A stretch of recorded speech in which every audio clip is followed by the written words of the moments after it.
Sacred Symbols, a PlayStation podcast, is brought to you by, well, you. If you want to learn how to support our show, go to patreon.com/laststandmedia. Greetings and salutations. Welcome back to Sacred Symbols, a PlayStation podcast. This is episode number 320. My name is Colin Moriarty. I'm joined as always by my son, Chris Raygun. Chris, good to see you, my friend, today. How are you? I'm good. I need a haircut. It's getting to that point where this is not. I can't deal with this. Yeah, I don't know what's going on really with that right now. It looks, I wish I had hair. Untenable. Like that, no, you don't. Well, straight hair you can do something with. I'm very jealous of it. I got this Brillo fucking pad on top of my head, basically. Yeah, but it's consistent. You know what I mean? Like it's you don't have to think about it. Right? No, I don't at all. I don't. That's true. I wake up and I'm like, is today a hat day? Is today a not hat day? It's a needless. It kind of reminds me of when I went from Catholic school to public school and I had to start thinking about how I dress. Right. And I was just like, I don't know. I don't know. I kind of like this. I like school uniform. The whole idea of school uniforms. Yeah. You and I both went to Catholic school and you had to wear uniforms there, but there's this whole idea that some public schools have been adopting it over the years too. I like it because it kind of evens the playing field between the haves and the have-nots, lets everyone kind of be themselves without having to flash something or be something they're not or whatever. I don't know. I dig it. Yeah. It's a lot of pressure on kids, to look good and be stylish. Yeah. I don't know if it is so much as it is just like it's a jarring thing to shift to. You know what I mean? I think it's one thing. If you were just like in public school the entire time, then it's like second nature. Then you kind of find your style a little bit earlier. You probably like I feel like I had to I was seventh grade, I think, was the first time that I had to actually think about like how I dress. I'm like, that's pretty late. And so I'm like, I don't know what I don't know how to dress. Right. Really. I know how to dress for like Saturdays at home, but that's like not really anything, Yeah, I don't really know how to dress to this day. So, yeah. To this day. All right. Well, Chris, it's good to be here with you today. Obviously, we recorded last week under strikingly different circumstances. Yeah. For the people that don't know, although I think most of you probably do know, Dustin's gone, our third co-host or our third host, and he was gone because he and his wife Holly were having a kid, and unfortunately, the child passed away during childbirth due to an emergency. I don't know all the details, to be perfectly honest with you, but Holly, and I think as is somewhat common with first children, Holly was beyond her date. They induced her to, give birth. And during that, there was some sort of emergency that required an emergency C-section, which is horrible. And the baby, Emil Furman, did not pull through. And this is a horrible situation, obviously.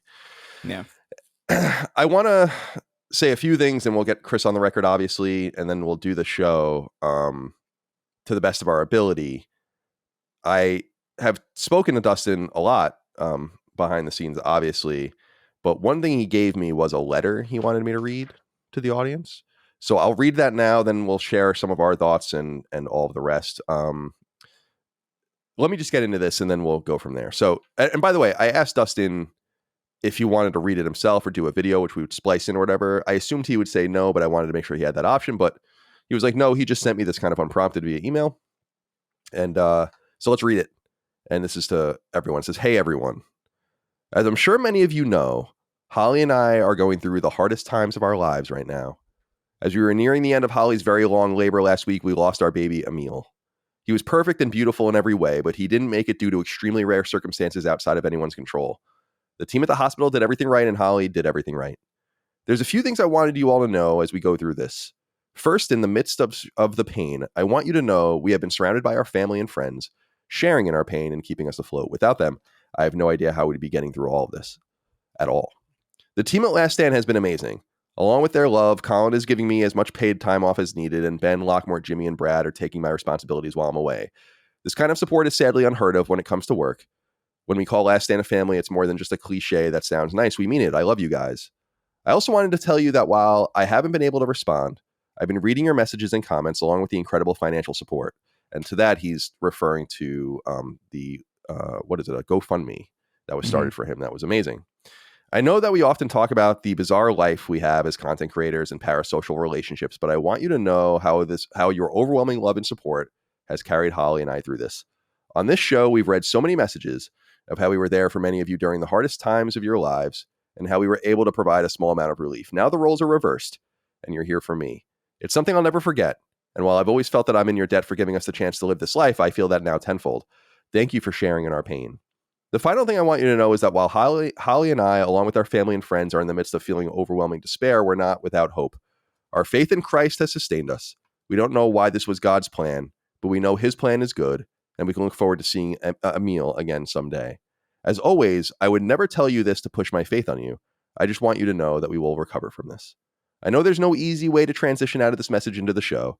Thank you all so much. We love you, and I look forward to getting back to work when the time is right. So that's from the pen of Dustin Furman. Just a horrible situation. And horrible because, we had recorded the podcast under such different circumstances and things just radically changed, like right when the show went live, basically. And some people were wondering, like, should we, and we were talking behind the scenes, like, do we edit that stuff out and do all that kind of stuff? And the funny thing is that we've kind of just been deferring behind the scenes to what Dustin wants. Like, I didn't know like what to do, There's obvious things you do, like, Dustin, be away, go, don't worry about anything. It's fine. And it's a shame that there aren't more companies that do that. But we do. And I want him to be well. So whether he wants to take the full 3 months that I had originally given him for parental leave, whether he wants to stay gone till the end of the year or even beyond that, nothing changes for him. He'll get paid. He'll get his bonus. Everything's fine. His job is secure and waiting for him. So there's no rush on that end. But one of the things that he had kind of made clear through Ben and to me is that they don't really want anything to change. Because I was like, should we just stop doing shows for a while? Or what do you do? I mean, I don't, or do we like go through it? Because the day it happened, we recorded Constellation a few hours later.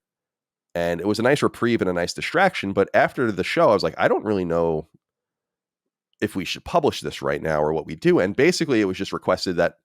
And I know Dustin well enough to know that he doesn't want anything to change and it would stress him out. Yeah. For things to change for him. So behind the scenes, we've been trying to take it as it comes. And we felt like the best, and I think he feels the best way to deal with this right now is to just be reliable with the content and there for people and just kind of move forward.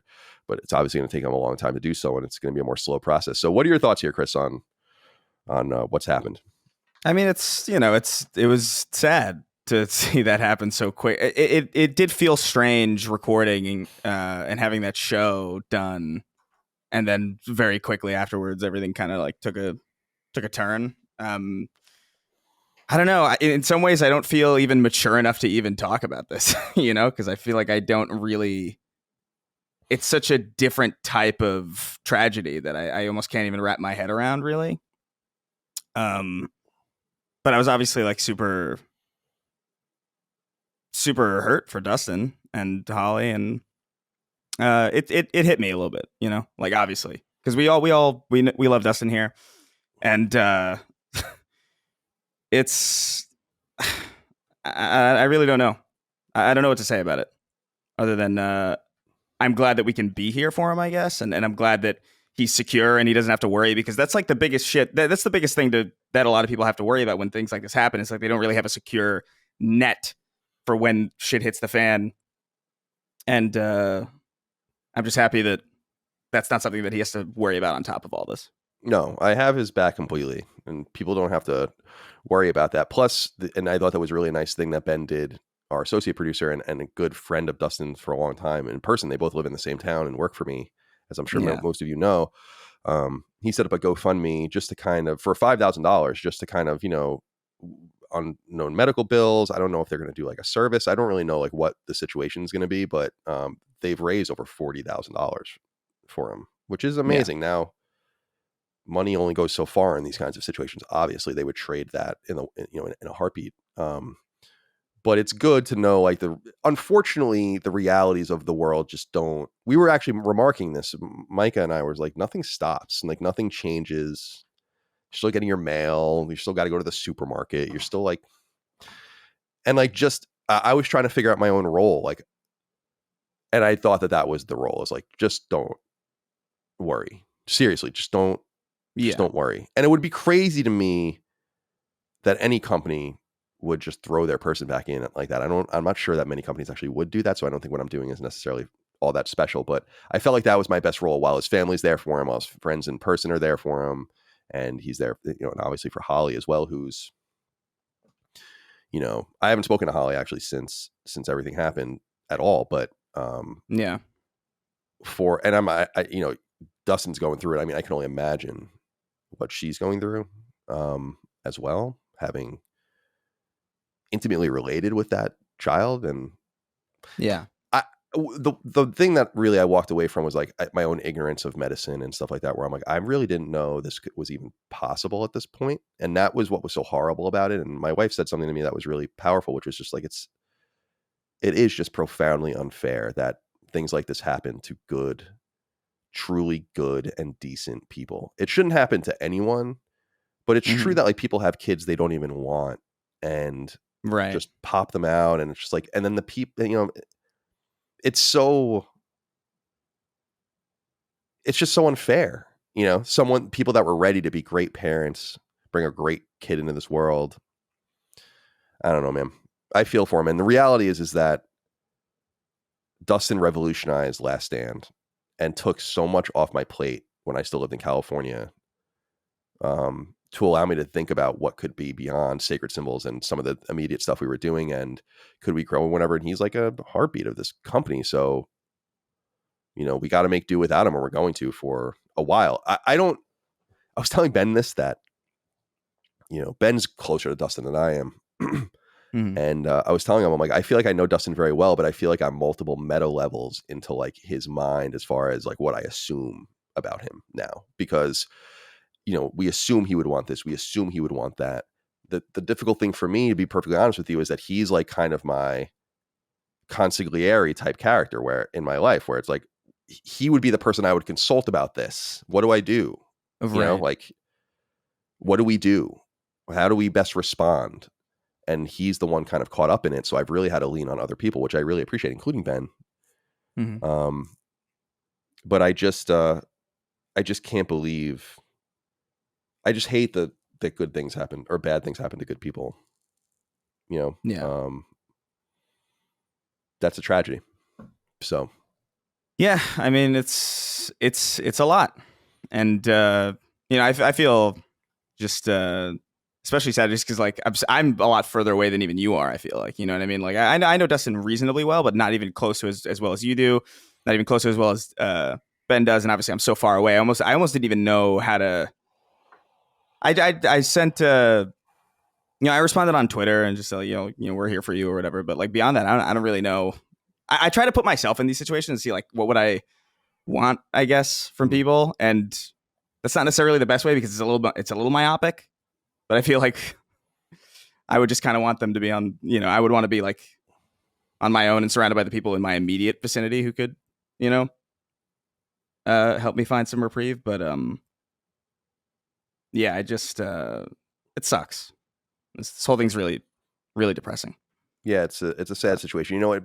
And unfortunately, as people, like, we have to learn how to deal with loss and the loss of those around us, like the more we go and get experience. And I've often said, and I knock on wood, is like, I've not had a lot of experience. Like, you've had a lot more experience in your life with deep personal tragedy. And so you gain wisdom through that. It's trivial compared to what's happened to Dustin, but it just reminds me of when I was like in my early 20s and I survived my first layoff wave, and a good friend of mine, that the music editor at IGN, was laid off, and I didn't say anything to him. Because I didn't know what to do.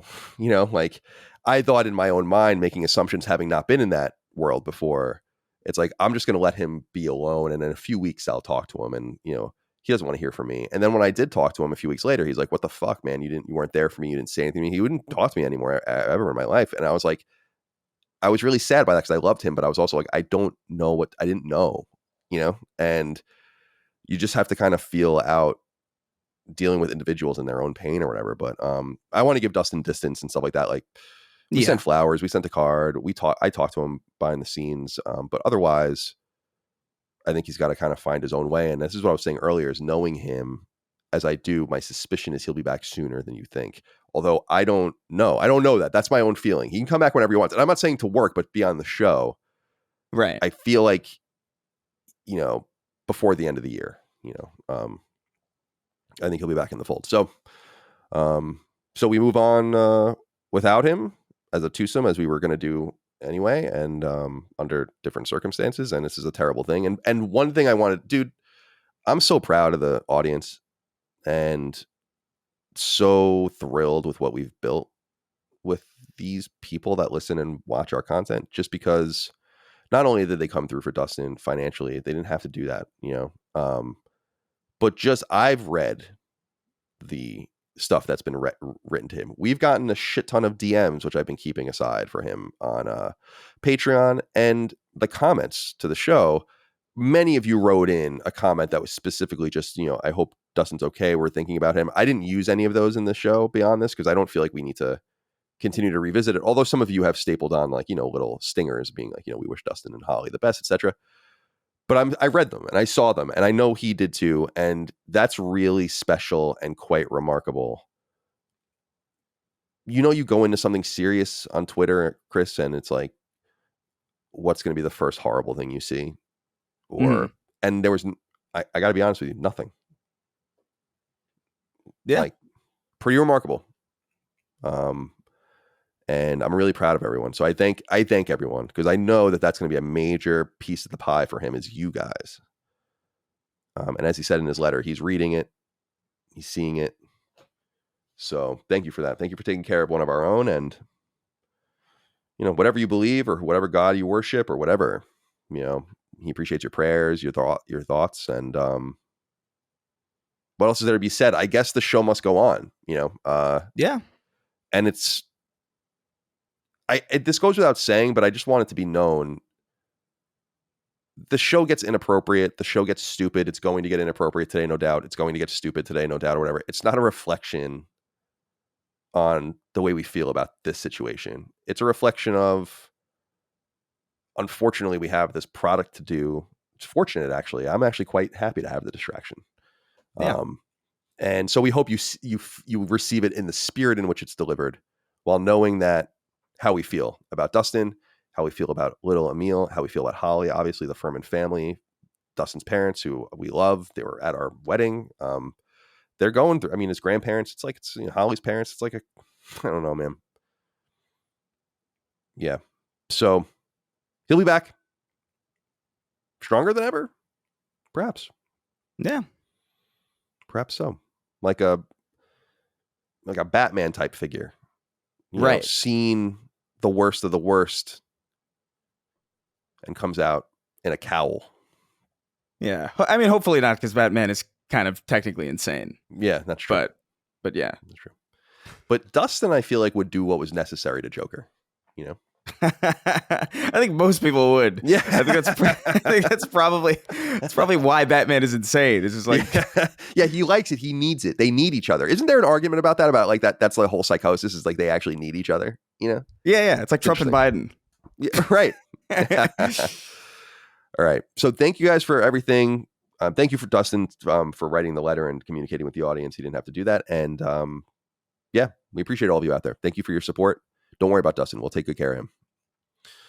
That sounded a little ominous. I didn't mean right. I didn't mean it to be ominous. I meant it. I actually meant it. All right. This is Sacred Symbols, a PlayStation podcast, episode number 320. You can get us early and ad-free over on Patreon, patreon.com/laststandmedia. Early ad-free access to every episode of this show, the ability to submit your inquiries, your comments, questions, concerns to the audience in the news feed link each week. RSS feed access for the podcast, so you don't even need to use Patreon. Same with Spotify access. No ads in the podcast, as we said. And Sacred Symbols Plus every week as well. Every other week, it's 1 week, or once a week. Every other week, it's twice a week, if that makes sense. Sacred Symbols Plus recently, we did a whole episode, Gene and I, on Game Informer and the closure of Game Informer. Chris and I did an awesome episode with some of the boys about Bungie and what's going on with them, Bungie problems. Jaffe did a mailbag, which is a legendary piece of content I suggest people look at. Did you look at it at all, Chris? It's he like no, called. It's a very intimidating video. He has like a cam girl on at some point. Like I don't know what he's doing. I love David Jaffe. I mean, I just want to be. I mean, it's obvious because he's appearing on more and more content, but I think he's fucking awesome. We did a sit down about Pentiment, which came to PlayStation earlier this year, but it's of course on Xbox and PC. The most recent episode, I think people are really going to like this one. It goes live the day after this podcast goes live on Patreon, so definitely check it out. Brad and I sat down for almost 3 hours and did a tier list for game consoles. We were going to do Mega Man Robot Masters, but he needs more time to prepare, and that's going to be a really long ass episode because there's like 100 of them. So I don't know like how that's going to go, but so we did a console tier list, which was funny, and then we ended up just doing like a postscript kind of Final Fantasy tier list. And those are both kind of stapled together. Fun content, little thoughtless, kind of bringing us back into a good spirit as games are going to become, get announced. We're approaching PS5 Pro and all the rest. So come join us on patreon.com/laststandmedia. We appreciate you. Merch, t-shirts, sweatshirts, stickers, etc. Laststandmedia.store. Stickers, free shipping in these United States. So come check out some stickers. Stick them on your grandma's Buick. A nice moon logo, yes? Yeah, stick him on her wheelchair. Yeah, right. Yeah. Right. Stick it over the camera on the front of the wheelchair that might stop her from bumping into things. Yeah, stick it on a policeman's body camera lens. That's great. That's good stuff. And if you listen on free feeds, that's wonderful. Thank you. Leave us nice reviews. You can watch us on YouTube. Follow us there if you'd like. There's a video version, of course. And come see us in San Diego for Sacred versus Duke. It'll be the Sacred Symbols boys versus the Defining Duke boys in a quiz show for the ages. bit.ly, that's bit.ly/Sacred Dukes, SACREDDUKES. We hope to see you there. I don't, Dustin's supposed to be at the show, but I don't know if he'll actually be at the show. It might be a nice little coming out for him, but I don't know if he's going to be, it's soon-ish. Yeah. That's September 6th. So we'll see how he feels then, but we'll be there and we're looking forward to it. So come join us in San Diego. I just got everything from my friend Eric Castro. Of course, my good friend Eric Castro comes up all the time. One of my close friends. He's a James Beard nominated bartender and bar owner. So a very serious person in that space. I love him so much. Really consummate professional with wonderful establishments. Sent me this very extensive list of restaurant and bar recommendations with write-ups. Didn't have to do all that for me at my request. So I'm going to have you guys on Patreon soon, a nice little voyager's guide, traveler's guide to San Diego. Wonderful city. Yeah. Beautiful. Lots of good food, good people. You can even hop into Mexico if you wanted to. Yeah, it's right on the border. Tijuana, think, right? Although, be careful. Okay. Yeah, be careful. I've only been to Mexico once. And I got to be honest with you, the people were really nice and everything, but I've said this in the past. I went to Cabo, which is like, right. Like Vacation Central. It's not like a real part of Mexico, I guess, but I was so sad by how dilapidated it was and how wrong it felt that I was there. Right. I really took that with me almost immediately upon being there. And when I left too, you drive from the airport it's through like a pretty rural area, but then you end up in like the city and it's like slums. Mm-hmm. And then you drive to this gated place and it's this beautiful resort. And I'm like, this is kind of fucked up. I know not all Mexico is like that, obviously, but that really made me sad. But then I was like, this is probably the lifeblood. It would probably be even worse. But it feels weird that I'm drinking Pacificos all day at the pool and this guy's living in a shack, What I saw in Cabo, there's nothing like that in the United States. Like no neighborhood is like what I saw. And that made me so sad, But next time I go to Mexico, I'd like to go to like Mexico City and see some of the ruins and all that kind of stuff. That would be pretty cool. Yeah. Hopefully the cartels let me in. I don't know. I don't know where we are, like where we stand with the cartels, me specifically. Do you think they have like a dossier on you? Yeah, maybe. I mean, who knows? They control, I think, like 2 whole states in Mexico. So it's like, we just got to stay away from those places. You and I will go together. You have a little bit of an Hispanic thing going on as a Puerto Rican. So just a little bit like the Argentinian Nazis, like you belong there, but you really don't.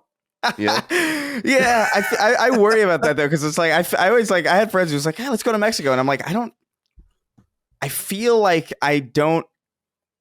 they'd mark me, like, because I don't visually pass, right? And so I feel like I'll be accosted in ways that friends of mine won't, and that bothers me.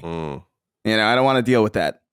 I'd rather go to a place that I have no business being, like Japan, where it's like it's not even a contest. Like I'm not clearly not Japanese. Right. But like if people have to look at me and like analyze me and like read me like a blurry tattoo, you know, like I don't know. That's well said. Yeah, that's interesting. It reminds me of so I've been very thankful for the distractions. Around the time we recorded last week, Micah's parents were here staying with us for a couple days. And then Ramon, my best friend, who's also Puerto Rican, came, and he's the guy that does all the music. So if you like the music for all the Last Stand shows, he's the guy that does that. He's a musician, and he lives out in LA. And he was here for 4 or 5 days, and I was super grateful to have his distraction. But one of the things he would always say, and he reads much more Hispanic than you do, or much more Latino than you do. Oh, but, yeah. like visually, but he gets so upset because he doesn't speak Spanish. His family, I think he's 5th generation American, you know, like in the mainland, and they come from the Bronx, very similar to you. And they live in Jersey and are kind of spread out now in a diaspora. But he always says like people straight up just speak Spanish to him pretty often, and he doesn't speak it. And it's pretty embarrassing to him, you know, like he doesn't like it. He doesn't like the assumption, you know? Right. He's like, why are you assuming? He walks into a bodega or he goes into a restaurant or whatever, and they're like, he's like, I don't speak Spanish. I'm glad that doesn't happen to me, and that I can break it out sometimes, and it's like a nice surprise, you know? But there's like those guys that order in perfect Mandarin, that like white guys that order in perfect, you know what I'm talking about? Yeah, no, that's so you see that? Have you seen the video of that guy? He was like just some white kid who grew up in China, and he has like the Chinese accent, but it just unfortunately just looks very racist because he's a white guy with an authentic Chinese accent. But it's not like a bit. It's distressing in some sense to me. Yeah, it is. I'm like, I'm like, oh my God. I'm like, yeah. It's like, it was like when I heard John Cena speak Mandarin. I was like, what? Yeah, it's like, what the hell? But yeah, no, I wish I could speak better Spanish than I do. I've just been so removed from it for so long. Even in LA, you know, like you don't normally, and even in LA, it's like it's a different Spanish than the Spanish that I speak. So I can't even really reliably learn the Spanish that I would want to learn just by speaking it here, because I want to say it's wrong because it's not necessarily true. It's just I would go home to my family and I would speak it and they'd be like, what the fuck? What are you saying? Why are you talking like that, freak? And then I would be bullied out and then I would never come home again. Sí, senor. I used to say that to when I was a Kind of Funny. Kevin Coelho is Peruvian. He's their producer. Good guy. I love Kevin. And I used to say that to him. We'd be like, "Sí, senor." You know, when something had happened or whatever, I'd be like, "Yes." I wish I spoke a little more Spanish. What a beautiful language! It's not this guttural Germanic garbage that we're speaking right now. You know? Yeah. There's something fluid and beautiful about it. Same with French, which I took for many years, but don't speak very well anymore. Spanish is better. I wish I took Spanish instead. It would have been a lot more useful. Than English? Than French. Oh, well, yeah, French is crazy. No, nothing's more useful than English, please. It's the lingua franca, as they might say. The lingua franca, you say. Yeah, no, English is like Legos, where it's just like, it's very clunky and it's very blocky, but you can do a lot with it. You know? That's kind of how I feel about it. Totally. It's buildable.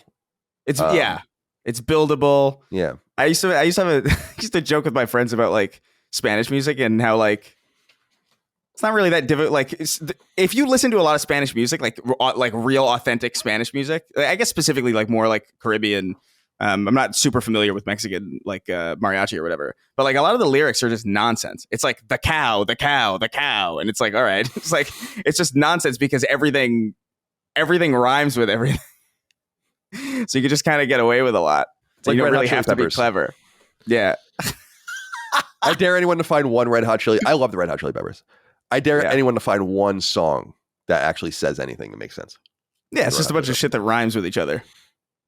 Yeah. All right. Let's see. Maybe my friends, something on like 1 Hot Minute. My friends maybe would be kind of have a meaning. Anyway. All right.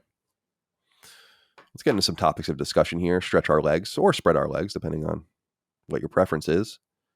You write into us on Patreon, patreon.com/laststandmedia. I pick through this. Again, a thread will be posted in the news feed for all the shows that solicit inquiries every week. So you put your little question in there, your little question, your little comment, and then we dig through it. I pick them out. You'll hear a lot of them throughout the show. again, thank you so much for writing in so much about Dustin as well. I read all of them. We're not using any of them, but I appreciate that. It was very nice of you. Minion Joe Rogan wrote in and said, "Hey, Cece, Raygun, how does it feel to suck so badly at breakdancing? The Olympic Committee removed it from the 2028 games. And when did you become an Australian woman? Have a great day." We had 200 and something comments, I guess, this past week. Most of them, or I guess the most amount of them were for Dustin. And then the second most amount of them were for this. So I went with Minion Joe Rogan because I liked the name. But many people wrote in about this. So to catch everyone up, the Olympics just happened in Paris. And one of the games, I guess one of the sample games that they were trying out was breakdancing, which I actually think is kind of cool. I don't think either way was going to be in the 2028 Olympics, I think, because it's like I don't forget what they call it, an exhibition or something. Yeah. To see. Like, I think skateboarding was one of those things for a while. Now that's like a permanent game. So I don't think it has anything necessarily to do with this performance. But for people that didn't see it, a lot of legitimate breakdancing performances. But then there was this chick from Australia who went by the name Raygun, which is why people are connecting it to Chris, of course. And she was horrible. And it was hysterical and kind of embarrassing and sad. I feel bad for her, but I don't know how you've never seen something more unathletic at an Olympic event. Like, you're watching Simone Biles do like 7 flips in the air and watching these people break running records and swimming records. And then you see this chick and it's an abomination, frankly. But yeah, people are connecting it to you because are you the same person as this woman who I think's name's Rachel Gunn? Her name's Rachel Gunn, which in fairness, solid nickname. That's a great nickname for that. That's way perfect. But I got so many messages about this, man. I got so many DMs, insane. Probably more than I've ever gotten about anything. And I saw it, like, I remember seeing, I opened up Twitter one morning and I saw Raygun trending and I was like, what the fuck happened? Like, who did I associate with that is now like crazy? Like I immediately was like, oh no, what happened? And it was this Olympic break dancer, and I looked into it and I saw the performance. There was this one move where she goes on the floor and like touches both of her toes in the opposite direction. It's so good. I'm not joking when I say this. It was the most enthralled with the Olympics I've ever been. I was captivated by this. And I saw a video of her talking about it afterwards, and she seems like just a complete troll. Like, there's something about like her demeanor or the way that she talks or the way that she's addressed this whole situation that makes it seem like I don't know if she's in on it or whatever. Like, my assumption, my read on this is very, very surface level, very, very limited. I only researched it for like maybe like 20 minutes max. But her delivery won me over. Like, I'm a supporter of whoever this person is. I'm into it. Interesting. Her explanation was insane. The accent is fun. It's like a fun type of Australian, right? Like, I don't know. I like this person, whoever it is. However, I will be suing this person. She will be hearing from my lawyers, right? Because you cannot use my name like this in the international court for war crime. Yeah, you can't do this. It's not fair. Yeah, it's a bummer. Like, she did it would be like someone called Moriarty coming in and doing his thing. Although the most famous Moriarty, of course, is from Sherlock Holmes. Right. Yeah. And I've dealt with that my entire life, but not to the heights of what you're dealing with now. Like, it would resurge every once in a while when there was like a Sherlock Holmes movie, or there was like he's in the TV show and all that kind of stuff. And I'm like, okay, yeah, Professor Moriarty, great. I get it. No, I've never heard that in my entire fucking life. You're the first person to ever say it to me, but now you're going to be dealing with that with Raygun, I think, for some time to come.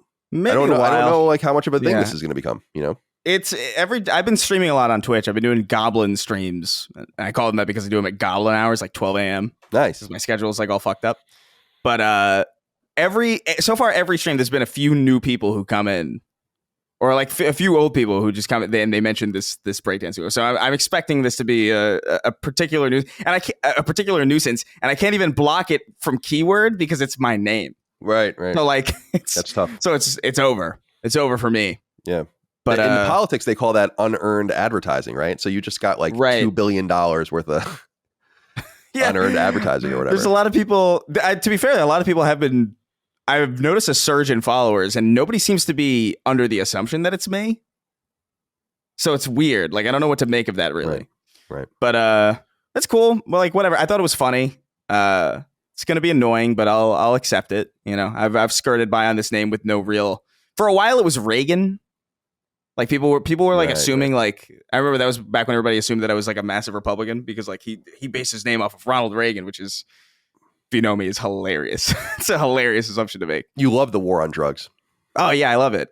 Inject that war on drugs into my veins. Yeah. No pun intended. Yeah. But big fan of Iran Contra.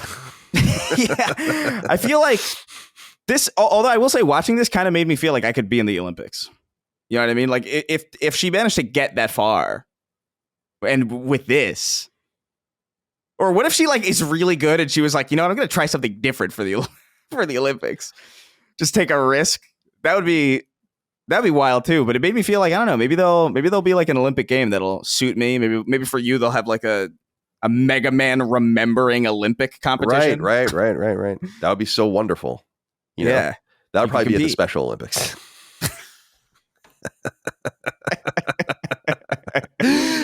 All right. I'm looking. I have the medal count up here right now. I was curious. We won 126 medals. Second place was China with 91. 40 gold medals. Now, Ireland, 7 medals? 7? 7. Ukraine is literally being invaded and have lost hundreds of thousands of people, and they won 12. Yeah. Maybe pick it up a little bit. Yeah, pick it up a little bit, Ireland. Although I will say, I was disappointed to see like how we performed at shooting. That was crazy. Like our shooting skill was like really like, come on, that's wild. See, that's over. Shoot off. We like to do hip shooting, you know? Right. Yeah. We don't think. We don't think. We just find a school and go. But I think the thing with shoot, I think what it is genuinely is that like so many of us shoot. Like I would imagine that most Americans have shot a gun. Because even most liberals I know have shot guns. Like most left-leaning people I know have shot guns. Insane that like somebody wouldn't have in their like either at a gun range or like I used to do it in the backyard with my dad. We had like this really big yard when we moved out of the city, obviously. And he set up like a bunch of trees and like a bunch of things to shoot at in the back, and I would do that sometimes. But I think because so many of us shoot, there's a lot of us who think we're better at it than we are. Right. And these other people from other countries that can only shoot if they're really passionate about it. They can't just like go in the backyard and shoot and like think they're really good. I think that plays into why we didn't do so well. Yeah, that's, it is interesting. Like that's my theory anyway. I love shooting guns. I think it's fun. But I still in my heart of hearts, like when I go to shoot or something, it's like I still am scared. You know, where I'm like, it's so funny. Like where I'm like, oh, there's a loud boomy noise and it's gonna have a kickback, and I know it. Like, how many times are you gonna do this before you like don't know it? But it's like I don't. Yeah, you know, and I'm okay. You know, like I'm not the best. It's the same thing with like shooting archery. Like I like archery. I think it's pretty cool. I've done that. Oh yeah, quite a few times in my life. And I fucking destroyed my arm like so bad. You know, but. I don't understand how people do it that well. You know, seems so unwieldy to me. Yeah, I don't know. I love shooting. Like, I love shooting guns, but like at the same time, I don't know. I don't remember if I was good at it or not. I remember getting a bruise because I shot like a shotgun and I got a bruise like on my chest just from the kickback of the gun. And I remember being like, I think I'll stick with pistols. Because those are the most fun guns to shoot anyway, really. Definitely. Like there's like a rifle is kind of neat, and like, you know, a shotgun's kind of cool, but like there's something, you can't beat a pistol, man. There's something about it that feels Old West. You know what I mean? Even if it's like a modern looking gun and you're just kind of shooting it, it still feels like you're holding like a 6-shooter or something. The weirdest gun I ever used was my friend's dad's K98 carabiner, like a Nazi rifle. Which is kind of crazy, you know, like their M1 Garand or whatever. Yeah. It's like, damn, dude, these things would fucking blow someone's head off. Yeah, it's like it's crazy. First of all, take your shoulder off too. I have an irrational. I have like, well, I don't know how irrational of a fear it is, but like it probably is overstated in my mind that it is likely to happen. But I have this, even though I love shooting guns, I always have this fear that I'm going to shoot and then the bullet's just going to come right the fuck back at me. Because I've seen like, there's this, I don't know if it was fake or not, but like I remember seeing a video of a long time ago in like 2007 of some guy shooting like a sniper rifle or like some kind of long range rifle into like the mountains. And it can't, like, he shot it and then it goes into the mountains, then it ricochets back, bounces off the ground and hits his like the ear protection off. Oh shit. But like he's fine. Like he's fine in the video. And it was before you could really way before you could like realistically like CG any of this or like AI or anything. Could have been fake, maybe. But like that stuck with me forever where I'm like, I feel very uncomfortable shooting guns even though I like to do it because I feel like there's like a slim possibility of that happening. There's I'm not into like the gun glorification shit. I think guns are cool. I think everyone should be armed in the United States. But we shouldn't glorify them. They're tools. And I think we should respect and kind of fear them a little bit. I just think we should all have them. I have no problem with that. But yeah, like I'm not the kind of guy that's like going shooting fucking bottles and shit like that. Like I'd fucking kill myself. I think isn't there there's this idea. I didn't know this about like the dynamics of a bullet, that by the time you hear the shot or whatever, the bullet is already in the ground. I think someone can explain this to me. Like the bullet travels so fast and travels down immediately, basically, by the time, and sound travels so slowly that by the time you really hear it, it's already over. You know, and that's so crazy. That's how fast it is, and can like change your life. You know, it definitely can. Yeah. Yeah, understatement. Yeah, understatement of the century is that a gun can change your life. It's one way to put it. Yeah. But listen, Bulgaria had 7 trophies. Ireland. And you might be wondering, your name's Colin Moriarty. Why are you being so rough on us? I don't know. Well, that's probably why, isn't it? Yeah, maybe like there's some. Like, come on, guys, you represent me in some way. Right. Yeah, we came over in the 1860s or the 1850s, so we're the fakest Irish people you've ever seen in your life. But nonetheless, thank you for writing in. Who did write it? Oh yeah, Minion Joe Rogan. It's awesome. I love that image. Yeah, and Raygun, the dancer, will be following your career with great interest. Diamaro wrote in and said, "Hello, Sacred Trio -1. The day this goes live for patrons is the day that I will be marrying the love of my life in my home, New York City. Of course, you were invited. Were we? Did we get an invite? We have gotten a wedding invitation, so this might have been one of them. Probably, yeah. The time and effort it takes to plan and execute a wedding is a Herculean task, and the podcast helped keep my sanity. Been a long-time listener since day one here, and sometime during your kind of funny era. Thanks for just being a great podcast. I'll have an old-fashioned in your honor at the reception. Wonderful. Congratulations. Advice, although you're saying the day this goes live, you'll be getting married. Maybe you'll get to listen to this before it's assuming that the wedding is in the afternoon. Maybe you're feeling a little nervous. You're listening, I need to relax. You listen to the new episode of Sacred Symbols. And one thing I'll say, enjoy the day. Dude, the conventional wisdom that it's over before you even know it is true. And in my mind, I was so nervous for so long about my wedding, and everything was prepared just so and all the rest. And then it really is just over.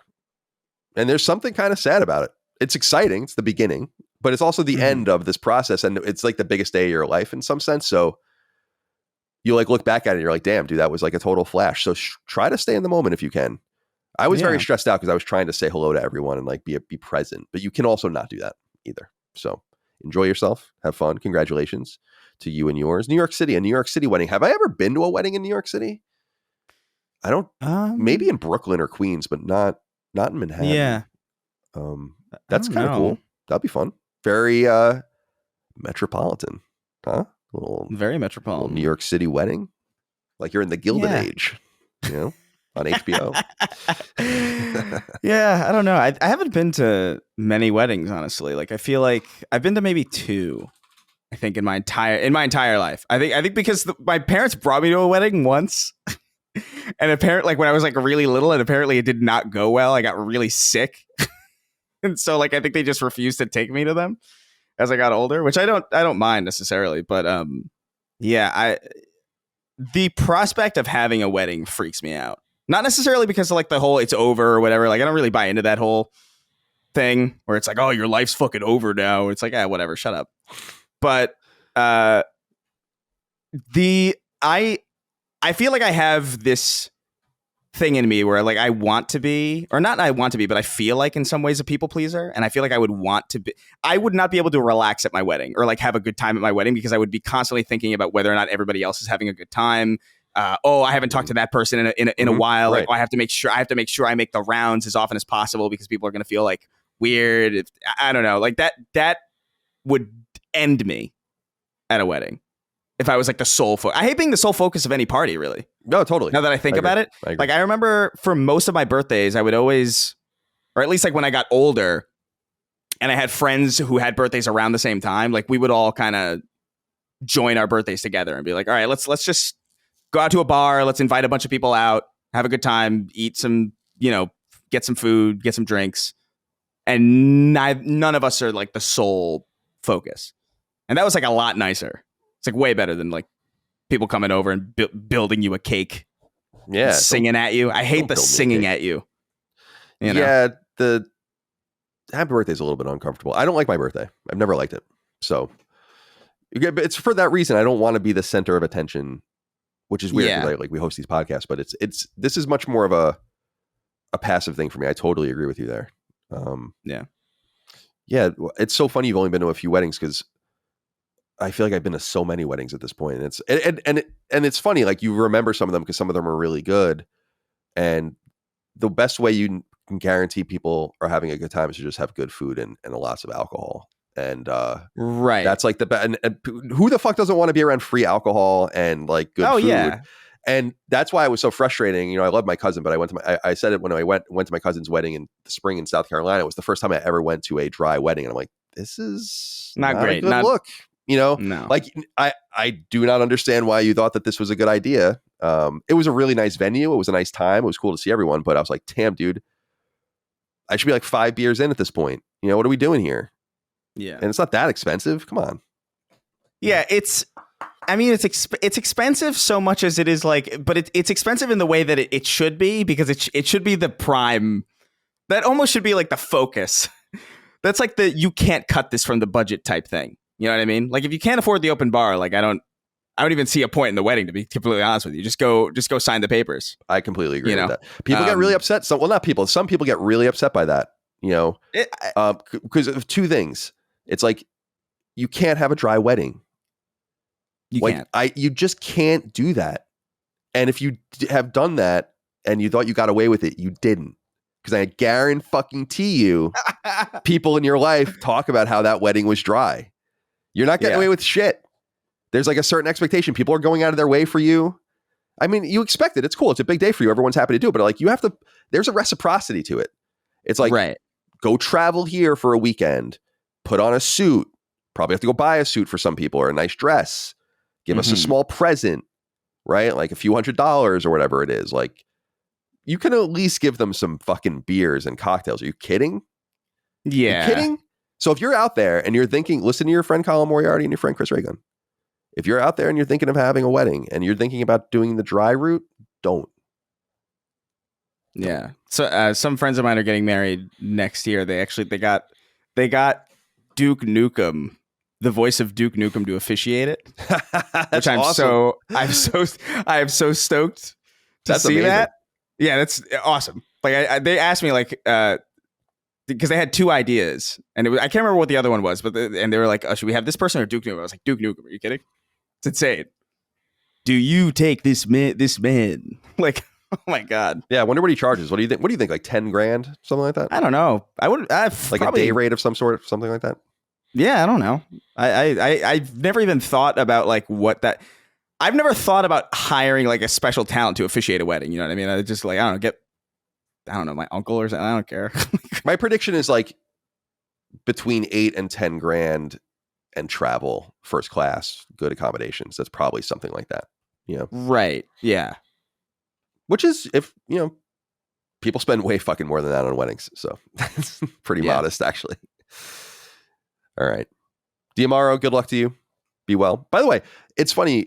You were saying earlier, you were mentioning like the whole, like, some people look at what you were basically saying was that like some people look at marriage as like, you know, being tied down and like in this like thing you don't want to be in or whatever. And I must say, I've been married for almost a year, so I'm a newlywed still, I guess. Is like I quite enjoy it. I think it's nice, you know. I think it's like you grow up and it's like, you know, you're supposed to, these guys hate their fucking wives and they're fucking getting away from their wives and cheating on their wives and doing all these things. And it's like, I don't know, like why do we tell story? I mean, that's also a reflection of reality in some cases, but yeah, I just think about that. Like there is like some sort of American like cultural thing where it's like, no, marriage, you know, half of everyone gets divorced and everyone fucking hates each other. And like, it's not always like that. Yeah, I mean, there's pessimistic statistics, I guess, but like I think to me, it's more like it reminds me a little bit of like every time you see a video of something happening somewhere, it's usually a bad thing, right? Because what are the odds that somebody's going to record something good happening and share it and that it's going to get traction? It's kind of like that's kind of how I feel, where it's like if you're going to hear stories about marriages, chances are you're going to hear the bad ones. Right. Because that's the story. That's more interesting. What's the story about? Like, these people are happily married. Okay, cool. There's nothing to chew on there for me. Like, good for them, but like it means nothing to me. Somebody's life is falling apart. Then the Schadenfreude kicks in. It's like, oh, what's going on? What's happening? I must know. And I think that's why that attitude is so pervasive. It's not necessarily because it's reflective. It's just because it's more dominating of the conversation because it warrants more conversation, I guess. But yeah, that's interesting.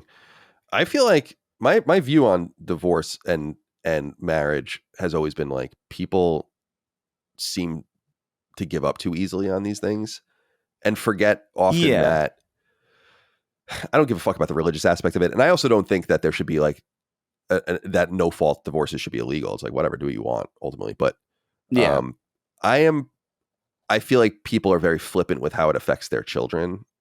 Especially, and they're like, well, it's better for us to be divorced and not argue in front of the kids. It's like, maybe you should have fucking thought about that before you had kids and be adults and grown-ups and fucking do it for the kids the right way and then worry about your shit when they're adults. Because I'll tell you firsthand, shit fucked me up. You know? Yeah. And that's the stuff that bothers me the most. It's like, I don't give a fuck about how you feel. You know, if you have kids involved, like you guys need to figure this shit out, you know, figure it out. You made this choice, and now you're going to blow up everyone's lives?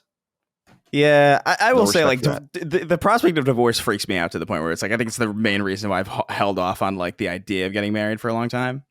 Because it's just like, I don't know, man. I really don't want to have that ever happen. Because my parents have been together forever. And so, like, the pressure is, like, intense in some ways. Because it's just like, oh, man, I can't come from a family that's like if my parents got divorced or whatever, like if I had like that already there, it's like, oh, okay, well the bar's whatever, right, you know. But now it's like, oh fuck, it's gotta be smooth sailing, you know what I mean? Totally. I mean, that's probably a dumb way to look at it too, but I don't know, it's there. Well, no, I don't think it's a dumb way of looking at it personally. Yeah. All right, Demon's Rage wrote in, said, how do we feel about Joro spider migrations? Everybody scared yet? I am. Good luck, Slitters. I'm putting this into the chat for you. Yeah, what is link this? To Scientific American. Is this the spiders that are migrating that I heard about? Yeah, it says, so I sent Chris a link to Scientific American. Giant Joro spiders are coming. Here's what to expect. Shows a picture of a yellow-bodied spider with huge black legs that is spanning over an entire brick. So we can get a glimpse into how big this thing is, I guess. And it says, worrisome headlines about venomous Joro spiders marching up the East Coast have been spreading across the internet like venomous Joro spiders marching up the East Coast. The spiders are indeed on the move. The good news is that the headlines are circulating much faster than the creatures themselves. The better news is that these arachnids don't readily bite, don't kill humans, and contrary to some social media myths, can't fly. So no worries here about these Joro spiders. If I saw one of those things, I'd fucking shit myself. I just want to let you know. Yeah. I'm far enough south where I see exotic colored snakes now down here. Like that would fucking kill you. Like once in a blue moon, you'll see one, and it's like, no. Yeah, no. We don't have those on Long Island. No. This would scare me. I think this is sufficient. I don't know. Insects, anything that I know they're not insects. I know they're arachnids, but anything that is a bug And I mean like an exoskeletal thing with long, spindly, jagged legs. I'm opposed to it. That's my presidential stance. I said I don't support any of these creatures at all. If I had a button that could wipe out every mosquito, regardless of the consequences of the ecosystem, I'd press it. I'd press it twice just to make sure. Don't care. Yeah, it's Get rid of them. I'm not a bug fan either, but I don't go out of my way to kill them unless they're in my house or something. But if I see a spider like on the street, there's a shit ton of spiders here, I'm killing that spider. Like just on the street. Or at least I'm trying to. Right. Like if you're walking down, like we're walking the dogs, they're like everywhere. Like you just see them running around. I don't know why there's so many of them. And they're in my pool all the time, and they end up in the pool filter, like in the skimmer. That's frustrating. So yeah, it is a little frustrating. In my opinion. Yes. I don't know. There are certain bugs that I can have a rapport with. And I think we've talked about this on the show before, but like there are spiders where like, listen, I won't smite you if you stay in your lane. Stick to the corners, preferably like corner of the ceiling or like, off the floor somewhere. If I see you crawling out of my hamper, you're gone, man. I'm sorry. Right. Right. I can't be having that. I got to set an example. Right. Yeah, I'd fucking nothing personal. I don't abide by spiders. They got to go. Oh, you know what I do hate though? Silverfish. Yeah, I know. Yeah, horrible. At least I think they're called. Am I thinking? I know exactly what you're talking about. They're like the crawly little creepy like yeah, they're usually in like bugs. Showers. Yeah, I hate these fucking things. Let me see if I'm thinking of the right one. Well, this is what I'm thinking of. Yeah. Oh yeah, these are fucking horrifying. These were on the Earth when the fucking asteroid hit the Earth, probably killed the dinosaurs. Look at it. Yeah, I don't like it. Oof. I know they say that like I know they say it would be like a massive disruption to the ecosystem if we were to destroy all the mosquitoes or whatever, but I don't see how that's possible. Like I see like maybe like we'll lose a bird or two. Right. But like I don't know, do we need more birds? I feel like we got enough birds. I like birds, but like I mean, they're not in short supply. The dodo's gone and nothing seemed to have really mattered. Man, no one gives a fuck. Yeah. No one gives a damn that thing is gone. We relish in the fact that it's gone, in fact. It's its only trait is that it's gone. Right. That it was so stupid that it couldn't defend itself. Oh, God bless. Hence the dodo nomenclature for an idiot. What a bitch. Shouldn't have talked shit. All right. Let's get into the show itself. We've only been doing this for an hour now, so it's time to go. We have a correction. It's not really a correction, but a clarification. I think a useful one. Lauren E. wrote in and said, "Hey, gentlemen. Last week, Colin said he wished there was a Guitar Hero or a Rock Band that you could just play with a regular controller. Boy, do I have news for you. That is exactly what Fortnite Festival is, and is even made by Harmonix, who made the first Guitar Heroes and the Rock Band games. Thanks for all that you do." Yeah, well said. We reported at the time that Epic bought Harmonix outright to start making musical content in the game, which I think is into Fortnite, which I think is very wise. And yeah, I guess that is a way to play it, but that would require me to play Fortnite. Yeah. Maybe one day I will play Fortnite. I've never played it. Never one time in my entire life have I ever played Fortnite. So yeah, I have no experience with it. For all I know, it could be great. I know what it is. I mean, I get it, but I don't know what it is to feel to play it, or whatever. Right. Well, I mean, I also want to bring up the fact that like I do, because I have a memory. I don't know if this is true. I feel like I'm pretty confident that this is true, but I played one of the Guitar Hero demos on 360 and I had Guitar Hero for the PS2 and I wasn't going to go out and get like a new 360 guitar. So I just played that demo with the controller and it worked. As far as I remember, it was like A, B. It was like the face buttons and then the bumper was like all the buttons and you just kind of had to match them or whatever. I can't remember exactly like which ones were what color or whatever, but that was it was fun to play. It obviously was a very different feel than like the tactile guitar playing. It was like it's a very different kind of game. It's a lot more chill, I guess, but it was fun. I played that endlessly, so there was a way I think on later games to play that game with just a controller if you didn't have the guitar. I wonder how Fortnite Festival is doing. I think it's probably doing pretty well. It's a good idea. Lauren? Yeah. Thank you for writing in. Robert F. Fremering wrote in, or Fremering, said, good morning, crusty crew. A while back, some were frustrated with the menu system of games. You boot up and you hit X to start the game, and then you got to hit continue and whatnot. Instead of hitting X on the cross media bar to start your game, have you tried selecting continue game or start activity on the game? It bypasses almost all logos and menu screens to load your last save. Very quick way to just start playing, unless it's multiplayer game, for Chris. It's funny, man, because I forget that this is true, and then once in a while I do it, and then I'm like, oh yeah, you can just like jump into some of these games without doing any of that stuff. And that was a promise going back to the PS4 that they were trying to do shit like that. People might remember when you started up Killzone Shadowfall, it started up like really quick.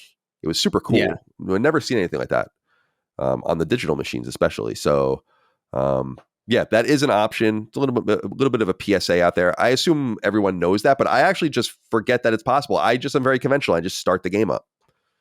Yeah, me too. And do it the normal way. But you can do that. I think the last game I did it on a game recently and it worked. Yeah, so that is possible.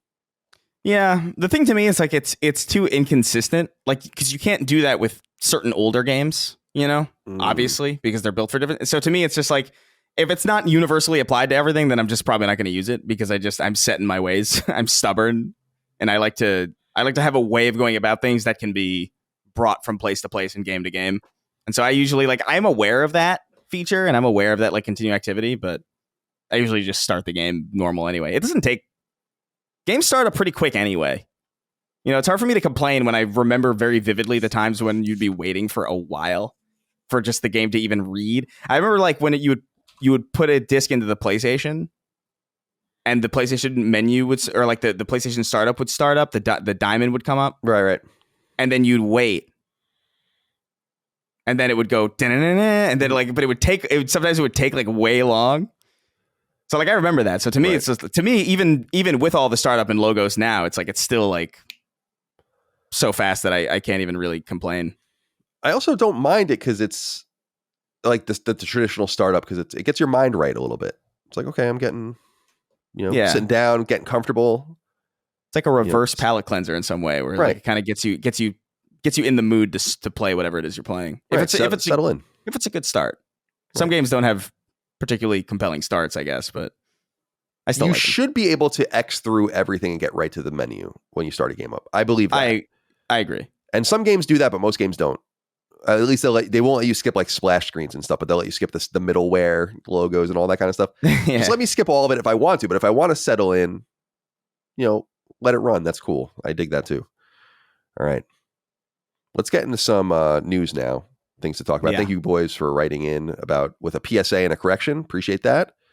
But it's time to talk about a little news item that's been circulating over the last day or so since we were recording. So it'll be bigger news by the time this reaches the audience, and we might have a resolution to it as soon as next week as to what's going on here. So I've sourced all of this from the Gaming Leaks and Rumors subreddit, which is pretty good. Unfortunately, they spell rumors with a U, which is unacceptable. Yeah. But nonetheless, we have this thread here from when I'm recording less than a day ago, or from when we were recording. Basically, Shinobi. So Shinobi's a game, of course, and also a word. But he's also a person in the games industry who's pretty well connected and seems to know things before they happen and all the rest. So when he says something, whether on social media or on forums, it usually gets circulated. And the recent thing that's getting circulated comes from an Xbox Game Studios centric Reset Era forum thread. Reset Era, of course, is a hive of degeneracy, but nonetheless, every once in a while they have things worth noting, and we go to the source no matter what. So people are posting here about this first, and there's a sequence of things people need to know. So this is first. Someone posted in this thread, I wonder when the next round of ported games are coming. So this is in reference to the 4 games that have already come this year from Xbox Game Studios, including Pentiment and Grounded and so on and so forth. And we've talked about those, Hi-Fi Rush, which we're going to talk about in a little while as well. And most prominently Sea of Thieves, which is selling like hotcakes on PlayStation and doing really, really well.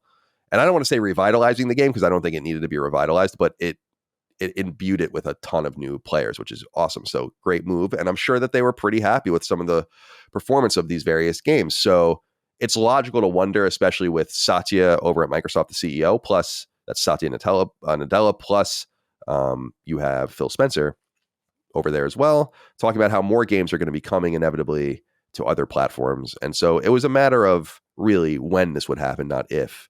And therefore, it's a matter of also what.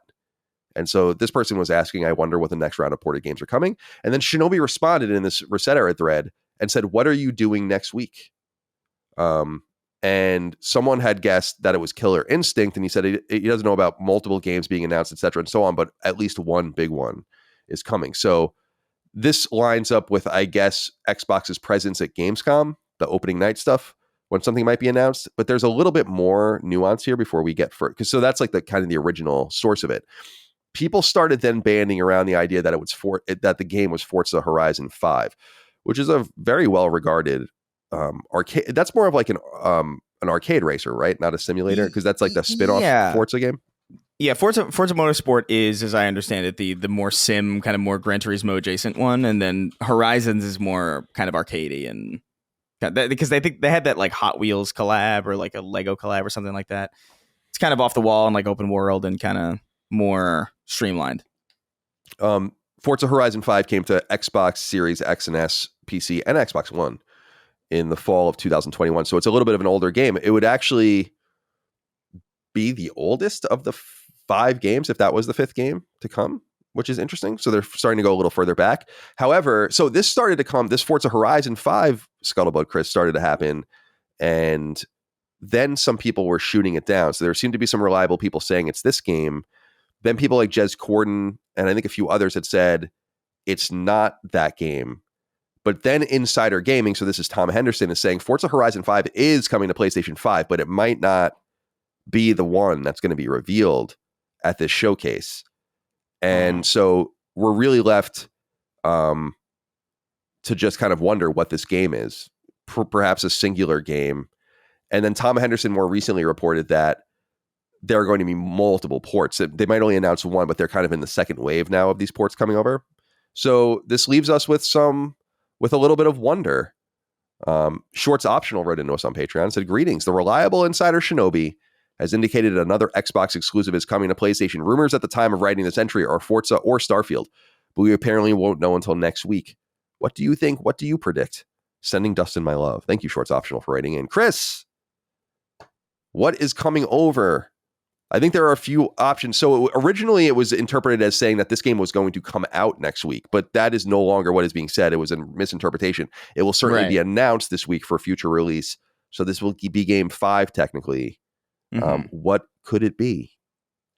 Man, yeah, I don't know. I'm looking through some of the stuff available. Like, I'm trying to think of what makes sense. And so, like, there's a lot of stuff that would be cool, but kind of doesn't. Like, it would be weird for, like, Gears of War 4, Gears of War 5, or Gears 5 to come, because it's just, like, you don't have access to the prior games. It would be, like, a weird choice. Right. So that, to me, doesn't seem, especially with the new Gears of War being a prequel, that's kind of off the table. I feel like if they're going to do that, they're going to probably go in some kind of order, kind of like what they did with Master Chief Collection when that came to PC.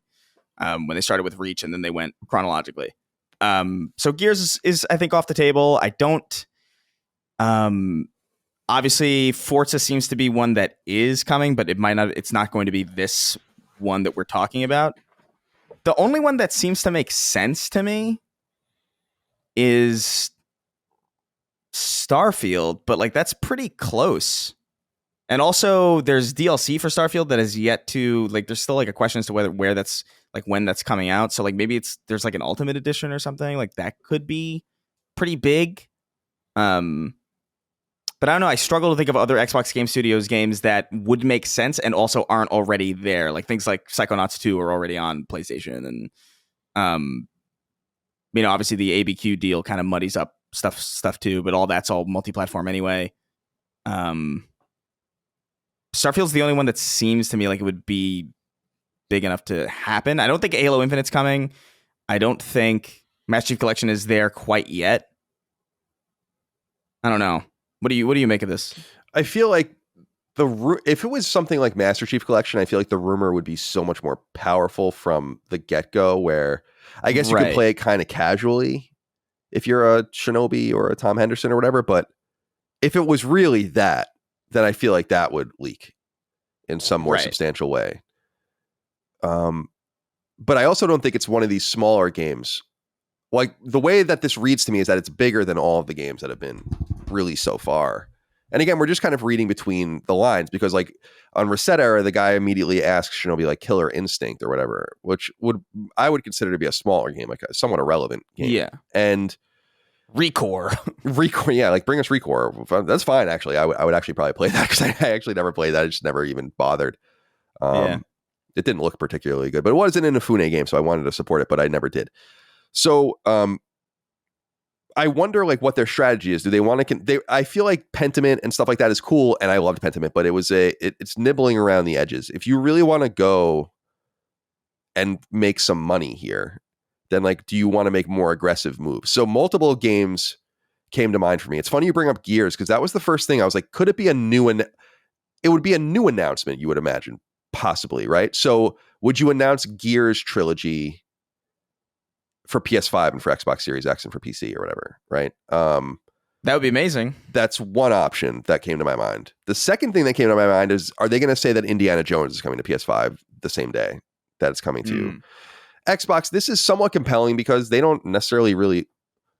There's going to be expectations on the publisher and licensing side for this game that they're going to need to meet.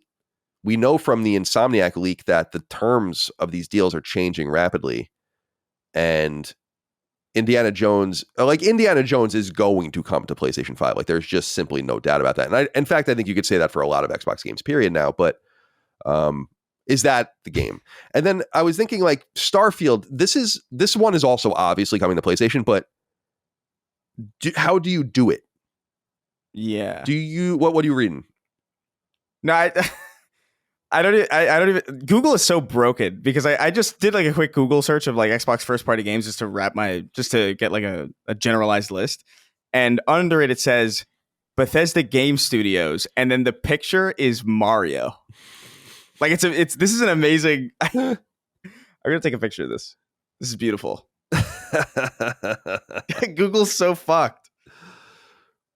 Sorry. That was just too funny. Well, it's all good. There's nothing to be sorry about. But Starfield to me, so I guess what I'm saying is that I believe, I don't know about the Gears trilogy, but I do believe that Indiana Jones is obviously inevitably coming to PS5, and I think Starfield's coming to PS5 too. Do you want to, like you said, have a Game of the Year's edition? Is Shattered Space the final update, or do you want to get as much going and then bring it over? I don't know. I think to me, they must be eyeing things and saying like, look how well Hi-Fi Rush did pretty well over there. I think Grounded is doing somewhat well. I think Pentiment was somewhat irrelevant on PlayStation, although I really enjoyed it. But obviously Sea of Thieves did really well. And it's like, okay, like this is a place we can go and make some money. So do we really want to put our shoulder into it? I think something like Master Chief Collection would be amazing. But didn't we discuss also that the idea was that they would never bring that over and instead they're remaking Halo that they would re-release simultaneously on multiple consoles? I think a lot of this is just hypothetical, Sure. I guess it just looks insane because it's not even a good photo of Mario too. But I think for me, the thing that's confusing, look at that. It's insane. Google really is worthless, but I don't know what could be considered a big game that is coming to PlayStation from Xbox that is already out. We're making some assumptions too that I guess it's a game that's already out because that's kind of like been the playbook lately. It's been like, okay, Pentiment, Hi-Fi Rush, all of these things were already on Xbox for like some time, not a crazy amount of time, but like long enough to where it's like, okay, this is like kind of like past. And so my frame of reference is stuff that's already out. Right. And I don't know of a big game from Xbox that would really that would be lesser than Halo, but bigger than all the smaller things, if not Starfield, really. Maybe Hellblade, but like, Hellblade is anybody? I don't know. Is that exciting? I don't know. That's a weird one. So I don't know. I have no clue. That's why I think Indiana Jones is a somewhat likely candidate for this. But I don't know. I just don't know that I believe that Microsoft is going to do day and date releases with any of their games. I just think, and it's as you're saying, fundamentally, it's going to be stuff that's always going to be late. And so you have to look behind and not forward. Now that might come to change at some point. A Gears collection, for instance, would be really interesting if they did something like that. And they're like, it's coming to everything, even maybe to Switch, Right. and or the next Switch if they just don't say it yet. They wait for it and they release it then. I'm sure they'd have access to dev kits at this point. So, or for a while at this point, especially I'm sure Nintendo will be excited as hell to have a lot of their games over there. So this is interesting. This stuff's gonna start ratcheting it up. There was I know it looks like bias and all of that, but there's just some. I just identify there's just some crazy level of denial about what's going on. Like to this day, it's like why do people do this to themselves? What do you mean? In the Xbox ecosystem, it's like there was an argument that it would end there. It's like it's not going to be. Oh, are you kidding? It's not. This is the very beginning. I feel bad for them in some sense because it's the PlayStation is. Imagine like a PS5 Pro before the next Xbox comes out, where Xbox games are coming over having to support the Pro, with a patch where the best versions of some of these games will be on PlayStation. It's interesting. Yeah, it is. It's weird. It's strange. It's unprecedented times in some ways. In some ways, it isn't. I think. I don't know. This kind of console kind of. I guess loyalty has always been confusing to me. Like I get it. Like I guess if you've invested a lot in that platform and it's kind of under threat or whatever, but I love Xbox. I think it's great, but I'm not really bothered by these games being everywhere either. Like I feel like I'm in like a weird place with that whole thing. Because I feel like one of the bigger Xbox fans probably in general, like at least in the space. And I think it's dope that Master Chief Collection is on PC, and that like the idea of the old Halo trilogy or like the Gears trilogy going on PlayStation is awesome. Like I don't know, but I guess that's your only. I'd love the Gears games on PlayStation. It'd be sick because I really like those games. Yeah, they're great. I would platinum them. I think. Yeah, I think I would try to as well. The Halo ones, if they were the same as the achievements, it's like I'm never going to be able to do that. Yeah, no, that's not even. I'm 50% of the way done with that. I've been playing that game for years, so like no shot. I think I beat the first 3 Halos in my Master Chief Collection on our Xbox, and I think I had something like a combined 450 achievement points from the 3 games on normal. Just playing them. So it's like there's no pressure. Yeah, there's no shot. But I would probably play them again. I mean, I really like the Halo games too. So, and I always like Halo 1 and 2. I had never played Halo 3 until last year, though. All right. So there's that going on, and we'll probably have some sort of resolution to this mystery by the next episode. I'm sure there's going to be a lot of speculation, and certainly things are going to leak. And there's a lot of other options too. It could be Flight Simulator or Age. What is that? Age of Mythology or something like that game. Oh, yeah, maybe one of those. And there's like a ton of options, but I think they can continue to nibble around the edges, but I think that's a waste of time because they're kind of ruining their cachet without really going for the jugular in some sense financially. So it's like, if you're going to do this and send this signal to your audience, you might as well just fucking do it. And I think they're going to come to that conclusion, not necessarily in volume, but just in the games that you open up. And so like, yeah, you might want to just consider putting your shoulder in this. Look how Sea of Thieves is still one of the best selling games on PlayStation for the last few months. Like, what do you think Halo Master Chief's Collection is going to do? Oh yeah. You fucking kidding? That would be like, I told you, I totally fully believe if they did a PS4, PS5 release of Halo Master Chief Collection, that is 10 million units sold. I 100% believe that. Yeah. It's millions for sure. I don't know about 10. 10 would be wild to see. There is such a that would be so I really feel that would sell several million units on just curiosity. Like, I think you're probably right. I look, if the Crash Bandicoot Insane trilogy sold 20 million, I guess that's accurate. That's accurate, right? I didn't right. That's right. That up. Yeah. I guess I could see that happening. I don't know what the PlayStation audience and their like if they care at all. I think it'll be big, and I think it'll be like maybe that's easily like 3, 4, 5 million. In my estimation, like easy. But that would be massive, man. That'd be that'd be a big day for like games in general because that's like the ultimate. Like, whoa, there really are no lines. It's it's like what do people really? What would be the expectation? And could it look? What I'm saying is that I feel like it would do first party numbers, which would be insane. But is that like what people really want on PlayStation? I don't know. Maybe I'm totally vastly overestimating it. I could be, but 120-ish million PS4s and 60 5-ish, probably not by now, million PS5s. Yeah. Yeah. A lot. That's very fertile. If you brought that game to PS4 and PS5, which there's no reason why it wouldn't be PS4, sell a fuck ton. Yeah, I think. Definitely. I mean, I think that's like hundreds of millions of dollars in revenue. So that's my whole point is like, you might as well just put your shoulder in it. If you've already sent this weird signal to the market, the console is already collapsing in sales and has been quarter over quarter over quarter over quarter over quarter, like to oblivion. And then you're just kind of nibbling at the edges, making hundreds of thousands of dollars probably on Pentiment or something. It's like, no, like the signals are good and the water is fine. All right. I'm gonna turn my air on. Yeah, because it is 89 degrees in my apartment right now. Oh my god! Yeah, no, go ahead. I'll entertain everyone. Oh, look, his chair's still moving around a little bit, circling. Oh, it stopped. It actually stopped in somewhat of an artistic pose. You got like the chair directly behind the microphone, perfectly framed. The headphones hanging over with the little cord. You see the table where Snark Tank is filmed and recorded in the background. It actually was quite artistic, the whole thing. Welcome back. Yeah. I was having a moment there where I was like, am I dying? No. And I was like, oh no, it's just incredibly hot. Well, yes, but it has nothing to do with that. Oh, yeah. All right. Let's talk about Helldivers. Something weird going on with this, and I don't know if you can speak more to this just from your basic familiarity with online games generally. There seems to be a tension growing between Helldivers community and Arrowhead. And I think we've touched on this in the past a little bit, Chris, but specifically about how they're really fucking with the game in ways that no one wants them to fuck with it. And people don't really quite understand why they're doing it because it's not a PvP game.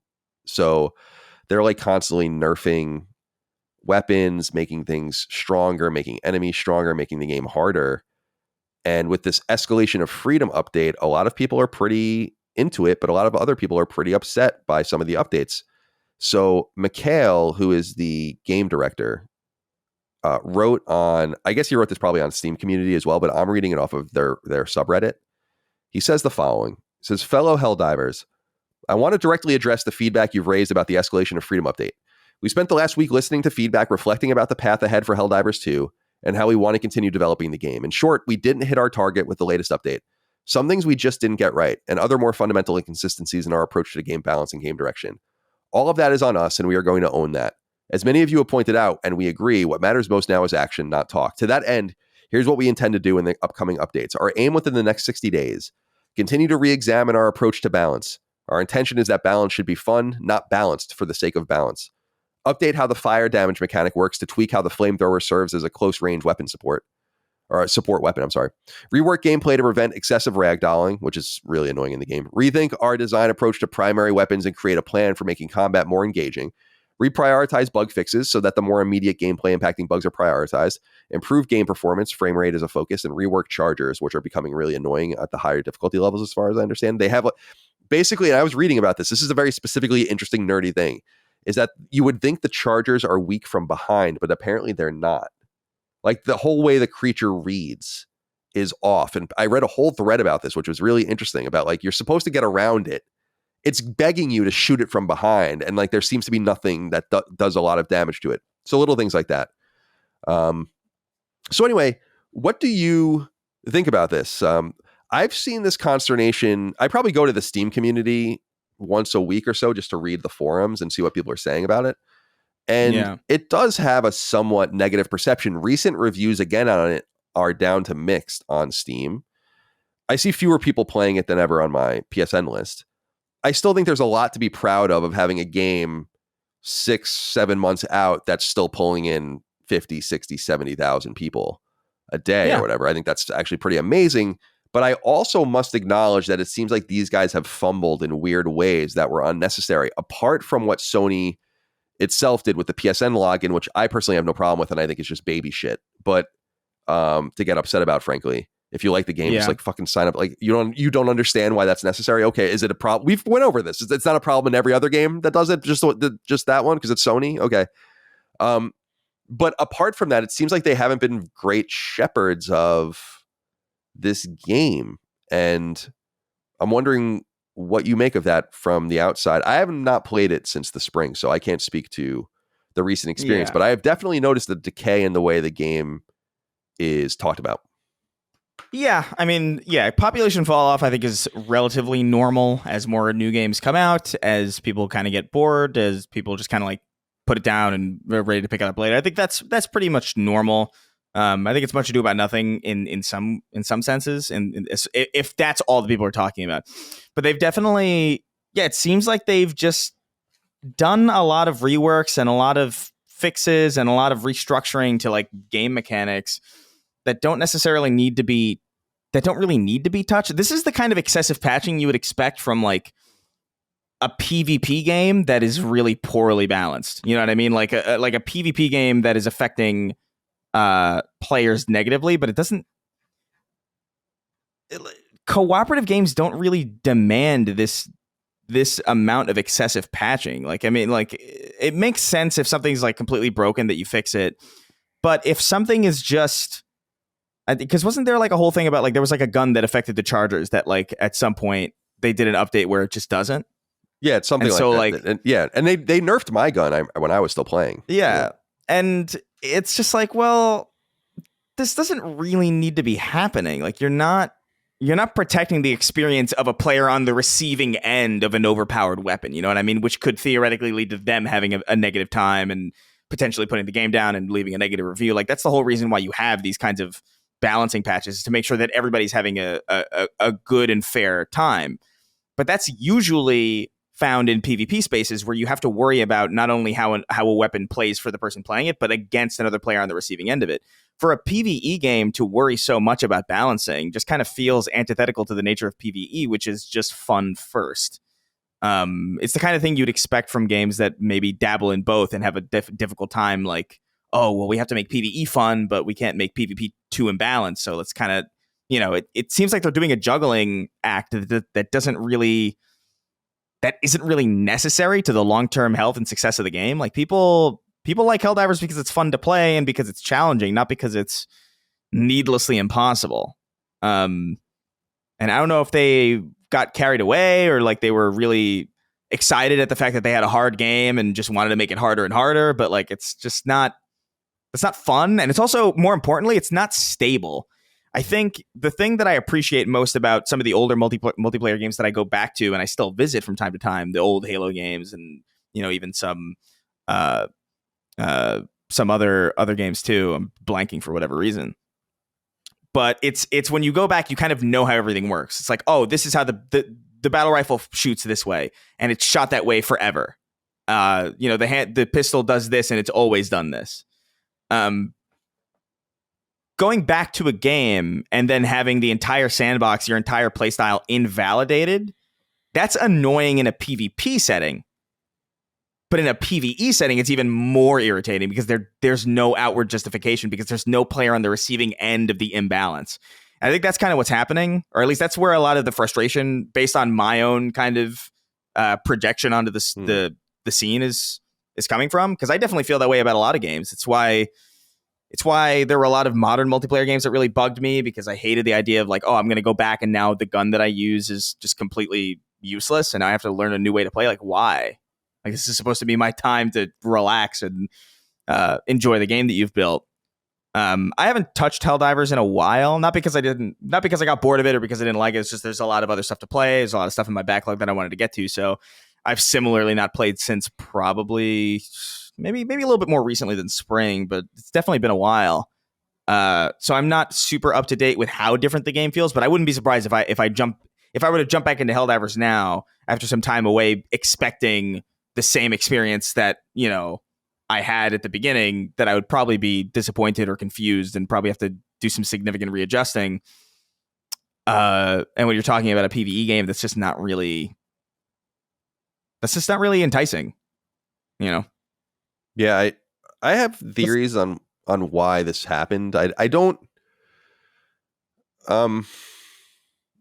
know exactly like what is true or what isn't, but I just think it's pretty obvious that this game's success was a surprise to everyone, and I feel like there was probably a real need on Arrowhead's part and from their perspective to really earn it. I think they started getting under the hood and started fucking around with the game too much in order to continue to entice this cycle of positivity, not realizing that just kind of sustaining what was good about it was going to be good enough, at least in the short term, while they worked on more mid and long-term solutions and new content.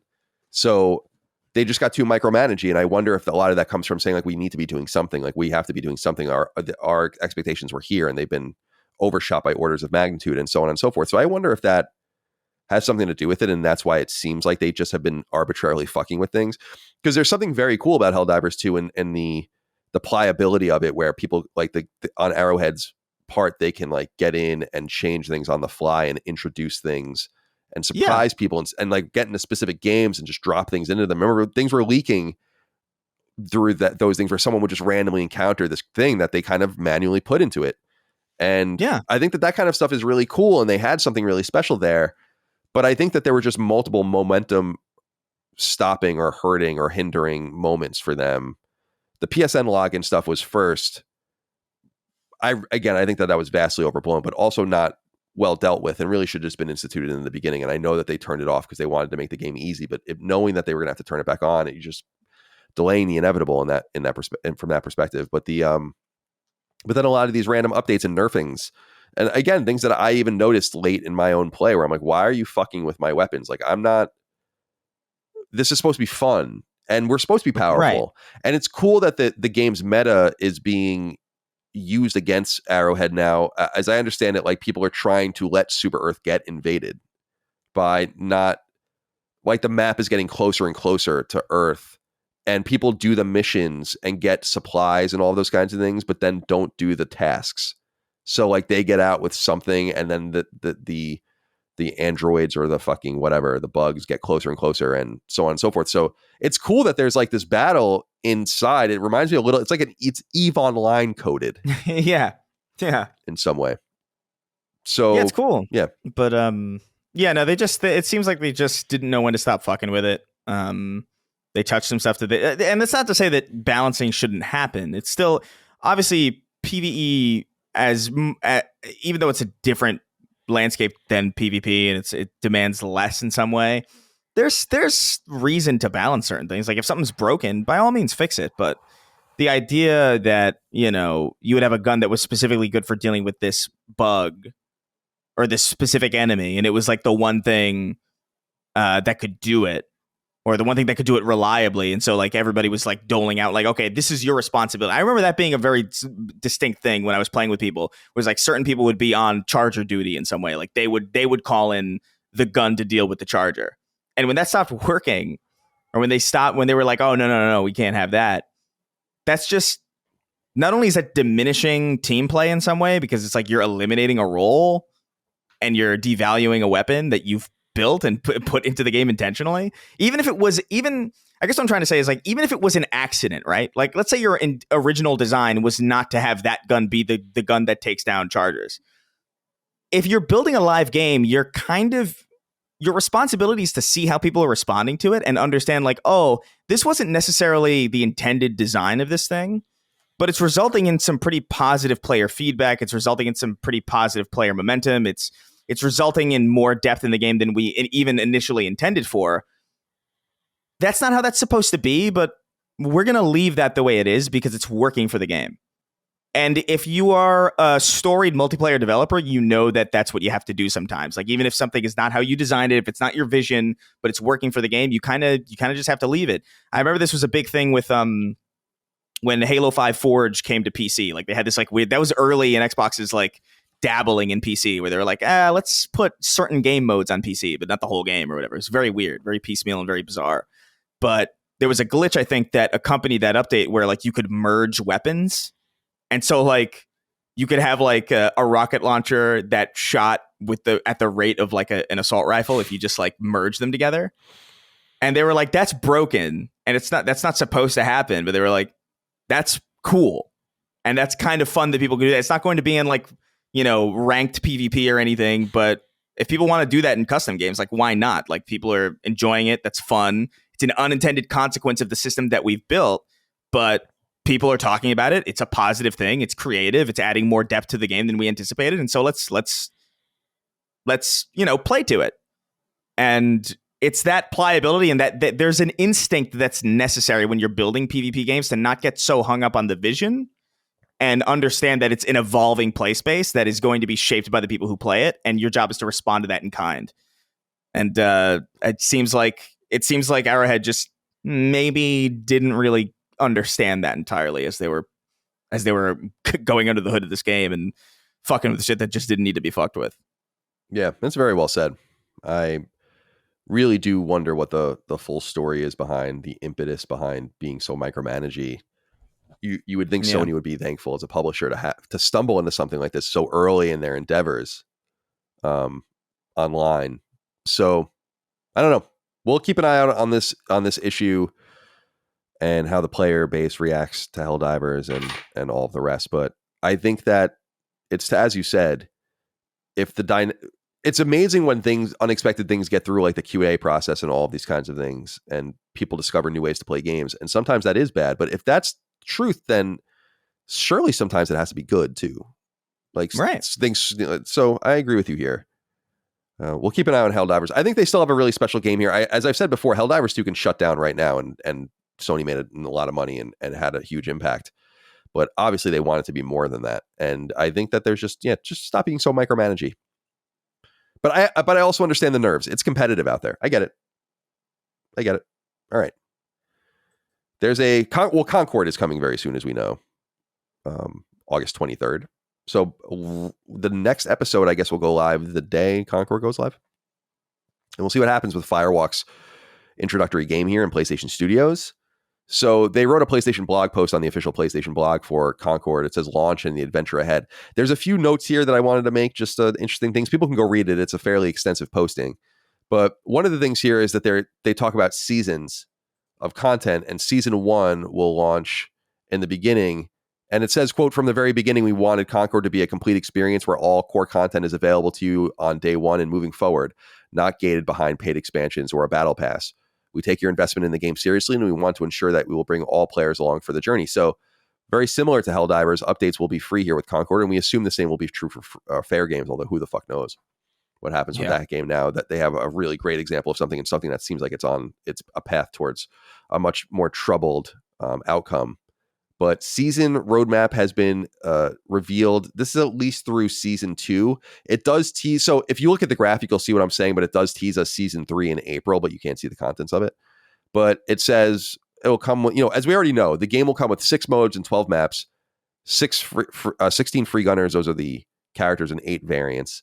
And then you can build your crew and do all that kind of stuff. October, season 1. New free gunner, new map, new variants, quality of life updates, new cosmetics and rewards, new vignettes. And then season 2 will be January. New free gunner, new mode, new map, new variants, quality of life updates, new cosmetics and rewards, new vignettes. So you would assume it would say the same for season 3 in April. We can't see that far. And the other thing that's relevant, I guess, here is something called the crew builder, which I mentioned earlier. It's pretty cool. This is actually a pretty nice idea. I don't know if this is common in other shooters because I don't play them. But the custom crew allows you to, it says, quote, populate your custom crews with characters of different roles.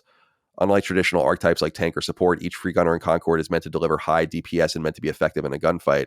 Instead, our characters are defined by one of 6 distinct roles and the impact they can have in combat, whether that's locking down an area, dominating long sight lines, or flanking enemies. And so apparently you can make like just this basically roster of rotatable characters that will give you easy access to them. So I guess it keeps you from locking into an, I guess, so-called maining one of them if you didn't want to.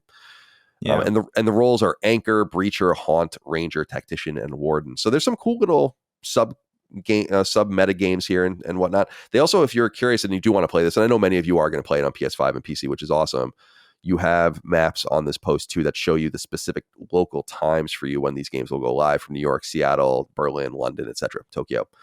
So any last minute thoughts here on Concord? No, not really. Like I remember hearing a little bit about this crew system, and I did look through the menus of the game when I was playing it just to see like if I could get my head around it. And honestly, like whatever it is, it's not really explained very well in the game. Like I really didn't see, and I didn't really engage with it in any real way, and I wasn't penalized for it. Like it didn't feel like I was like missing out on anything by not engaging in the crew building thing. So I don't know what that means necessarily, but yeah, I mean it looks the future looks rough for Concord. I would like to be wrong. It would be cool to have like a new game like this. I pre-ordered it. I have it, because I wanted to get into the beta. So I'll be checking it out and keeping tabs on it for sure. But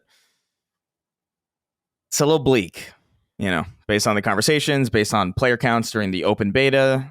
It doesn't seem like there's a ton of excitement for it. It was getting shit on a lot. Sometimes justifiably, in some ways a little bit more than justifiably, but we'll see how it shakes out. Sometimes a game can be good in quality and just maybe a little bit wrong, and that might be enough to completely throw it and toss it under the gutter. So it's a really finicky industry that they're playing in here. So I hope they can land it, but it's not looking great. I feel like that's common even, at this point. Like, games are good, sometimes great, just a commodity of time. That's the major problem as we go into over and over again. Double Guns wrote into us on Patreon and said, "Hey, CNC, I've been following your work, Colin, since 2012, and this is my first write-in attempt. I think it would be great to get someone on Sacred Symbols Plus to provide a different angle to the Concord discussions. I think it is similar to Tales of Kenzera's discourse in a way. You don't like what people did to that. Perhaps consider not doing it to Concord. The hate is undeserved. I am personally quite excited about the game, and I've been very involved in their community. I also have multiple criticisms of it. It feels as though I am one of the few people posting positive yet fair videos on it. I think it plays, runs, looks, and sounds lovely. I'm very frustrated by the way everyone is talking about it. For example, wanting it to fail, dismissing it due to having pronouns, complaining that it's not a single-player PlayStation game, and whining about it costing money. I think Concord failing would be a red flag for the industry. Judging by my time with the beta, this game is good. What is there to learn from failure here? The negativity is completely uncoordinated. I would love to chat about it, or you can just handle these topics here. I feel it is in desperate need of some more balanced discussion. I know Chris has been slightly positive on it, but it deserves a full episode in my opinion. Thoughts?" I mean, I agree with you as far as it deserves a full episode. As long as we have enough people playing it, we will definitely do an episode of Sacred Symbols Plus about Concord. And I think between you, Brad would probably play it. I don't know if there's anyone else. Maybe Dustin would have played it. I don't know. Listen, we want to treat the game fairly, and I totally agree with you there. It's not my type of game. Like, even if Concord looked fun, it's not a game I'd play because, or I don't want to say look fun. It actually does look fun. If the aesthetic was pleasing to me, which it's not, then I still wouldn't play because I just don't play these kinds of games. Helldivers was unusual, but what I liked about it was that it was, totally PvE, which is well within my wheelhouse. I don't want to play against other players ever. So this was not going to be my kind of game, and it was never going to get a quote unquote fair shake for me as something I played, but I do want to treat it as a product fairly. But I'm telling you that from my own, what I feel like is somewhat experienced and learned point of view, this game doesn't look good. And it's not like judging a book by its cover. And then you flip the cover over and get into the words, get into the meat. You have to look at this thing the entire time you play it. And I don't think it's particularly pleasing. It's not to say that, and Chris has put this into words in the past, it's not that it looks graphically bad or that it doesn't look like a PlayStation 5 game or anything like that. It's just badly designed. From the characters and the world, from what I've seen, it's very bland and boring. And that's what I feel about it. Now, I've said from the very beginning personally that I'm quite sure the game is good. Like, I'm not considering who's making it. And I'm not saying Firewalk, but the people that worked on this game worked on huge games. They know what they're doing. It's a matter of the aesthetic, the timing, the price, the market, the desire of PlayStation fans, which will carry or not carry these kinds of games. And listen, I agree with a somewhat aggressive games as a service approach. If anything, it seems like they're unwinding that. And I think that might be in and of itself a mistake, not completely, but just like you want to keep a few of these irons in the fire, in my opinion. Don't get scared off from this already. You're 1 for 2, assuming Concord doesn't hit. But from my experience, just being in this industry, this reads and feels like a Battleborn to me. A game that is fundamentally probably totally good, but just doesn't have a place. And without a place, it's not going to live very long. So I appreciate that they're saying like season 3 in April and stuff. And I'm like, we'll see about that. If you don't increase the player base well beyond what you did during the beta, you're not going to have anything by then, I would imagine. But I don't want it to fail. I don't want anything to fail. I'm not one of those kinds of people. And everyone that listens to this knows that. I'm not rooting against it. It's just somewhat obvious, and I would love to be wrong. Chris? Yeah, I mean, dude, I he says like I've been slightly positive on it. It's like I think I've been pretty positive on it, to be honest. The only thing that I'm negative about really is just the realities of the market that it's coming into.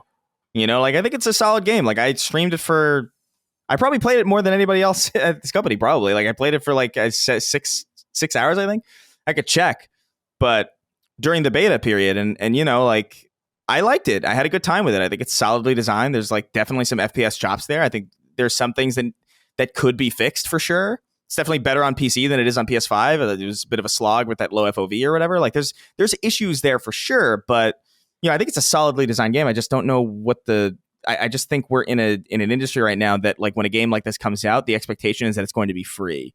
And I feel like asking as steep of a price as they're asking for this game, which is not technically steep. It's not like I feel like this game isn't a game that's worthy of that price. It's more about how are people going to react to it in an economy where they can play games that have been around for a longer time, that are a lot more established, that are a lot more, you know, in their final state than this is going to be, that also have no barrier to entry and have a ton of eyes on it, a bigger player base. It's not locked down to a single machine. And I know this is on PC and PS5, but like there are games that are everywhere. So I don't know. I just think it's coming into an environment where there's some steep competition. I think if this game came out in like 2013, we'd be talking about we'd be having a different conversation, you know? Because that was Titanfall time, you know, this kind of thing was okay. But it's a very different reality out there now. And yeah, I mean, will there be an episode about it? I know I'll be playing it at least. And I'll probably definitely have more to say about it once the full thing is out and I have some more time with it. But you know, that I guess that depends on like who else is going to be playing it. Yeah, I think I would like to do it. I'm curious about how this game is going to shake up. I would be more interested in doing something like this though, like at the end or at the beginning of a new season. You know what I mean? Like after the game's been out for a while and we can actually like assess like, has there been like an increase in player count? Has there been a steep drop off? Like what have they delivered? How have they tweaked it? How are they going under the hood and reacting to people's criticisms on the fly? Are they adding things that are necessary? Like the fact that there's no FOV slider on console is a crazy mistake. Like I really don't even understand how that kind of thing got past people. Maybe it's just a beta thing, because I know that the beta didn't have a training mode either, and apparently there's going to be a training mode in there. But you'd think that an FOV slider would just be baked into like the core SKU of whatever it is they're doing, regardless of whether or not it's a beta or not. Especially if it's in one version and not the other. So that's a baffling omission that is going to make the game a lot harder of a sell on PS5, in my opinion. It's way better on PC, not just because of the input method, but because of that flexibility. But I think that's the time to really do a Concord episode. Is at the point where they're at the precipice of a new season. We can do multiple ones. I mean, see, that's the thing is like I don't mind, and it'll also surely be covered on Summon Sign. So. And you'll be on there with Brad, I'm sure, in the weeks to come. So, yeah, we'll have the Concord conversation. We will treat it fairly. I don't think we really treat anything unfairly. And I totally disagree, by the way, Double Guns, that this is similar to the Tales of Kenzera discourse. I don't really think they're similar at all. Tales of Kenzera was made out to be this woke game that had a woke message that was simply not there because it was about black people. There was a certain group of people that were like, well, it's woke and it's this and it's that. And I feel like this game is quite clearly more socially imbued and catering to people, which is totally fine, because I actually think it's quite wise to have a diverse cast of characters in your game to, you know, if people want to see themselves in the game and all that, whatever. I don't personally play games like that, but I understand that. But it's not, characters aren't cool looking. That's the problem. Like, yeah, I don't think like it's totally different. It just doesn't look good to me. It doesn't. Yeah, I'm sure. Look, I'm sure you can find. I'm sure you can find some people online peddling the message or peddling the idea. It's like, oh, the game's bad because it's woke. That's charlatan speak. It's you know, quite frankly, Concord's not bad because it's woke. It's even to the extent that it is, which is like very minimal. It's just got like a diverse cast and like there's like pronouns in like the character descriptions or whatever, which is like whatever. I don't care. It means very, very little. The core really is that the game's problem is, in my opinion, and it seems like in a lot of people's opinion too, so it's not really unfounded, is just the art design is not there. It's not hitting. and it just doesn't speak to people. And that's a problem because ultimately art design, I've said this multiple times, your art style is it is your first impression on everybody. And if it doesn't grab you, it doesn't grab you. And that's a lot of people who are just going to be like kept out because they're just not interested in what they're seeing.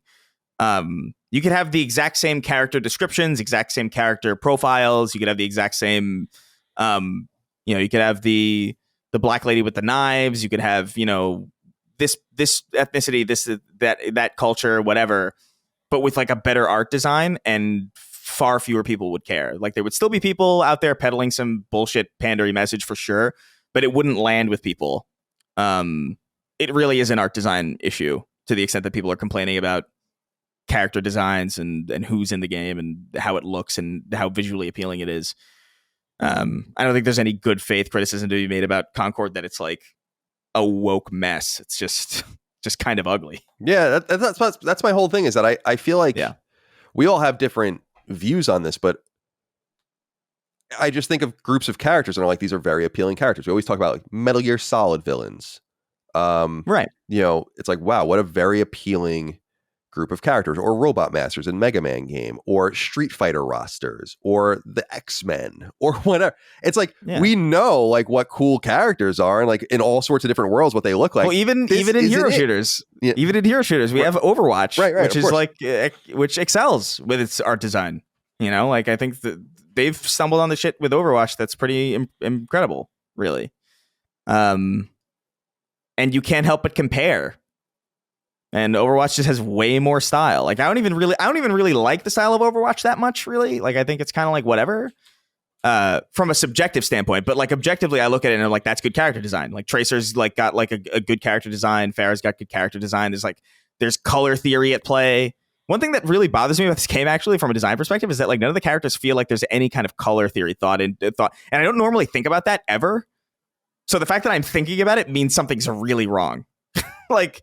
There's characters with like completely mismatched, like cacophonous outfits that don't match at all, that don't like speak to a design or like a tone. And it's weird. It's bizarre. And I get that there's like skins or whatever, but like, man, I don't know, man. Character design is an underrated skill, and it seems like something that they didn't really pay that much attention to in this game. Like, and I don't mean to be harsh or whatever, but it's just like, and this isn't me being negative on the game. It's just like it is what it is, Yeah, it plays well, but it's ugly. These characters are just. I'm just looking at. It's just yellow Michael. It's just Michael Rooker with jaundice, and it's like, okay. It's really like some of these characters are just so. There's a few cool ones. There's a character where was he or she? I don't know who it is. It's like the astronaut looking one. Yeah, Raka has like a red visor on like an astronaut's helmet and stuff like that. I'm like, that's kind of cool, I guess. It's just I look at this and I'm like, I don't care. When I look at a Street Fighter roster, just as an example, it's like, damn. I think they're all terrible. Like I see what you're seeing. This is the one that I object to the least, but even that one's just kind of like whatever, you know what I mean? Yeah, there needs to be more to it. It's like everything's like, I was gonna say sepia tone, and that's not really it, but there's like some sort of saturation with the screens I've seen too, and the videos I've seen, where it's just this dirty, gritty sci-fi look is so played out, in my opinion. And yeah, I don't know how to I don't have the artistic vocabulary to explain it, but I think if people go and look at it, it just comes off like that. It's just very, I don't know, man. I don't know what this is. I'm not trying to be mean to it. I look at some of these characters like, who the fuck wants to play as some of these characters? The best looking, the character design with like the best designed character in this game is like this trash can robot looking thing. Yeah. And I don't mean that and that's not a compliment. One Off is his name, I guess. Yeah, it's like it's interesting. It's like it's different. It's round. It's kind of weird. Like you don't really see robots that look like that in anything. But then at the same time, maybe there's a good reason for that. Yeah, it's because it's not that appealing to look at. People might totally disagree. I mean, more power to you if you do. Yeah, it's totally subjective. So it is. Yeah, like whether or not you like something is subjective, but I do think that there's like objective merits of like color theory and just like basic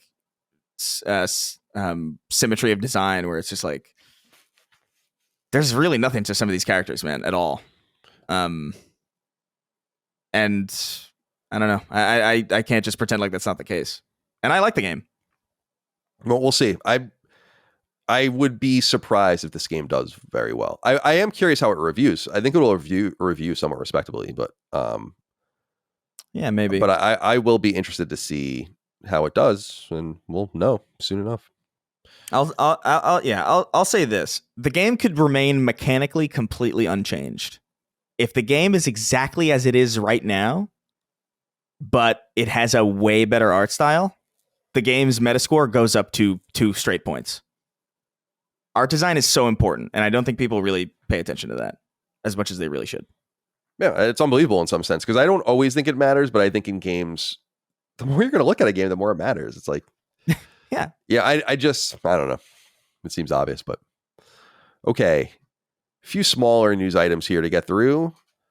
This was the first here that I saw of this conversation, and it's emanating out of Japan. The Twitter account Genki JPN that I guess is in Japan and reads Japanese or whatever, links to a cgworld.jp article.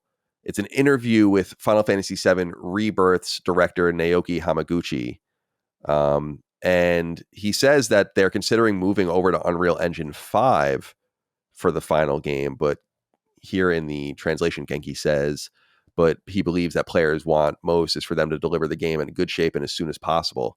He says he will make a decision based on whether it will be faster to switch engines or whether it is best to make it all at once as it is now. So I thought Final Fantasy VII Rebirth was exceptional. I think it's my favorite game of the year so far. And I would be surprised, actually. Maybe something will unseat it. I don't know. Unexpected things happen. Astrobot, perhaps, or something else. But I really, really loved it. What do you think about the idea of moving over to Unreal 5? This seems unnecessary. I would just say, like, just get the game done. They should all read. They should all read similarly too. I don't think you need to make something bigger and better and more beautiful. It should read like the conclusion of what you've already been working on. So I don't think there's maybe it'll make the pipelines easier and maybe make more fluid, but I doubt that. Yeah, I have a hard time believing that switching engines, even from one Unreal to the next, which is probably like undoubtedly a lot easier than switching from like, I don't know, something like Decima to Unreal or some other third party to Unreal. It can't be easier than just continuing on your current pipeline. Like I don't think Final Fantasy VII Rebirth was hindered by Unreal, really. Maybe it was. I don't know. I played that game on performance mode, and I thought it was pretty good looking and played pretty well. Like I didn't really have a problem with it. Maybe other people are a little bit more sensitive to it, or maybe because I remember there was a conversation when you guys were playing it that it looks pretty ugly on performance mode if you pay attention. But like I was actually kind of looking for it, and I couldn't. Interesting. They might have improved it. I don't know. Yeah, I mean, maybe. I guess it's on some level subjective too. It's like I guess I don't really care as long as I really don't care how a game looks if it just feels good to play. Like I really am willing to sacrifice. Like things could be pixels on the screen, and if I'm moving at like 120 frames, I'm happy. So I guess my subjective line for that is a lot lower or higher depending on how you want to frame the conversation, I guess. But I just don't see the point really. I think you just want to get the next game out as quick as possible, not in like a rush kind of way, but just there's no real reason to move over to a new engine if it's not going to see any real improve. Because I think the main issue with how Final Fantasy VII Rebirth ran wasn't necessarily the engine, although I guess everything does kind of come back to the engine. I think it's more about like the hardware, right? Is that like it's just you'd imagine if PS5 Pro is going to come out, probably be able to handle whatever Final Fantasy Rebirth is going to be doing. Or Rebirth Part 2 or Remake Part 3, whatever the fuck they're going to call it. There's Remake, Rebirth, and Remix. I don't know what the fuck they're going to be doing, but Reimagine. Personally. Well, I agree with you. I think it's an interesting conversation point because we're so desperate for Square Enix news, but I don't think there's really anything there. And I just think it's kind of going to be a waste of time. And I think, again, the game should just kind of be kind of congruent with each other in some sense. You don't need to go above and beyond and make things more complicated than they need to be. You really need to finish this up and move on. Yeah. Although again, I loved Rebirth, so I'm not trying to like shit on it in any way. Yeah, if they're planning on doing some stuff that's going to make it chug, I guess, that if there's any real like quality of life issues that are going to arise from staying on Unreal Engine 4 and then that will be alleviated going on Unreal Engine 5, then I guess maybe do it. But it's hard for me to believe that there's really anything because Rebirth was pretty good. All right. Next piece of news. This just happened right before we started recording, actually. Dragon Age the Veilguard has a new trailer, and this is a release date trailer. And the release date is Halloween, October 31st. You guys can check out the trailer on Dragon Age's official YouTube channel. It already has a couple 100,000 views from when we're doing this. I'm sure it'll have many more by the time that you go check it out. I don't think I'm going to play this game. I mean, I'm really just not interested in it at all. And I'm glad that other people are. I'm really curious to see if this game will revitalize people's interest in this franchise that has been dormant for a decade at this point. And I was reading a little bit earlier about what the actual course of this game was. And it as I understand it, this is the third version of this game. There was that first version that began in like 2015, 2016. And then that was like, and I think after Andromeda, that one got fucked up. And then they were doing another one that was live service.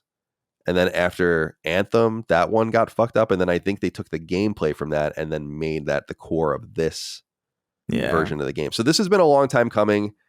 I guess I just didn't realize that people cared so deeply about Dragon Age because I've only played Dragon Age Origins. I beat it and back in the day on PS3. But I didn't play Dragon Age 2 and I didn't play Inquisition, which some people think was the best game of a slow 2014. So I'm actually quite curious to see how this does critically and commercially, but I don't think it really this is a trailer. It doesn't really show gameplay, or at least very much. It shows gameplay, I guess, but really from a cinematic point of view. So who the hell really knows what it's going to look like and how it's going to play. There was rumors that it played kind of like God of War, so that would be interesting. Yeah, I've never been a Dragon Age person. I don't think I've played. I think I played maybe a little bit of the first one. I don't even remember the context. I know I did though for a little bit, but I never really got engrossed in it. This is a series that I just kind of missed, and it just feels like one of those things where it's like I just missed the boat on this thing, and I'm kind of okay with it. People don't seem to be that thrilled about this either, so it doesn't really inspire. Doesn't inspire the usual kind of like, oh yeah, maybe I'll jump in. You know. Just kind of feels like I'm better off kind of not playing these games, unfortunately. I'm not crazy about this art style. There's something about it. I kind of, I agree. I don't think it looks bad per se, but I don't think it looks like Dragon Age. And I say that as somebody who doesn't know what Dragon Age looks like. But I feel like I know that this is not what Dragon Age looks like. You know what I mean? Like there's something. It looks very sterile to me. Dragon Age, it looks like everything's got oil on it. Yeah, it's like everybody's sweating a lot, but right. It's not even like it's like clean sweat. It's weird. Like it looks like artificial and wrong. Yeah, I'm not crazy about the way it looks. Yeah, like I'm looking at some of the older. I'm looking at like images from Dragon Age Origins, and it's never been like particularly realistic, I guess. But yeah, this it doesn't look like this. I don't even know how to describe what the difference is that I'm seeing. I wish I had like a better. It's like what you said a little bit earlier. I wish I had a better artistic vocabulary to put my finger on exactly why things are so off, but they are, and you just kind of know it when you see it. It just looks like a poor Disney version of Dragon Age. I don't know, like it's like DreamWorks Dragon Age. Yeah. That's I don't know how to decide. I don't know. But yeah, more power to you guys. Yeah, because because I've seen some people kind of like shoot down criticism where it's like Dragon Age has never looked super realistic, and it's like, yeah, you're not wrong. Like I see what they're saying, but I also just don't know how you can't look at this and see that there's clearly a difference.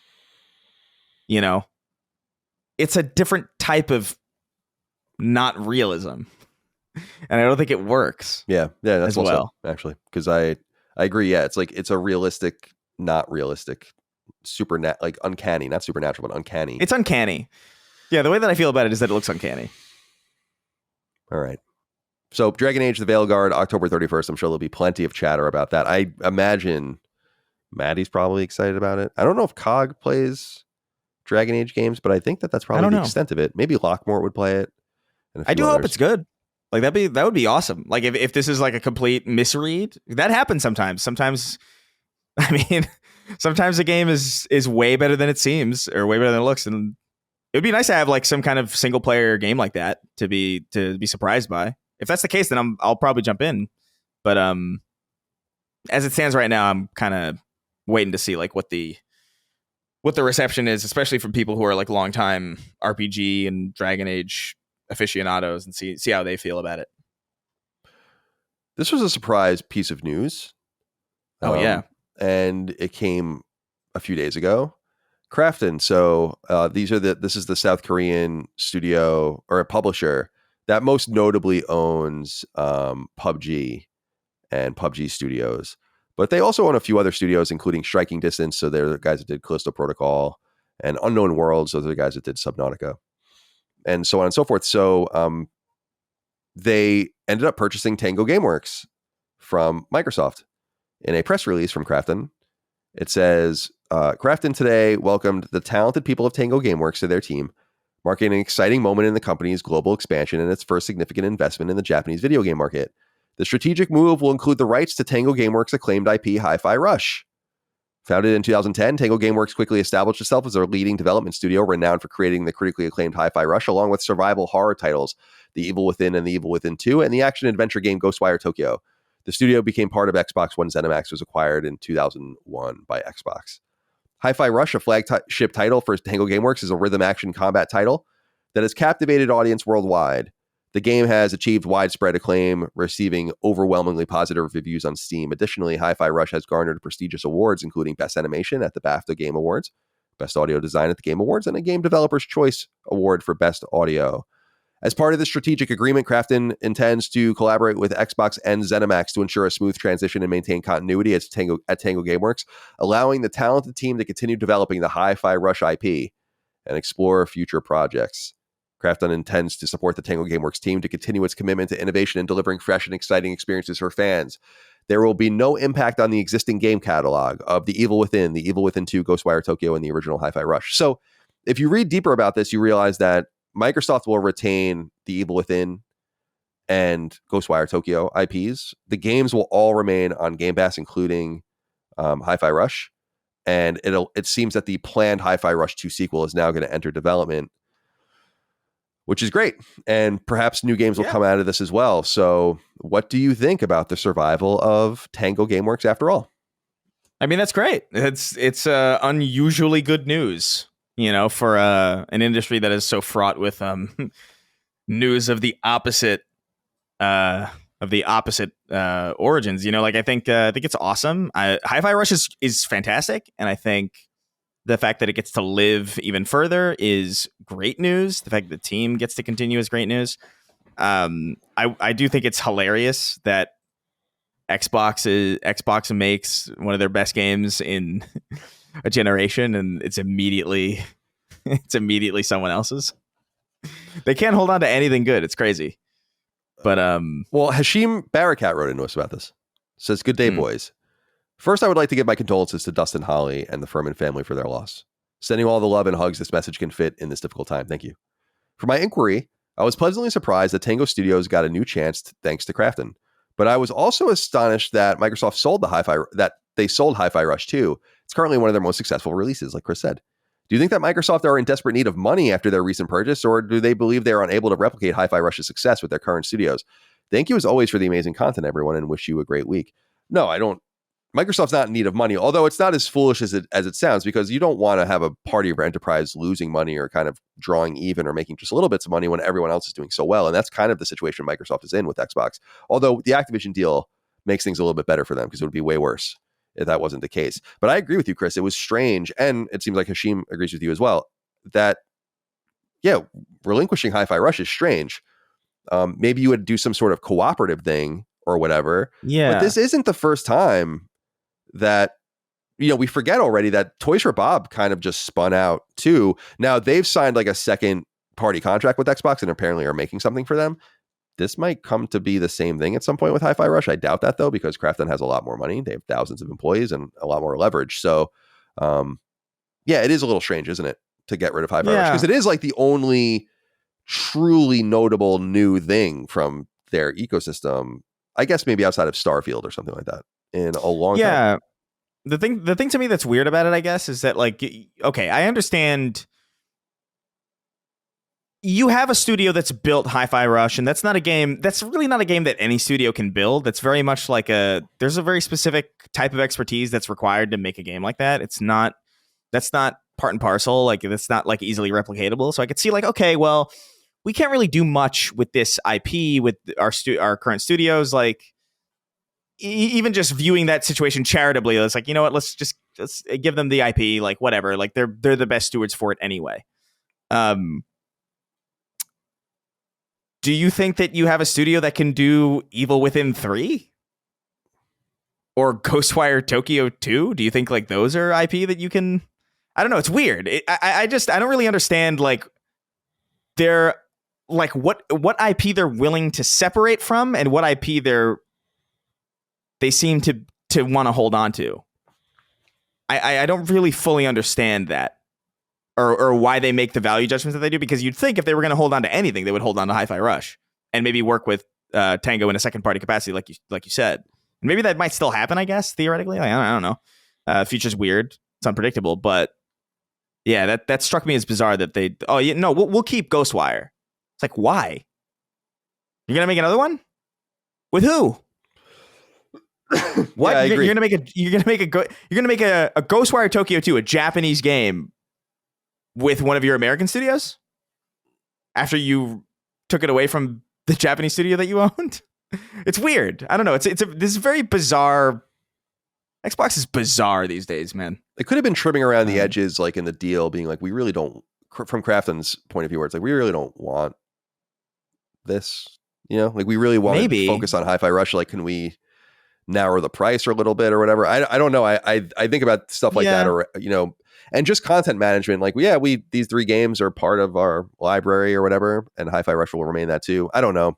I'm happy for Tango. I think it's really awesome. I also think it's really wise for the PUBG peeps to be investing in Japan with having a little bit of a presence there and just right across the water. And so, yeah, I'm totally down with this. I think it's cool. It was really pleasant news to hear, especially because of how I know people feel about Hi-Fi Rush. And I think a lot of people were really crestfallen by the news, not because it's like a studio being lost. I think that's sad in and of itself, but I also think that they're kind of a shadow of their former self without Mikami there, and probably way less valuable, but still valuable enough for someone else to come in and swoop in and buy and invest in Hi-Fi Rush. Like, someone's a fan of that game over there probably, and saw an opportunity and been like, well, what's going on here? Like, what can we do to kind of bring this into our family?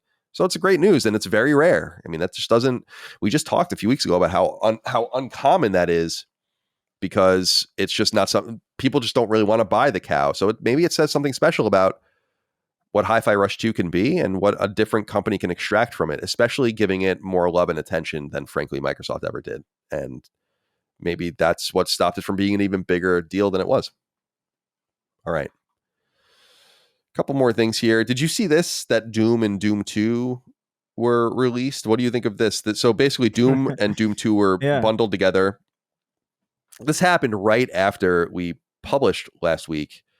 And so the really cool thing about this is that if you already own Doom and or Doom 2, so it's and or, as far as I understand, Doom or Doom 2 as a la carte purchases, you will get this for free, totally. And that includes on PlayStation Network. It includes Doom and Doom 2, Doom 2 Master Levels, and then a bunch of different, I guess, expansions. Evolution, the Platonia Experiment, No Rest for the Living. I can't read that one. And then Legacy of Rust, and a few other things. So pretty cool. Let me see. Oh, it's Sigil. That's what it is. So this is exciting. I was going to buy this soon. I think it's only $10. Yeah. What do you think about Doom and Doom 2 coming back like this? I think it's cool. I think it's dope that it just sort of happened. You know, like, it's just a nice little surprise, because I don't recall hearing anything about this being in the works or coming out. Like, it seemed like it just sort of came out of nowhere. Yeah, it came from I guess was it BlizzCon or QuakeCon? One of those.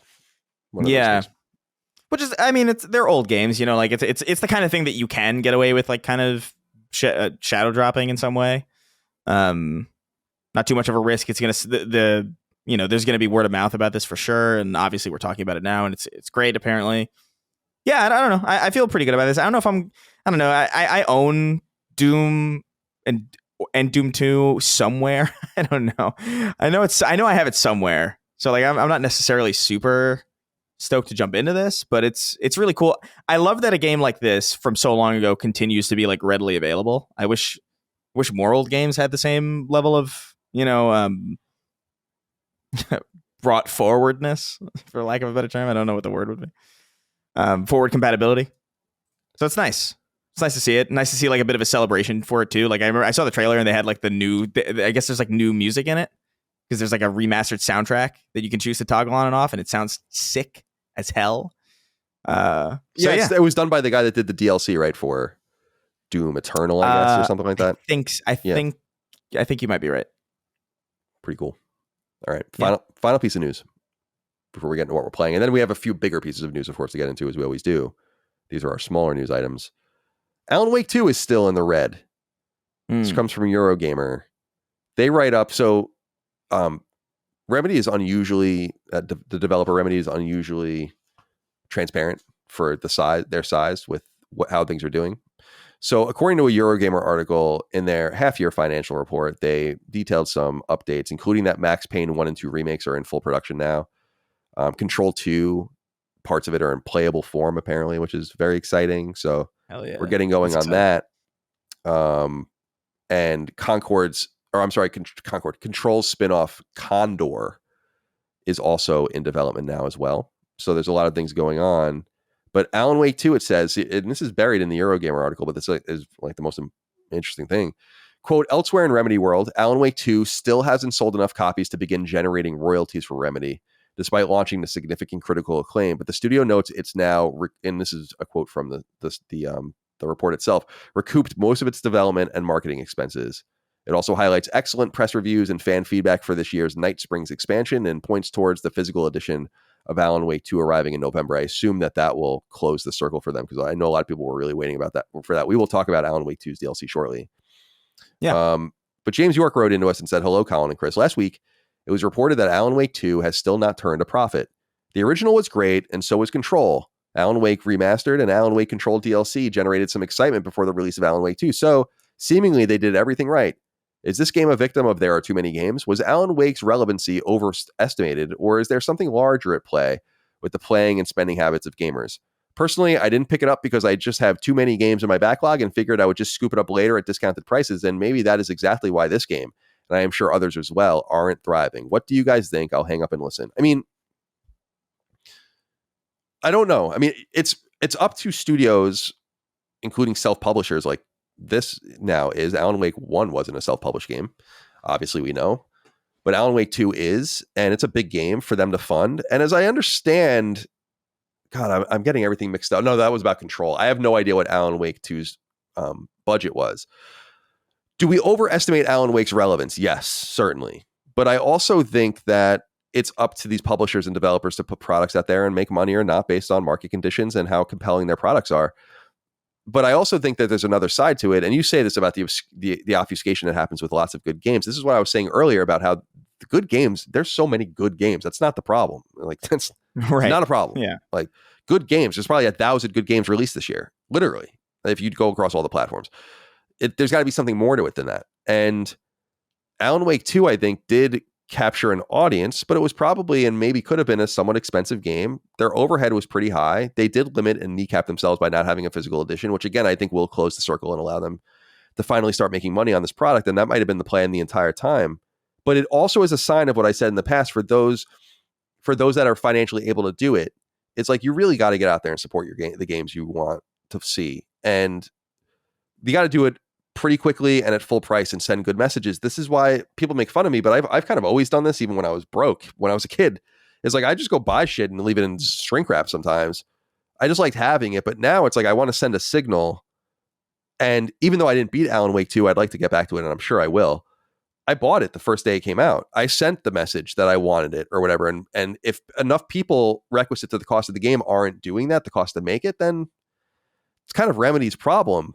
But I do think that people do get a little cute by half, like you're saying, James, and say like, well, I'll wait, this and that. It's like, cool, man. That's your right as a consumer. And I think that that's smart. And with shit that I don't care about, I do the same thing. It's like, nah, Yeah. I'll wait till, I'm not going to go see that movie. I'll wait until it's on fucking Netflix or whatever. But I do care about games. So I try to put my money where my mouth is. And maybe this is a sign that more of us should be doing the same. What do you think, Chris? Yeah, no, I agree. I think Alan Wake. I also just feel like Alan Wake is a special game in the sense that like it's a very art house kind of game with a lot of money behind it. It reminds me a little bit of Death Stranding in that way, where it's like it's kind of a surprise that game did as well as it did, but at the same time, like people were expecting it to do way better, you know, because it was a Kojima game, and you know, and it sold. I feel like maybe I'm misremembering this. But like I feel like I remember Death Stranding selling kind of softly in the beginning, or like not to what we expected. I feel like I remember that being like kind of a narrative where it's like, oh, it's not selling as much as a Kojima game normally would, and it's like, well, yeah, it's a weird game. It's also not Metal Gear, you know, like it's not going to generate the same kind of attention. But yeah, I don't know. Alan Wake is it's a very particular game. It's not the kind of game that a lot of people are necessarily going to be jumping into with. It's not this action-packed kind of, you know, bombastic, like it's not Call of Duty. It's not Grand Theft Auto. It's not this thing that demands your attention. It is this kind of subtler, kind of, in some ways, somewhat inaccessible game, you know, like it's a sequel to a game that came out how many years ago now? 2010? Yeah, 2010. I want to say. Right. So it's a sequel to a game that came out 13, 14 years ago. It is a continuation of a story that was fleshed out in an unrelated game's DLC. You know, it's weird. Yeah, it is. And it's awesome for it. I love everything about it. I love how weird it is. I love Remedy. I love their unorthodox approach to all this. I love their style. It's very quirky and bizarre, and the amount of production per square inch in this game, and the clear production value placed on something that is so clearly a passion project is really, it's awesome. But there's also like a high risk in that, you know, like it's inaccessible. It's weird. It's not going to be on everybody's like favorite games list because it's just so strange and unorthodox in the way that it does a lot of things. And it's a risk that you do. And you usually embark on those risks if you understand that you have other things maybe to offset it. I'm sure Control 2 is going to do great. I'm sure, you know, they're banking a lot on Condor as well. I know Max Payne, those remakes are apparently, like, people are excited about those. I'm pretty stoked about that too. Yeah, me too. So, yeah, I mean, I think they have enough to maybe offset it. And I do think, like what you said, like I think that game being available on physical, maybe even when all of the DLC is done and it's in one package, it's probably going to be a pretty compelling offer for a lot of people. And I think it's going to do some pretty good numbers once that's done and out there. But I'm not necessarily surprised that Alan Wake 2 didn't set the world on fire. It is very weird, you know? But I love it. I think it's great. I found data for Death Stranding, by the way, to just put a period on that. There's no... Yeah, correct me if I'm wrong. There's no... Well, no, I think you're pretty right, actually. Sales data indicates... We haven't had new sales data in more than 3 years, apparently. But July 2021, according to Wikipedia, the game had sold 5 million copies, and that's on PS4 and PC. The game has since come to PS5 natively and all the rest, so I'm sure it's doing a little bit better. But no, that's not very strong sales. And but enough, apparently, they say here, to make the money back and make a little bit of a profit. So, and obviously they're doing a sequel, so they do. Although I think Sony understood wanting to keep Kojima happy however they could. So yeah. I think people were expecting, like, I mean, that's still a lot. That's a lot of sales to me. Like, obviously, like that's a lot of money. Like, I think there was a Final Fantasy that sold, I think, about... It was 3 million in like a month, and people thought that was soft. That was Final Fantasy 16. Yeah, exactly. 3 million in a month on one console, and that's apparently bad. But you know, so I really don't know what to make of people's assumptions of what sales are good and what sales are bad. I really have no idea what people want anymore. But it sold softer from what I remember, and than people were expecting, and that's just going to happen with games that are just odd and off, like awkward or weird. And I think Death Stranding and Alan Wake 2 are both kind of games of a similar ilk, where just really high production value on a really weird idea that's in some ways and in many ways inaccessible, but for some reason strikes a chord with an audience. And there's nothing to suggest that Alan Wake 2 isn't going to be another game like a lot of Remedy's games where they just kind of have a long tail on them, so we'll see. Yeah, they're building something. And as they continue to build out Control next, which I can't wait for Control 2, dude. Oh, yeah. And at that point, I'll play Control again. I never played it on PS5. So, and I never played the DLC. So that'll be cool. Me neither. Yeah. So I'm excited about that, and they'll be able to kind of recirculate people through these games endlessly. Like once they make their profit back, then it really, I'm not saying they're going to make tens of millions of dollars over time or whatever, but they're going to make nice little chunks of change for years to come as long as they get that. Plus, they bought Alan Wake backs for some amount of money from Microsoft and all of that, so they've invested in it and they want to make it work. And I do think that Alan Wake is a special, and just their universe, I think, is a special thing. And so I'm rooting for them. I really, really want them to do well. Chris, it's time to talk about what we're playing. I'll go. You're playing a lot here, so we have a lot to talk about. I will go first and just get out of the way. My friend, like I said at the top, Ramon was here, and Micah's parents were here as well. So I really have only had 10 to 15 hours to even play games in the last week. I've played late at night if I've had time at all. And during that time, I got through the entirety of Ayuden Chronicle Rising, the 2022 kind of prequel to 100 Heroes that came out earlier this year. It's a different kind of game. It's much more budget. I don't know that I necessarily recommend it. It's not very good, to be honest. It's fine. And it's like a 2D action RPG. It's got some personality, lots of dialogue and whatnot, but it's really just a bunch of fetch quests, some limited dungeon exploration. I like the fighting system in it. It's pretty interesting. You play as 3 different characters, and each character is mapped to one of the face buttons: square, triangle, or circle. So like if you press circle, your mage comes out and like casts a spell. If you press triangle, like your big tank comes out and swings his sword, and so on and so forth. So it's kind of cool, and you can set up combos, but it doesn't really go anywhere or explore anything. It's a very inoffensive whatever game. I played it just out of curiosity. I want to say it was on PS Plus at some point. So many of you out there, if you followed my instructions explicitly, as I've been saying them for years, added it to your download list so you can play it later. That's exactly what happened to me, because as I said earlier, I wanted to play 100 Heroes, and then I'm like, you know what? I never played this game. I might as well play it first, and I already owned it. So I either bought it when it came out, which is possible, or I own it from PS Plus. So that's all I've been playing. I'll get back to it. I'm going to platinum it probably tonight and then move on. I don't know if I'm going to get right in 100 Heroes. I really don't know what I'm going to play next. So the world is my oyster, as it were. But it says here you're playing 5 different things, so you can talk about them however you like. Yeah, so I mean, it's a bit of an awkward list. It's kind of all over the place, but I do it. I'll go in order just because I wrote them in somewhat of an intentional order here on the list. So I finished up Immortals of Avium in the last time that over the time that we've not been doing the show, and yeah, I finished it up and I liked it. I had a good time with it. I do think at a certain point the story got a little bit too long in the tooth. It was trying a little bit too much. There was a point where I feel like it was about to end, and I actually remember feeling like, oh, I feel kind of satisfied. Okay, cool. And then it kind of went on, and it tried to do like some twists. It tried to be a little bit more clever than I think it warranted, and it got a little bit long in the tooth. And it's funny, I made assumptions the last time that I talked about it that, oh, I must have been reaching the end of like the ability, like the amount of stuff that they give you to play with, because I couldn't imagine where they would fit more stuff into the controls. So there's specifically an R1.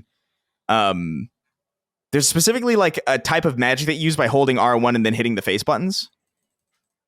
And I remember all of the, like, it was triangle, square, X, and circle was empty. And I remember it was like, oh, maybe, okay, circle's next. And circle never came, but R3 came. So it's triangle, square, X, R3. And I remember being like, okay. That's awesome. Look, it's cool. It's a cool game. It feels it's a solid shooter. It stutters a lot. The story is kind of not that amazing, but it's serviceable and enjoyable. It reminded me of something that, and this is kind of a common theme here in at least 2 of the games that I'll be talking about, but like, man, I feel like a sequel to this game would have been pretty great, actually. Like, I feel like this is a pretty solid first step. It reminded me a little bit of, it's not to the same quality of the first Gears of War or anything, but like, it reminded me of that kind of thing where it's like, oh yeah, this is a really solid base, and you can kind of move forward with this into territory where I think you could make something truly like, oh, you've ironed out the kinks, you kind of know how to make this game. Now flesh it out a little bit more, get an FOV slider in there, make the weapons a little bit more punchy or whatever. And you'd have something pretty stand out, I think. Maybe reorganize or restructure how you write it, because it's written a little bit. It's a little marvelly for sure. Yeah, there's definitely. literally a scene. There's literally a scene in there where a character goes, "He's right behind me, isn't he?" Like that literally does verbatim happen. And I remember being like, "Oh no!" But it wasn't as distracting. It's like it's more overstated, I would say, in the conversations about the game than it is in the game itself. I think it's surprisingly pretty decent. But I had a good time with it and wrapped that up. And then as I was looking for something else to play, I thought like, oh man, I don't know why, but I want to kind of dive into some old PS4 games that I know I had played a little bit, but I had never finished. And so that led me to Infamous Second Son. Started that, finished it in I think about 12 hours. I played it pretty completionist like. I didn't necessarily go in expecting to platinum it, because I wasn't going to do like the evil path or anything. I just went on the straight good path, and that's fine for me, like whatever. But I did like 100% every area. I had like 0% at every district in Seattle, and I thought it was like a really cool, solid game. You know, I thought I enjoyed moving around. I thought there's a little bit of that finickiness when you're doing parkour, where like you want to jump down, but like Delson just refuses because he's like locked onto certain. He's always running around his tiptoes too. I thought that was kind of fun. That game looks great still, by the way. And it kind of speaks to the point that I think about a lot, where we're kind of at a point with game technology now where it's like, yeah, a game that came out 11 years ago still looks like, if this game were to come out today, I wouldn't necessarily think much. I wouldn't be surprised. You know what I mean? Like it would still look pretty competent. It ran at like a solid frame rate too, which was like a nice surprise. So like, yeah, Infamous Second Son, ran through that, finished it. Yeah, I love nice. I haven't played that. I just want to say I haven't played that game in 10 years now, but I loved the powers, like the video power. Yeah, video, neon power, smoke, concrete. That was really, really cool. Yeah, it's a very interesting set of, because I played a little bit of the original, the first two Infamouses. I didn't own a PS3 or own the games, so I played them sparsely. So it's kind of technically strange because it's the first one that I finished, but or at least like on my dime and on my account. And so I remember like electricity being like the main thing in the original Infamouses. So to go to like neon, smoke, concrete, and video is like, this is a really unorthodox power set, but it works pretty well. It's immensely clever, I think. Yeah, it's super clever. It's really cool. I like the idea that Delson is like a power sponge. I think that's a really cool idea. I will say like I liked Smoke the most, but then Smoke is also like the most underpowered one, because you like the nature of the game design kind of accelerates. Like you want to get crazier and crazier, and so when you go back to Smoke later on, it feels kind of feels dinky, and that was kind of a shame because I thought it was like aesthetically kind of like one of the more interesting ones. But yeah, it's really good. It's nothing to necessarily write home about. I don't think the story is like amazing or anything. It's like it's like a serviceable kind of comic book story to me. Like as I was playing, I was like, this feels good. Like, I don't know. It was a nice digestible game, like 12 hours, like a perfect length, especially considering I did a lot of like the optional stuff and, the side missions and all that stuff. So it was a good length. And so I finished that. And then I thought, and we mentioned this, I can't remember if we mentioned this on Sacred Symbols or something else, maybe a console, maybe something. But the Order 1886 came up in conversation recently. And so I decided to jump into that. It was $10. Figure like, whatever. I'm curious about this. This is a part of PlayStation history that I'm not super well versed on. Ready at Dawn. Oh, Ready at Dawn. That was the reason. Yeah, that might have been what it was, right? Because we were talking about Ready at Dawn shutting down. And I didn't have a lot of experience with their games, and I thought the Order just seemed like the most interesting. And so I jumped into that, finished it, obviously, because it's not very long. I finished it in about like 7 hours, maybe 8 hours or something. About that, I remember I was surprised at how quick some of the chapters were going by, because there were like some chapters that were just cutscenes, and I was like, because at first I thought 16 chapters. Oh no. And then I realized how quick that was, and I was like, oh, okay. Because I was thinking about like Final Fantasy VII Remake chapters, and I was like, I can't possibly. No, definitely not. But so yeah, I started the Order and finished it, and man, the Order is interesting. What an interesting game this is. So I finished it, And I actually liked it a lot more than I thought I would from a story and writing perspective. And what I appreciated about The Order, especially going from Immortals of Amium and Infamous Second Son to The Order, is that it's written very sincerely. Like, there's not a lot of... In Infamous Second Son, I even noticed as I was playing, like, it didn't used to bother me, I guess, at this time, because Marvel was kind of new around Infamous Second Son, or at least it was, like, relatively early compared to how long it's been going on. But there's literally a moment when Delsin gets one of his powers where he's like, I'm shooting smoke with my freaking hands. And I'm like, no way. That's insane. Like, verbatim, that line is in there. And I was like, that's crazy. Different time. And Immortals of Avium obviously is very Marvel-y in some of its writing. And so to go to The Order 1886, where it's played completely straight, and it's played with this kind of like almost like Shakespearean seriousness, where everybody is serious. There's really no humor to be found. Like, there's some light humor, but it's not even close to the degree that you're going to find in like Infamous or Immortals of Avium, where they're almost like undercutting the seriousness of certain moments with levity that kind of like goes against the seriousness of what's going on. It's all super serious, and it's everybody's speaking in like a very proper way. And I actually found it really refreshing. Like, it was really nice to play a game that was written with like authenticity, like a genuine attempt to tell like a serious story about a serious thing, and have the characters really take it seriously. It goes a long way into buying into the situation that the characters are in, when the characters are aware that nothing is a laughing matter. I thought it was really cool. The world is dope.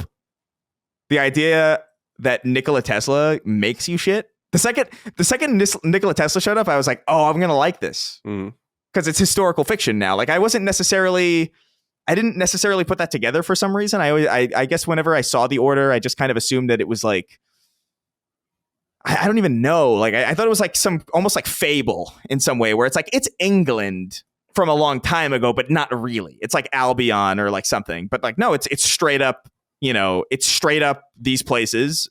The East India Company is in it, and it like ties into the main story. And I thought it was awesome, honestly. Like, from a story perspective, I thought The Order 1886 was sick, and something that, again, I feel like could have been, if there was another one. I think there was a lot here. Like, there was a lot more potential, I think, in The Order going forward than certain other games that maybe got that chance, in my personal opinion.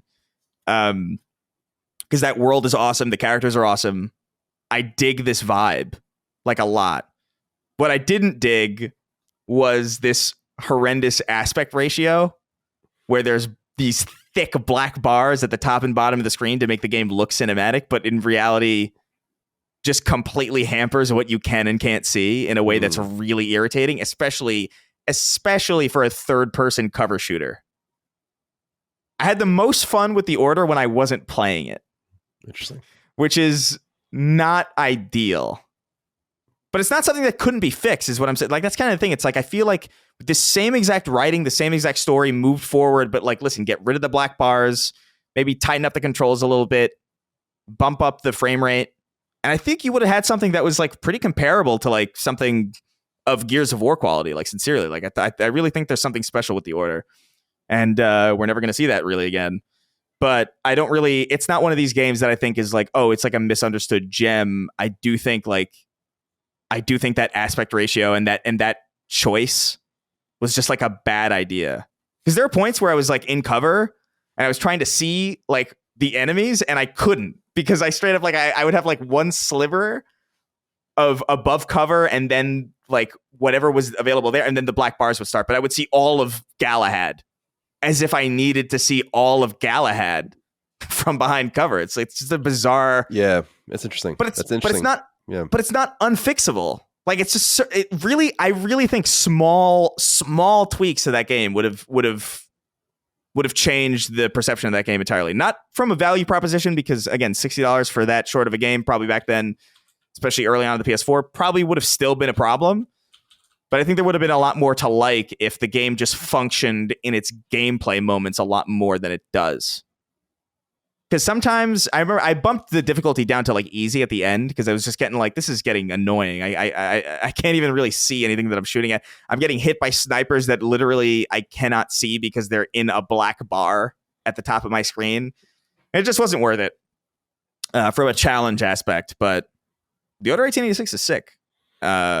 Story-wise, I would love to see that continued in some way. Yeah, it's a shame, too, with the way the game ends. Micah had just played it recently, and she had played it in the past, I think, too, and we were talking about how much of a bummer it is, considering how it ends, where it really does set up the next game. You could see it being a trilogy of the Order 1886, the Order 1887, the Order 1888, or something like that, which would have been pretty cool, but people do forget how much this game bombed. Like, as far as I understand, Sony never one time said how many copies this game sold. And as I also remember, the game was cut in price, like, very quickly.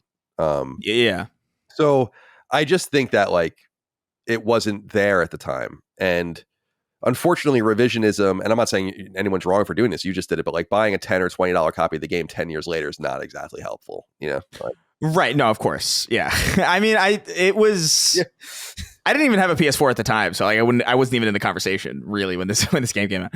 But yeah, I mean, I also think there is a difference between just paying $10 for something and paying $60 when it's new. You know, like I think if I had paid $60 for this game, like I don't know how I would feel necessarily, because I do think what is there is good. I just think that it's marred by a very thin layer of unremovable problems. Like I think that aspect ratio fucks the game entirely. But that was probably the only way they were going to get that fidelity running also. Like if they cut that much of the screen out. Yeah, so like, exactly. So like, I don't know if that's a worthy sacrifice, really. I would have preferred a game that looked a little bit worse, that told the same story, that played a little bit better, personally, but they clearly made a different choice. I think it's the wrong choice. But yeah, I don't think anybody's wrong for not liking the game. I think as a game, I think it fails spectacularly, actually. Like I just don't think it's particularly playable. It's not particularly replayable. The combat with the 30 frames per second and the aspect ratio is rough in certain places. And then there are certain places that are just monster closets where like enemies just keep coming out. And it's just like, dude, this isn't fun. The cover system is a little bit awkward too. Like it's not quite as snappy as you'd want a game to be. There's a lot of problems. But what I'm saying is the problems that are there seem so easy to fix. Like it doesn't seem like, it's not like I'm trying to think of a game that's like flawed by its core design, where like no amount of there was a game that was in conversation recently that was like that. I'm blanking. Suicide Squad, where you couldn't really fix Suicide Squad. You know, Suicide Squad was going to be what it was pretty late into it, and there was really only so much you were going to do to fix it. Like we mentioned how they spent that extra year on polish, and it was really just polish because like, what else are you going to do? Like you've already built a hero shooter around Harley Quinn. Like you're fucked. Like there's nothing to do. But I think the Order is one of those things where it's like, no, man, just get rid of the black bars, dude. I really think that alone would have gone a long way. Pull the camera out a little bit more. Let me see more of this play space, because there's certain levels in this game that I thought were awesome, like the airship level where you're like. Yeah, that level is cool. I remember that one. Yeah, it's a dope idea. Like the whole setup is awesome. I just think as I was playing it, there were certain parts where I was playing where I was like, I kind of wish this was a movie. Either I wish this was a movie or a show or just a game that played a little bit better. But because it's a PlayStation game and I couldn't like mod it, there was no way to really get what I wanted out of it in the way that I wanted. So it's weird. It's flawed, but I think that story is fucking awesome. Sincerely. Yeah, I thought so too. And again, that first trailer at E3 of it with them getting out of the carriage was just so cool, very memorable. And it seemed like something. What I remember about it the most was that they made it seem like it was a Santa Monica game. Like people were confused who made it in the very beginning because they show the Santa Monica logo first, and then they show Ready at Dawn's logo, and I'm like, it's not. And then they removed, I think, Santa Monica's logo from all future stuff because I'm like, you're intentionally confusing people. Like it's not a Santa Monica game. It's the same relationship you've had with them on the God of War Origins games. So yeah, pretty cool. Yeah, but I'm not surprised that it didn't get another chance. I mean, as I've said many times, from my perspective, there was no love lost between Sony and Ready at Dawn by the end of that. And I'm not saying it deserved one. I'm saying I think a sequel would have been great. Like if there was some way, if there wasn't any animosity, if like they maybe met some goal internally that was like, it's shy of expectations, but we're willing to work with you because there's something here. Obviously, they didn't feel that way. I feel that there is. I really feel like this could have been like a Gears of War for PlayStation if they actually if they committed to it and made it better. But like that clearly just wasn't on the table. But you know that's an alternate history that we won't see. But yeah, man, I was pleasantly surprised by the order, even if I have pretty significant criticism. I probably would have rated it if I was giving number scores. I probably would have rated it along with everybody else. Where it's like, yeah, I mean, if we're grading this as a game, it's not particularly good. It's like Hellblade, I guess, in some way, where like this is great, but I don't want to play it. Yeah, right. You know? Dude, Hellblade 2 came and went like a fucking fart. Yeah, it's very much an order in some way. Yeah, although I think the order, totally. although I mean, technically Hellblade is obviously better because it's more recent and it's more technologically sound. But like, I think the order speaks more to my historical fiction is awesome. Like, is what I liked about the early Assassin's Creed games. And this had some of that DNA in it where it's like, oh, East India Company, like, you know, there's some steampunk too. So it's like alternate history, but it's still like, it's congruent still. Like that's super cool. I thought the setting of the order was awesome. And so those are the 3 games that I finished over the last week, which is insane. That's a lot. Yeah. Good for you. Yeah. I had like a weird amount of free time this week and I wanted to get as much out of it. So I brushed that. Yin and yang, baby. You and me. Yeah. Alan Wake 2. Finished up the DLC, which I started a couple, like I think when it came out, so over a month ago now. But it's only 3 short episodes, and I wanted them to last me because I was really having a good time with them. So I spaced them out a little bit, and so I finally finished the last episode, which was centered on Tim Breaker, the cop in Alan Wake 2, and his kind of side story. Dude, this DLC is awesome. Like, Remedy constantly does shit that surprises me and just makes me smile in ways that, like, other developers just kind of don't. And I don't really have much to say about it without spoiling it. I think it's worth kind of experiencing on your own. Like, there's certain twists and especially, like, certain gameplay conventions that they fuck with in this DLC that I think are really, really fun and really admirable and really interesting and really worth checking out on your own. But Alan Wake 2 just continues to be just a really special gem of a video game. And I would highly recommend everybody play it. I think it's fantastic. I think if you had issues with certain rendering or maybe how it ran on base PS5, I'm sure that'll be alleviated once the Pro comes out. So I would maybe recommend, like, if you get a PS5 Pro, like maybe that's the game you test it out on, because it's like, dude, it's really worth it. It's a great game. And so those are the games that I finished. I'm still working through System Shock. I've put about 6 hours in it, and I feel like I'm playing this game incredibly slowly. I'm not playing with a guide, which is it's very obtuse. I would have never been able to figure it out. Yeah, it's very obtuse, but like it's such an old style game that I just I want to test myself to the best of my ability to get through this for as much of it without a guide as possible. I think I am hitting a wall though, where I'm just kind of like, I don't know exactly what I'm supposed to do. I've been sifting through the audio diaries that I've been getting and the text logs just to see like if there's a clue as to what I'm supposed to do next. And I'm kind of stuck. So I might at the very least, like when I hit a wall like this, I might look up what to do next, but I'm going to try and I want to get through as much of this game without a guide as possible, but I'm there's no doubt I'm fucking mega slow because I don't know if you open up the map, you see like all the levels of the ship and there's like a bunch of them. And I've only seen like the first 4 and I've spent like 7 hours in this game. And I don't feel like this is like a particularly long game. So I feel like I'm like moronically running through these hallways over and over again. But I'm having a good time doing it. Like, I like this game a lot. I like the vibe of it. I like the look of it. Even though I'm running through all these hallways and these like labyrinthine corridors, like I feel like I'm getting a really intimate knowledge of like the space. And I feel like I'm already getting to this point where it's like I know 2 of these floors like the back of my hand. I know where all the secrets are. I know where all these like, oh, that winding path leads here, and that's where the charge station is, and that's where the health place is, and that's where the robot is, and it reminds me a little bit of the Ishimura from Dead Space, not in look or feel necessarily, but just like specifically in Dead Space Remake, because where it was all connected, and you could kind of get a feel for like how everything connected to one another and how certain places linked up and the shortcuts between them, and you kind of grow an intimate knowledge of the space. And so I'm really enjoying System Shock still. I don't know how long it's going to be till I finish it because it is very obtuse, and I am trying to put this like weird challenge on myself with it, but I am still having a blast with it. I think it's gorgeous. I think it's great. I think the tone is awesome. And I don't know, man. I like immersive sims is what I'm learning as I play more of these games. And I think after this, probably going to try... On my docket right now is finishing up Prey, because I've had Prey on hold. I've had Prey on hold for years, and I'm like in this mode now where it's like, okay, I'll just knock Prey out. People still give me shit about Prey. About not finishing it, but I think that's probably next.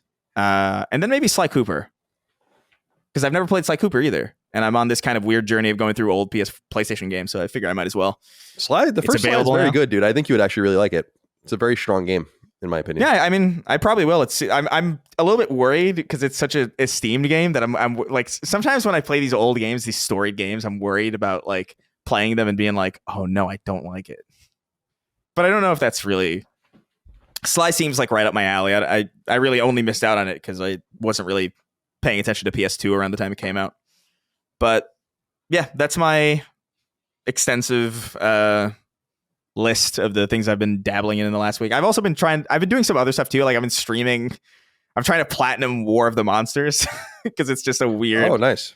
It's a weird game, and I would love to have a platinum for such a bizarre. But that's a grind fest, man. Like the platinum for War of the Monsters is no joke. I think there's a way to exploit it, but I kind of don't want to do that. Also, I'm kind of not smart enough to figure out the sophisticated way in which you need to... It feels easier to me, or less daunting, to just like play the game for 1,000,000 hours than it does to figure out this weird exploit. I feel the same way when some people have these weird ways of like, oh, you just do this with your stats or this with it. I'm like, I don't know what you're talking about. I'm just going to do it the right way. Cool, man. Yeah. System Shock Remake was really, really great. I really, really loved it. So but I played it with a guide because I'm just too stupid. I wonder what guide. I don't remember what guide it was. It was like a flow chart, basically, of like, just you're trying to do this, then this, then this, then this, then this, just so you know kind of where you're going and you don't get too frustrated. Because it really, I will say, it is very obtuse. Like I was playing and I'm like, I don't know how the fuck I would know to do this. Like I have no idea how I would know this. So yeah, it's a little, it's pretty old and obtuse. Although now that I think about it, I forgot that like my playtime's probably overinflated, because I remember the first 2 hours, my progress got erased or something, which was fine because like it was just me fumbling around for a while trying to figure out. Like, it's good to go back and just start again, sometimes, and when you understand. Yeah, you're wasting too many items and exactly too much damage and shit. But yeah, I was trying to transfer because I have it on Steam, so I've been playing it on my Steam Deck and on my PC, like interchangeably. But like, I think the first time I swapped from PC to Steam Deck, it didn't bring my save, and I didn't realize it because I was in the same place. And then I saved, and so I like it just completely overwrought it. By the way, I beat the Order 1886 on Steam Deck as well. I was like streaming it, so it's a weird feeling. That's sick to play a game like that. But signs of the future. But yeah, dude, nonstop, lots of gaming. That's great, man. Good for you. Yeah, I missed it this last week. I'm excited to get back into it, and I really just don't know what I'm going to move on to.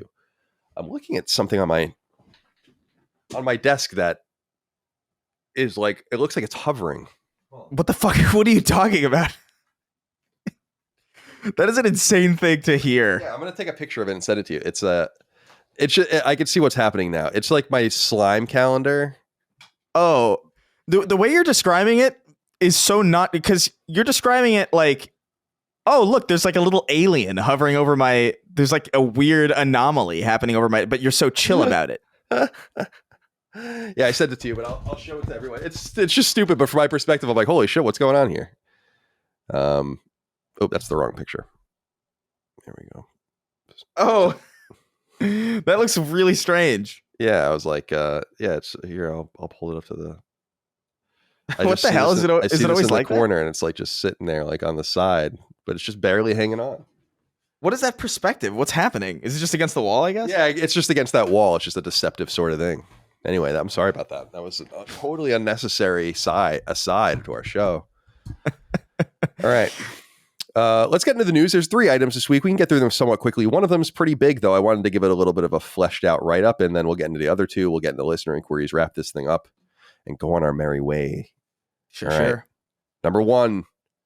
It wasn't long ago that we learned about Until Dawn on PlayStation 5 and PC, a remake of the classic second-party 2015 PlayStation 4 horror game from British team Supermassive. This time, a new second party would be taking the reins, Ballistic Moon, and according to a post on the official PlayStation blog, the team is, quote, focused on giving the original game a cinematic update, offering the player a more intimate experience by enhancing the visual storytelling, end quote. This post also came with a release date for the game, and it's soon. You can look forward to it on both PlayStation 5 and PC on October 4th. Later this year. So here's what we know from the PlayStation blog. For starters, the game now runs on Unreal Engine 5. In and of itself, a pretty big deal because Supermassive built the original Until Dawn on PS4 on Decima, PlayStation's proprietary tech engineered by first-party studio Guerrilla, and the engine also at the heart of the likes of 2013's Killzone Shadowfall, 2017's Horizon Zero Dawn and its 2022 sequel, as well as 2019's Death Stranding. The only known game currently being developed on that engine is Death Stranding 2 on the Beach, slated for PlayStation 5 in 2025. While the move to Unreal Engine 5 has allowed Ballistic Moon to, quote, completely relight, end quote, the entire game in order to, quote, focus on a more atmospheric and modern horror experience, end quote, there's also this, quote, one of our key visual improvements for Until Dawn has been around revisiting the character models and bringing them in line with modern advances in character modeling and rendering. Improvements to textures, materials, rendering, and animation performance have all contributed to higher fidelity characters we hope will resonate with both new players, and existing fans of the game, end quote. They've also fundamentally altered Until Dawn's control scheme in this new offering. Quote, by using a combination of fixed and over-the-shoulder camera views, you can now see the world of Until Dawn from entirely new perspectives. Blending the cinematography of the original with the introduction of a modern third-person camera, we hope to bring new life to characters and locations. The camera's flexibility allows us to place new emphasis on important moments and tell the story from a view closer to the characters, end quote. Ballistic Moon has likewise redone the game's prologue to help offer a better glimpse into the wider story, though they've otherwise largely, quote, committed to keeping the original narrative intact, end quote. By exploring the environments, you'll also find moved around collectibles, new collectibles, and other added content that reward player exploration, in quotes. Until Dawn, a roughly 10-hour choice-based game, not unlike Quantic Dream's trilogy of PlayStation titles, was long in development at Supermassive and indeed started as a PlayStation 3 game using Move controls before ultimately being reworked for PS4. It revolves around a Canadian wilderness setting and the experiences of a group of stereotypical teens, not unlike popular slasher films upon which it is heavily inspired. Supermassive, once known for its close connection to PlayStation, has since gone on to craft its similar Dark Pictures anthology with Bandai Namco, which has had 4 entries between 2019 and 2022, and also released another similar game, The Quarry, in 2022. Ballistic Moon, on the other hand, is made up of some of the remnants of old Supermassive staff, so people familiar with the game. Chris, we talked about this, I think, recently. You're not going to play Until Dawn Remake. By the way, they're just calling it Until Dawn. I guess it isn't a full-on remake, although it must be in some sense if they move engines like that. And nonetheless, they're not using that branding. So they're just calling it Until Dawn. And no, you do not get it for free if you already own it on PS4. Yeah, I don't know. The way that they're describing this kind of seems more in depth than I thought, I guess, because the shift in camera perspective and player exploration, I don't recall that being a thing in Until Dawn, but I don't know. Like I was more on the fence about, like, I was more in the camp of like, I'm not really interested. I've been harassed with this Chris character for way too long. But maybe, I don't know. I don't know if I'm really in the mood for like a movie kind, you know what I mean? Like a choose your own adventure kind of game right now. Or these are already kind of like out of my wheelhouse anyway. But I did finish The Quarry, and I didn't hate The Quarry really. Like I don't know, maybe. I'm on maybe now. I'm definitely going to play it. I haven't played the original since 2015, so it's been almost 10 years. It's a good time to get back into it. I remember really liking it a lot, and I remember at the time people being like, "Wow, this is like a Quantic Dream game that's even better than Quantic Dream's games." And as we said, Detroit, I think, then came out and kind of did better than Until Dawn, in my opinion, and sold better certainly. So, but I like these kinds of games. I'm definitely into it. am into the branding. Be interested to see how it does. The release date is much more appropriate than the original. The original came out in late summer, which I thought was kind of, I know they were trying to aim it for fall, but like just getting it out in October, I think is just good. A good idea. Yeah. October 4th, nice release date. Get people in the mood to play it. I don't know if they've announced pricing yet, but it'll be available for pre-order beginning the 21st. So we are going to find out soon enough. I wouldn't be surprised if this was a somewhat cheaper game. Maybe 50. Yeah, I wouldn't be surprised at that. But it might be a full $70 game. I have no idea. And yeah, again, I was reading some of the comments, people expecting on PlayStation blogs, people expecting this to be free if they own the original. And I'm like, that's not really the way it works. There is a little interesting wrinkle here, though, worth talking about. Alex Treptow wrote in, is that, hey, y'all, in regards to the Until Dawn remake, one thing I've noticed that I haven't seen talked about is its simultaneous PC release date. Didn't Herman Holst say that would only be for games as a service game? So he's straight up pulling a Phil Spencer and lying now? I know it's just a remake, but then what's Lego Horizon's excuse? It's now a slippery slope when it comes to PC expectations because of this increasingly growing gray area. In a similar vein to all Xbox first-party games like Indie and Hellblade that Colin jokes he'll eventually play on the PS5, we can't now trust Sony when it comes to PC port timetables just as much as we can't trust every time Xbox leadership says Game X is console exclusive. I suppose you're right. I mean, there's two important things, though, Alex. Is first of all, we already knew this was coming to PC. So when they announced this game, they said it was coming to PS5 and PC day and date. So it didn't, maybe it went unnoticed by some people or whatever. We definitely talked about it here on the show when the game was announced without a release date, when we didn't really know much of the context. But similar to Lego Horizon, I just feel like these are exceptions. Like, we can start having this conversation when Ghost of Tsushima 2 is PS5 and PC day and date. Yeah. And I'm going to be totally honest with you, and you guys know this already, is I'm way more bullish on this than a lot of you guys out there listening to the show are, where I'm like, that's totally fine with me. I think that maybe you should start spreading the field to such an extent. As I've already established, PC gaming is big and important, but it's not as big as you think. And so I just feel like there's both a lot to be gained there, but not as much to lose as some of you think either.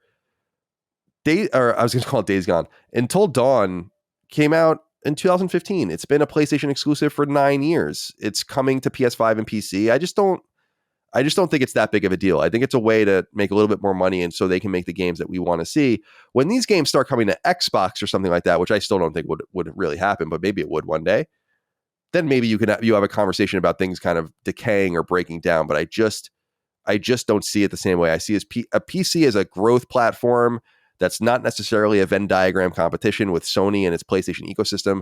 Lego Horizon obviously is experimental, and I also think has a lot to do with licensing money as well. Like, they're going to have to pay a certain. We saw in the Insomniac leak how much Insomniac was paying in licensing fees, like a significant amount, hundreds of millions of dollars on the Spider-Man games.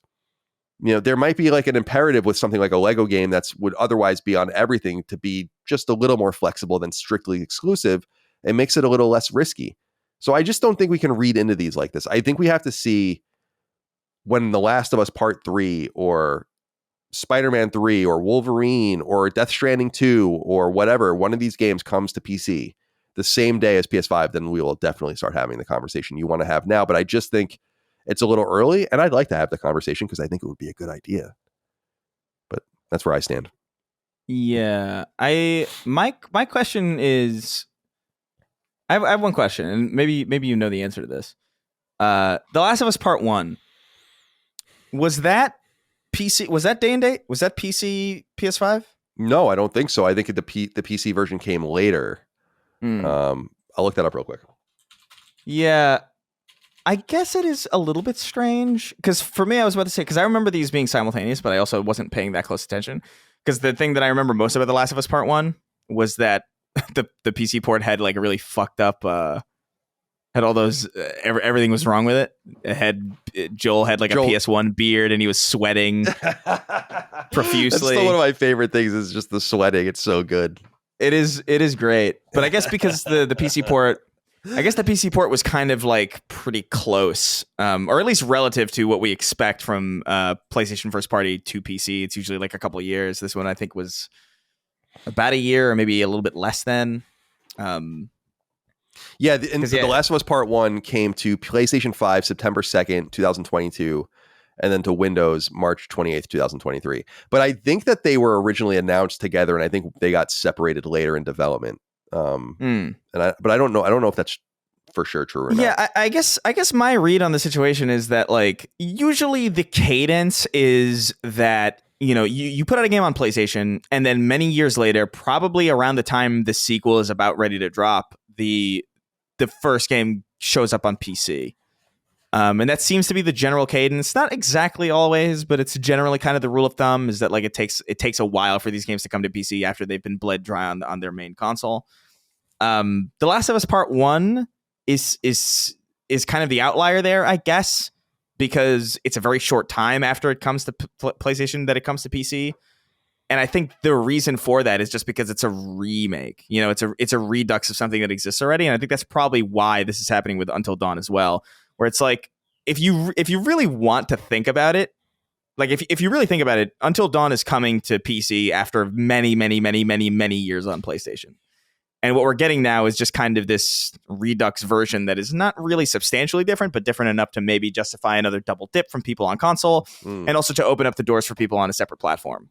So I don't know if this is necessarily on the same level of Xbox, like saying this game's coming to console only and then just completely lying. I think this is just kind of the strategy by which Sony is going about their different properties. And I think you're going to see this with more remakes than not. I mean, I don't imagine why a remake of something wouldn't either have a simultaneous day and date PC release or just a really, really close window between the two.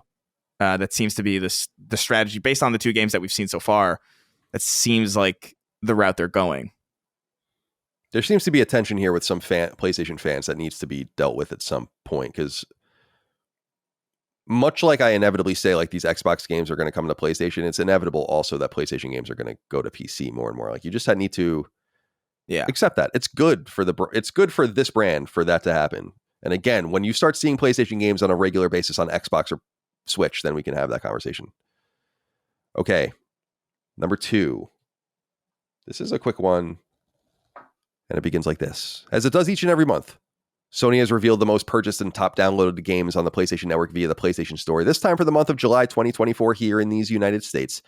Not at all surprisingly, EA's College Football 25 was the best-selling game in the US as far as digital purchases are concerned, with lots of predictable fare falling in thereafter. 2 through 5 for the month were Grand Theft Auto 5, Elden Ring, NBA 2K24, and EA Sports FC 24. Other notable games include Sea of Thieves at 9, MLB The Show at 24 at 10, No Man's Sky at 14, Baldur's Gate 3 at 15, Helldivers 2 at 17, and Spider-Man 2 at 18. The PlayStation 4 charts are as predictable and boring as ever, so I won't bore you there. Same for the PSVR charts. The biggest free-to-play game across Sony platforms for the month was The First Descendant, followed by Zenless Zone Zero, Roblox, Fortnite, and Asphalt Legends Unite, which I've never even heard of. Oh, wow. Asphalt? Wait, is that like Asphalt? Because I remember, is that the same thing? Asphalt Legends Unite. Asphalt was a racing game, wasn't it? Yeah, I remember Asphalt Urban GT on the Nintendo DS. Yeah, I think it's it's probably the same franchise. It looks like the same logo. Yeah, it's the same. Yeah, same one. It's so funny. It's a throwback. I completely forgot about Asphalt. I remember liking it, but I don't know what the fuck Legends Unite is though. Yeah, it's cool. Some sort of free-to-play games. Endless Zone Zero doing very well for MiHoYo. Roblox, obviously a revolution here on PlayStation now that they've finally gotten that sorted out. People really love this First Descendant game. So that's pretty interesting.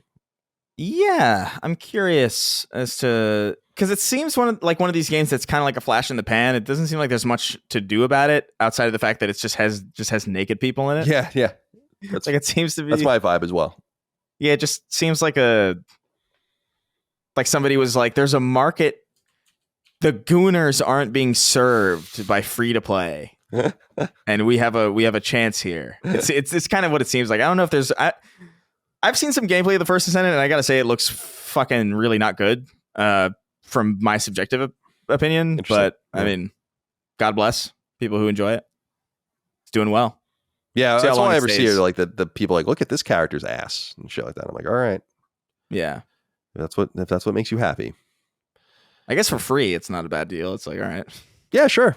Why not? That's all the Gooners need is more free content. Right. Okay. And finally for news, number 3, It's another episode, so it's time to talk about some more games coming to PlayStation Plus. This time to the PlayStation Plus game catalog available at the extra and premium tiers of the service. And yet again, it's a solid month of additions. Let's start with the games being added for PlayStation 5 only, beginning with Wild Hearts, the Omega Force developed and EA published monster hunting action RPG that first launched in early 2023. Also available for PS5 only is Ride 5, the motorcycle-centric racing game launched on the console in the summer of 2023 via developer Milestone.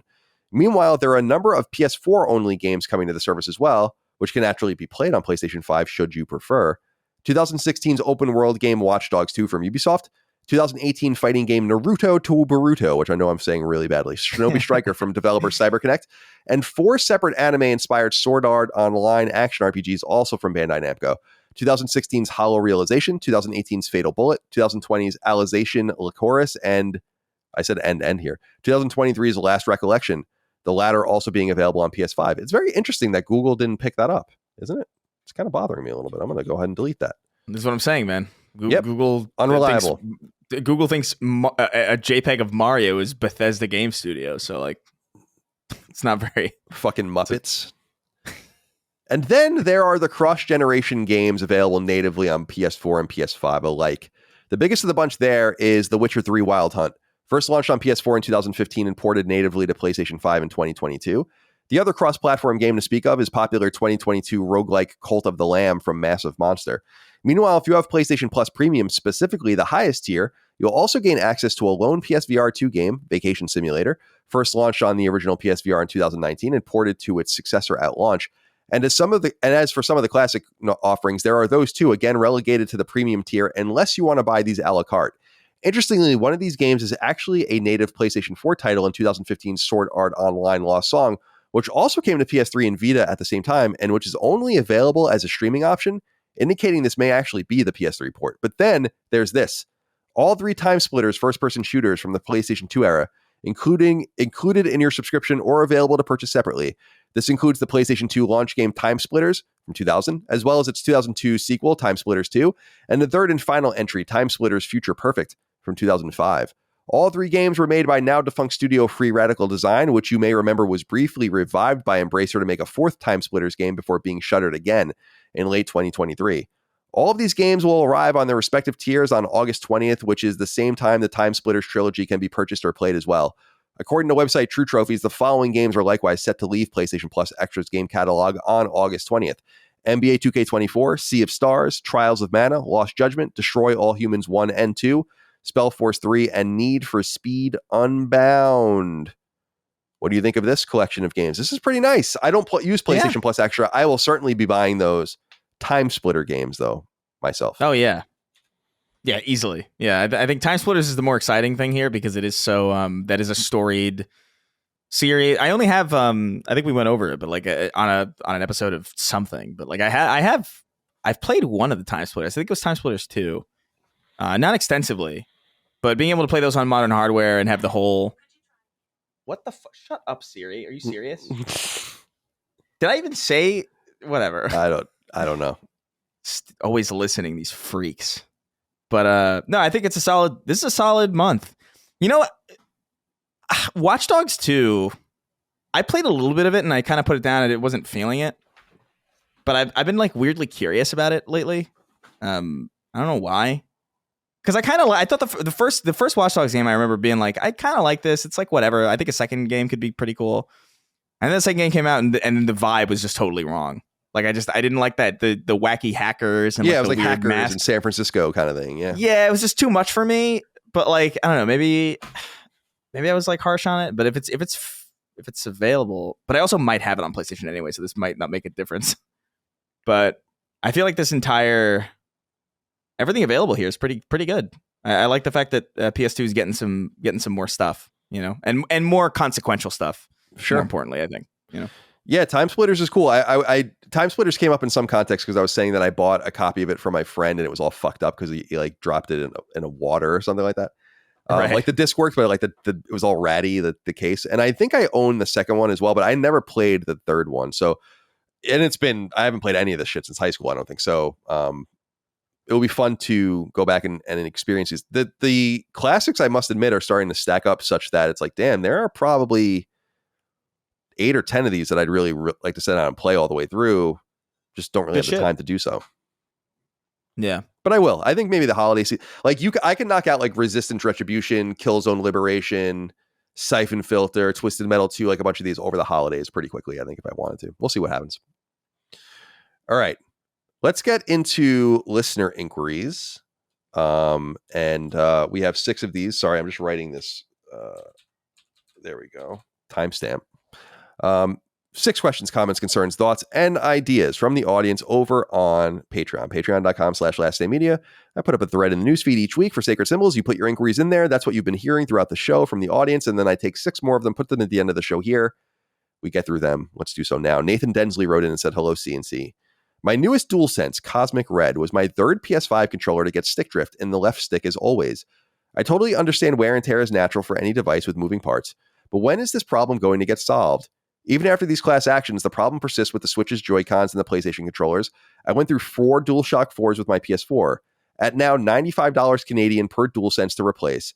A very cumbersome warranty replacement process. I'm sure I'm not the only one to notice these easily worn-off serial labels making you unable to make a claim. The intentionally difficult process of replacing the sticks yourself, and even the option to buy the DualSense Edge at $270 Canadian isn't a fix, because the replacement sticks are always sold out.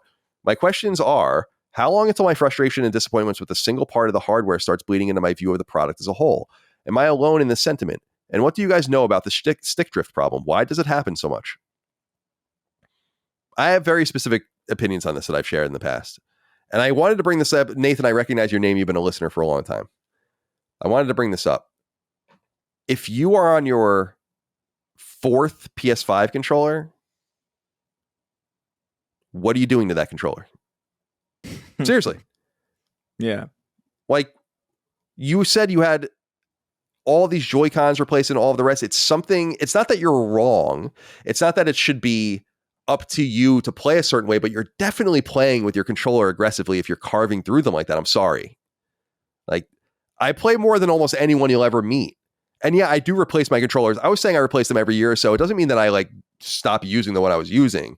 And even if I did, by the way, use a totally fresh controller every year, like on the calendar, that controller probably gets used more than the life cycle of a normal PlayStation 5 in a household from the entire time you would own it. Because I'm on the thing all the time. There is something you people are doing. I would love to know what the subtle differences are between everyone's play, how they handle the sticks and the triggers specifically, the way they hold the controller. There's a lot to learn. I'm sure Sony and Microsoft and Nintendo are all over trying to figure that out. I don't know what causes these problems because the Joy-Con stuff is way more common, and that does happen with a lot of people, and I wouldn't assume that it wouldn't have happened to me. I didn't play my Switch nearly enough to have any issues with it, really. Like, it would have been ridiculous if my shit broke. But my PS5 controllers have been really...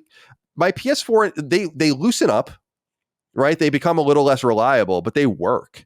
I've had one PlayStation controller, a PS4 controller that just stopped working right at all. And what my PSP also stopped working at some point as well. So there's that. Should it affect the way, Nathan, you see the brand? Sure.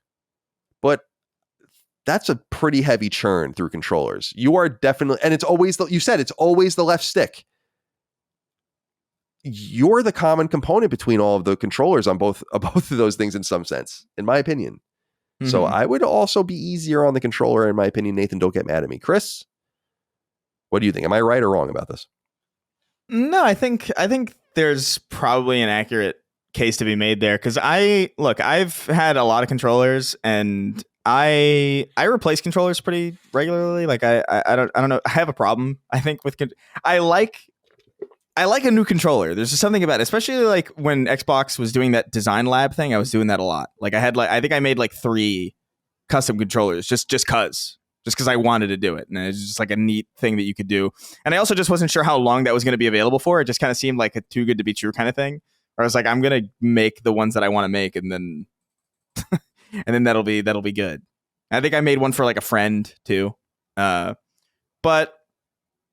I have to say, I've only had, I think, over my entire gaming career, I think across 360 to PS4 to, Xbox One, Series X, PS5, PS4 Pro, maybe genuinely, since 360, maybe 5 controllers that have had joystick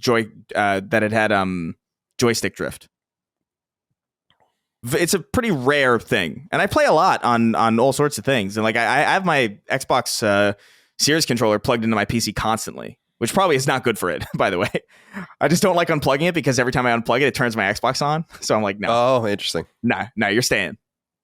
It's probably burning that battery. It's probably my house is probably gonna explode because of it, but it's a risk I'm willing to take. Sure. And so like I don't know, man. I do think people are just rough on their controllers in some way, because I remember this being a lot more common of a problem during the PS2 era, when a lot of games, especially fighting games, had that stick thing where like you would have to like do that to the sticks, or like you would have to like rotate them in some way. Like I remember that was a big thing with Dragon Ball games, and I would run through controllers like crazy because of that. But there was also no way to do that in like a nice way. Like there was no way to win. There was no way to do that in a gentle way that was going to, consider the life of the controller. And that makes me feel like, okay, that doesn't really happen anymore. That's not a mechanic that's in a lot of games anymore. So I've noticed that my controllers are lasting a lot longer. And I don't know, man. This does seem, I feel like it's on some level people's fault. I don't think it's people's fault with Nintendo controllers, because I have Joy-Con drift already, and I don't use let me tell you something. I've used my Nintendo Switch for probably a combined 150 hours over the last several years. No reason. No reason why I should have joystick drift on that thing. Especially because I'm still working with my PS5 base controller, and I have no problems with that thing. Outside of battery life, which I've been complaining about the entire time. So, I mean, I really do think it's in the way people use their controllers on some level. I do too. Yeah, and like you said, it's the way what games demand of you and the games you play. Like I can imagine a person playing Mario. On it's not a surprise that controllers break on Switch when the big games are like Mario Kart, Smash Brothers. It's like things that you just jack up the sticks on so badly when you really think about how you play it. And it's like, yeah, not a huge surprise that happens. You got to make, but Nathan's, it's not your fault. It's like, make a sturdier machine that meets the demand of the common consumer. But I just have to say that I don't replace my controllers because I'm moving, because they're broken. I often replace my controllers. I'm like, I'm just bored with this controller and I'm going to move on to the next one. You definitely feel the difference with a new controller, but it's in all aspects of it. And eventually you just wear it in. And then, but I just can't relate to this constant breaking of controllers. I mean, that's just crazy to me. Well, I do want to say specifically, like, I'm talking specifically about the joystick drift. Like, I've definitely dropped controllers, and like, oh, it broke a little bit, or you could tell, like, oh, like the rumble motor got dislodged, and that would bother me enough to get a new controller, and then like that's just like a backup controller, or like the one that you give to somebody who sucks.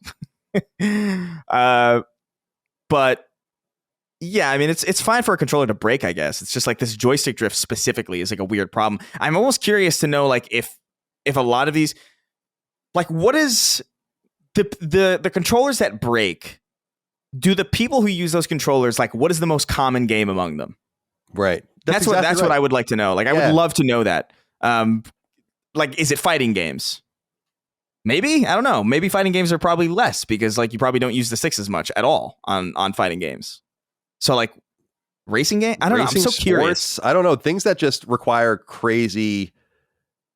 Even when you think about playing a first-person shooter, you're feathering the sticks at all times. Really, like it's actually quite symphonic and tight when you play. Yeah, you're moving around, you're rotating the camera and running and all that kind of stuff. But games where it's like, oh, like turning or doing like reacting in some, I don't know. That's why I think about the way I play Smash Brothers, and it's like, damn, I would probably fuck these sticks up too. Jamming away on those things. But anyway, Nathan, good luck to you. Maybe find a cheaper hobby. Sounds like things are going bad in Canada. All right. King Ryan James wrote in and said, father and son, with a lot of nothing burgers and negativity going on this year in video games, what are some things you are really optimistic about in the world of PlayStation? Thank you all for that you do with these shows and sending my thoughts and prayers to the Furman household. Thank you, King Ryan James. Dude, I feel pretty good about PlayStation right now, just from the it's clear that the optical reality, or what people look at as the optical reality of the brand, is not matched up with the financial reality of the brand. This was played out in a week or two ago when we did the financial results episode for the quarter for Sony. PlayStation's actually in a pretty strong position, considering that it's not releasing really any must-have first or second party games. Hardware slowing down. We're waiting for this kind of new interstitial hardware. Things are kind of quiet. We've been waiting for this bubble to burst for a while, in some sense, and things get to kind of set off. And so we know that that's inevitably happening. Sony kind of putting its raising both, I guess, net and gross income estimations by 3% based on its performance in the last quarter is just, it's good. I think it's easy to get wrapped up in. It's what I've been saying about the whole nonsense about, because Xbox is doing poorly, for instance, the console space is declining or like in trouble. And it's like, no, like 2 of the 3 are doing pretty well. And we have to kind of stay focused on that. I mean, it doesn't matter. You can be as positive or negative as you want, I guess. But I am totally optimistic about PlayStation's future, because I know that the games are coming. And so if things are going this well now, based on third-party support, on free-to-play games, just on the stickiness of PlayStation, brand loyalty, all of the rest, as I've made the argument many times, PlayStation has kind of become an Apple-like product in the game space. A lot of criticism aimed towards it, but it has a very loyal fan base of people that doesn't really matter. And I think that they kind of earned that. So I think things are good. New leadership, both, we're kind of 2 co-CEOs now, splitting PlayStation in 2, kind of like the old Holy Roman Empire. Yeah, I think things are pretty good. What do you feel positive about right now, Chris, in the world of PlayStation? I think I'm just not worried about the games, I guess. Like I think the thing that I'm most optimistic about, honestly, is Astrobot. I like the fact that a game like that got greenlit and made in presumably a pretty short turnaround time is exciting and interesting, and it bodes, I think, well for the future. Whether or not it's just kind of a one-off or like an experiment, or whether or not this speaks to maybe a future strategy going forward, remains to be seen. But in the lack of, in the midst of any lack of concrete information about where that decision sits on what side of the fence, it's exciting. It's cool to see a game like that with that much production value, with that style, in that genre being made in a serious capacity. Presumably being used as a gateway into, I mean, we assume new hardware. Or at least that would be my assumption, is that this is kind of like the enticement kind of project to kind of get people on board. It's that they're willing to make a game like that is exciting to me. And I don't know. I'm just, I guess it's not so much optimism so much as it is just like a lack of pessimism. I think things are good right now. And I haven't been given a good reason to feel otherwise. Yeah, it's like a total smokescreen online that things are bad or things are wrong. It's like kind of just nonsensical in my opinion. It's kind of what online is becoming in general, to be honest. I agree. I need to disconnect more and more from just everything, tired of all of it. Yeah. All right. Matt Cordova wrote in and said, hello, CNC. Any plans to go see the Borderlands movie? I went and saw it over the weekend and was astonished by how bad it was. It did, however, inspire me to play Borderlands 2 again to remove the sour taste the movie left in my mouth. I'll hang up and listen. Thank you for writing in. Do you have any interest in seeing this film? This film apparently completely bombed in almost unprecedented ways, making $4 or $5 million over its opening weekend. I mean, that's just so bad. I forget, we talked about it at the time, that this movie was in development hell for a while, and then remember the writer, like the original writer, like literally requested he was removed, like his name would be removed. Craig Mazin. Oh, Mazin, yeah, the guy who did The Last of Us. He wanted his he's credited on this film as Joe Crombie, which is an alias. It's kind of like I can't remember. Hollywood used to have this like specific alias that directors would use whenever they were making something that didn't turn out the way they wanted. I can't remember exactly what it is. Some film buffs in the audience might know. This is seemingly one of those, but it's funny because it's happening in an age where the alias means nothing because everybody knows. Right. Like there's no reason to do it. In fact, like it used to be like back in the 1940s when like people were using witches for GPSs. You know, like I could see why, like I could see why you would want to have like an alias, because no one could possibly find out unless they were like really, really in the know, in which case it didn't really matter. But now it seems a little bit silly. But at the same time, it's probably kind of exciting on some level. It's like, ooh, I get to use an alias. I bet people are kind of excited whenever, on some level, when they're working on something that turns out like shit, so they could just use like, ooh, I can do this. It's almost like a Wilhelm scream, where it's just kind of like a rite of passage. And right. Very mysterious. But yeah, no, this is looking rough. I don't know. Before this movie came out, I remember kind of feeling like cautiously optimistic about it, because we'd seen like a surge in pretty solid video game adaptations with Fallout and Arcane, Last of Us, a number of other things too, Castlevania. But then it occurred to me that this movie stopped filming 4 years ago, way before we got any of these things, or like right at the beginning of when we were starting to get things like Castlevania. And so I was like, oh, this is like the last holdout from like an era where video game productions were like guaranteed to be bad. That didn't occur to me, because I was for some reason under the impression that this was like a more recent thing, but it's actually pretty fucking old. Apparently, like this is because I think Eli Roth, the director, made another movie like Thanksgiving, and that came out already like a year ago, and this movie was filmed before that movie even started any type of production. So like this is a relatively ancient project that we're only now seeing the light of day of due to all sorts of complications that I'm sure we'll get a documentary about in the coming years. But yeah, it looks bad, man. It looks rough. I think me and the Star Tank guys are gonna try and see it this weekend. Probably gonna try to see it at the Burbank AMC 16. If anybody wants to show up, we won't tell you the time. Yeah, just be there. It'll be funny. But that's not good. We don't know if we're doing that yet. But like that's kind of an idea, because it'd be, I don't know. It's been a while since I've seen like a genuinely like a complete mess of a movie, and there is something, I don't know. There's something enticing about that. Yeah, it's interesting. I'm reading here the Wikipedia. I love the kind of the machinations of some of these films, because you're right. It says principal photography began in April 2021 and wrapped up in June 2021. And then there were 2 weeks of reshoots in early 2023.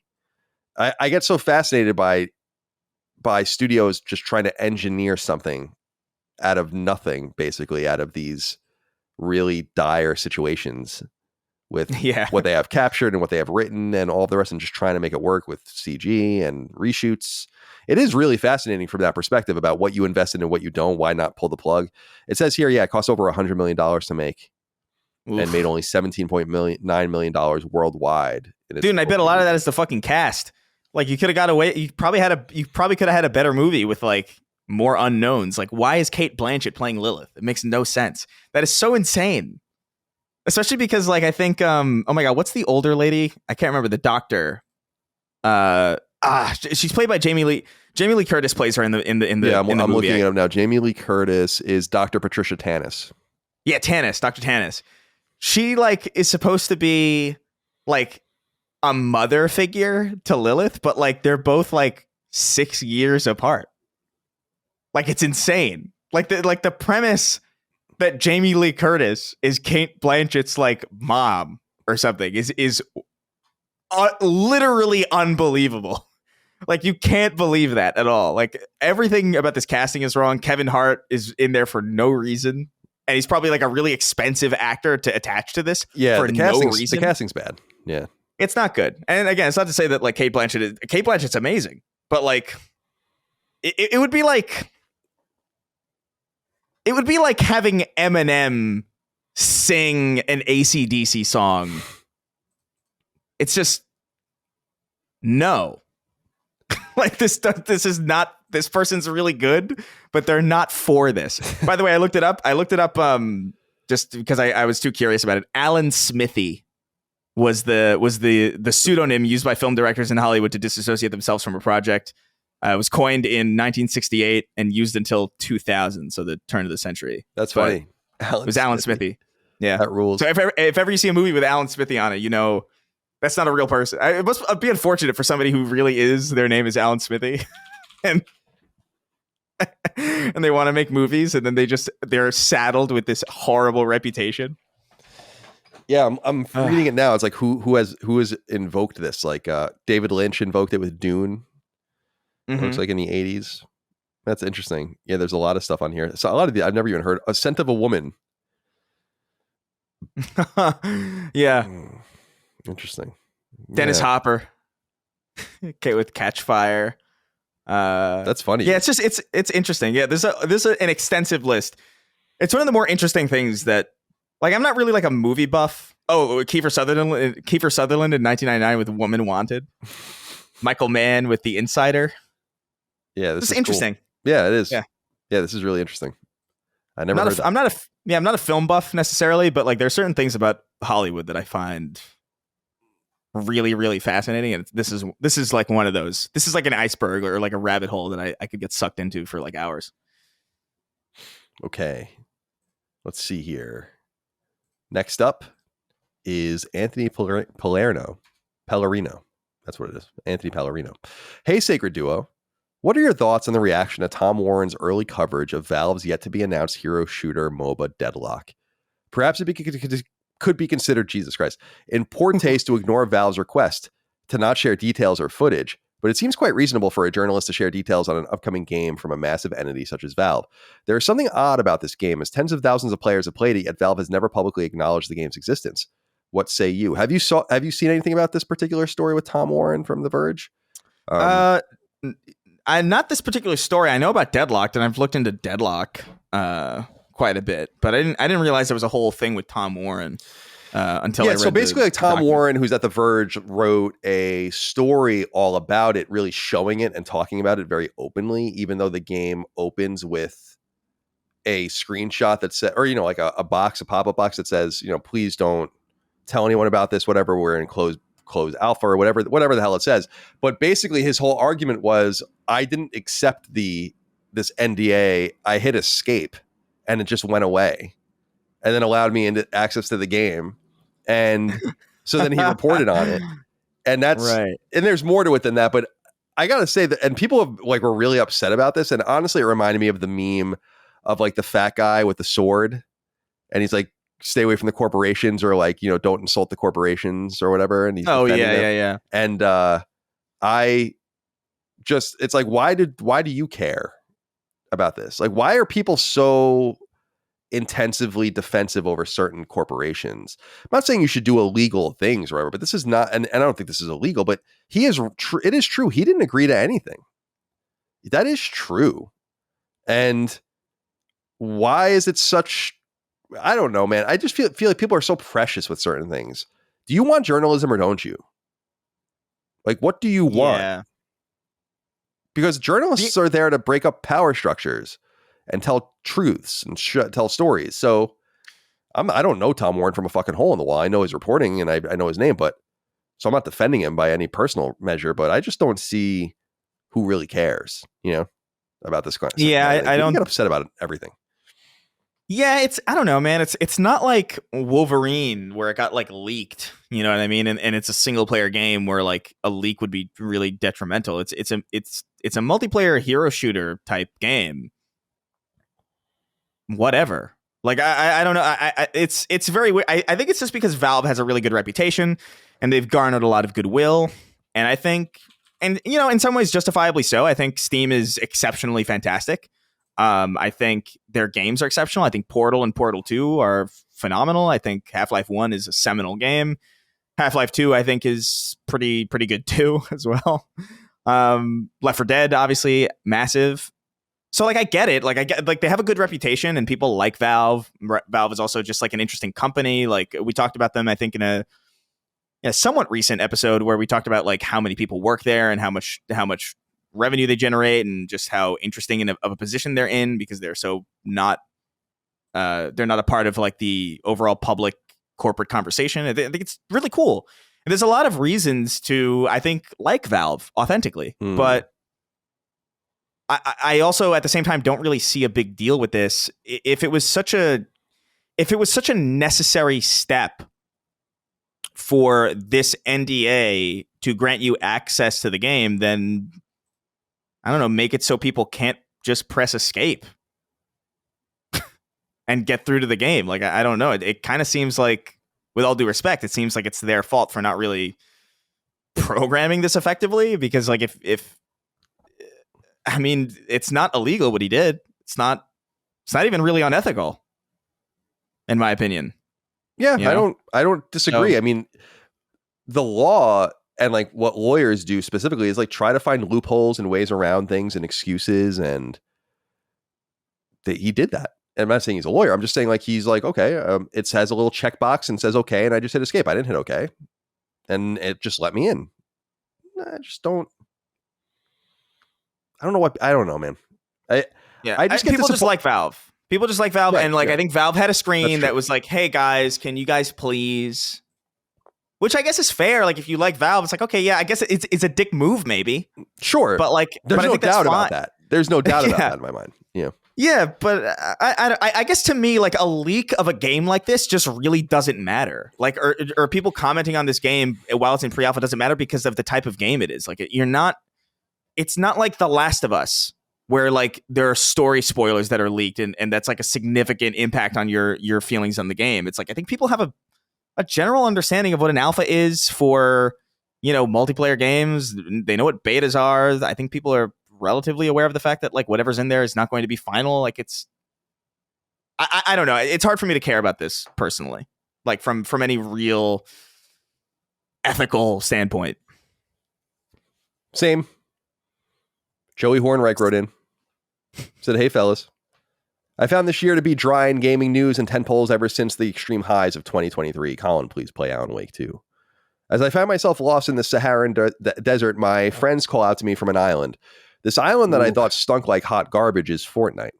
I always hated Fortnite, but my friends showed me their amazing Marvel and Star Wars skins. We played a match where we won with Magneto hands as a weapon. Yeah, Magneto from X-Men. From then, it was game over for me. Fortnite finally got me. I bought an amazing Deadpool skin, and I've been off to the races the last month completing objectives and battle passes. This game is low-key amazing now, especially with it fully running on Unreal Engine 5. I know it's super hard for the crew to talk about the stink pile, but is Epic Games cooking now? I recommend you guys check out the new Marvel of Fortnite trailer to see what I'm talking about." Fortnite, Chris. Mm-hmm. It sucked Joey in. His friends sucked him in. Maybe They they got sucked him off too. I don't know. Oh my God. Yeah. Are they cooking over there? I mean, it seems like they have a little bit of something for everyone now. It's the everybody's game, the metaverse of metaverses. Yeah. What do you make of this? It feels like it's kind of a permanent institution at this point. I don't know that it's ever really going to go away.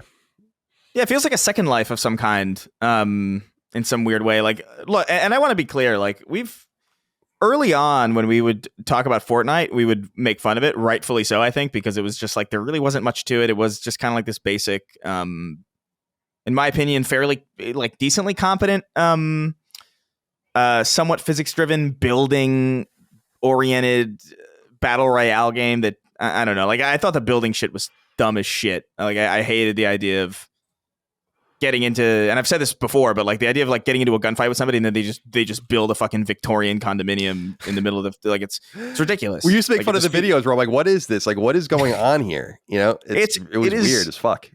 It feels schizophrenic, but then they got rid of the build mode, and I remember jumping into that at that point because I remember liking the gunplay and liking the way it felt to move around and jump and slide and all that stuff, but just hating the building. And I like it. I think at least like a year or two, I've been on the train of like, yeah, Fortnite's pretty good. You know, I don't think it's really bad at this point. I think that it's doing a lot of interesting things. They're having like concerts in it. They're doing like this metaverse stuff that I think is kind of compelling and unique and weird. And it's experimental in ways that it just wasn't back when we started talking about it, or when there's that famous story of us walking. I can't remember what we were doing. We were walking to like Umami Burger or somewhere in Santa Monica. And we were just talking about how annoying it is to not be able to escape it. And then that kid and his mom walked in front of us talking about Fortnite, and it was like so serendipitous. It was hysterical. I felt bad because we were like laughing, and I think that the mom thought we were like laughing at them or something. I was like, oh my God. Oh yeah. So if only you knew how weird this was, you know? Yeah, and that was at a time where it was literally just skins and a battle royale, and it was just, there wasn't really anything I don't know. I just thought it was very drastically overrated and it wasn't doing anything interesting. But like now I think they've gotten to a point where, they've evolved the game a great deal. Like they add, they take brand integrations and they do something a lot more interesting with them than a lot of other games do. It's usually like a skin or like, a costume.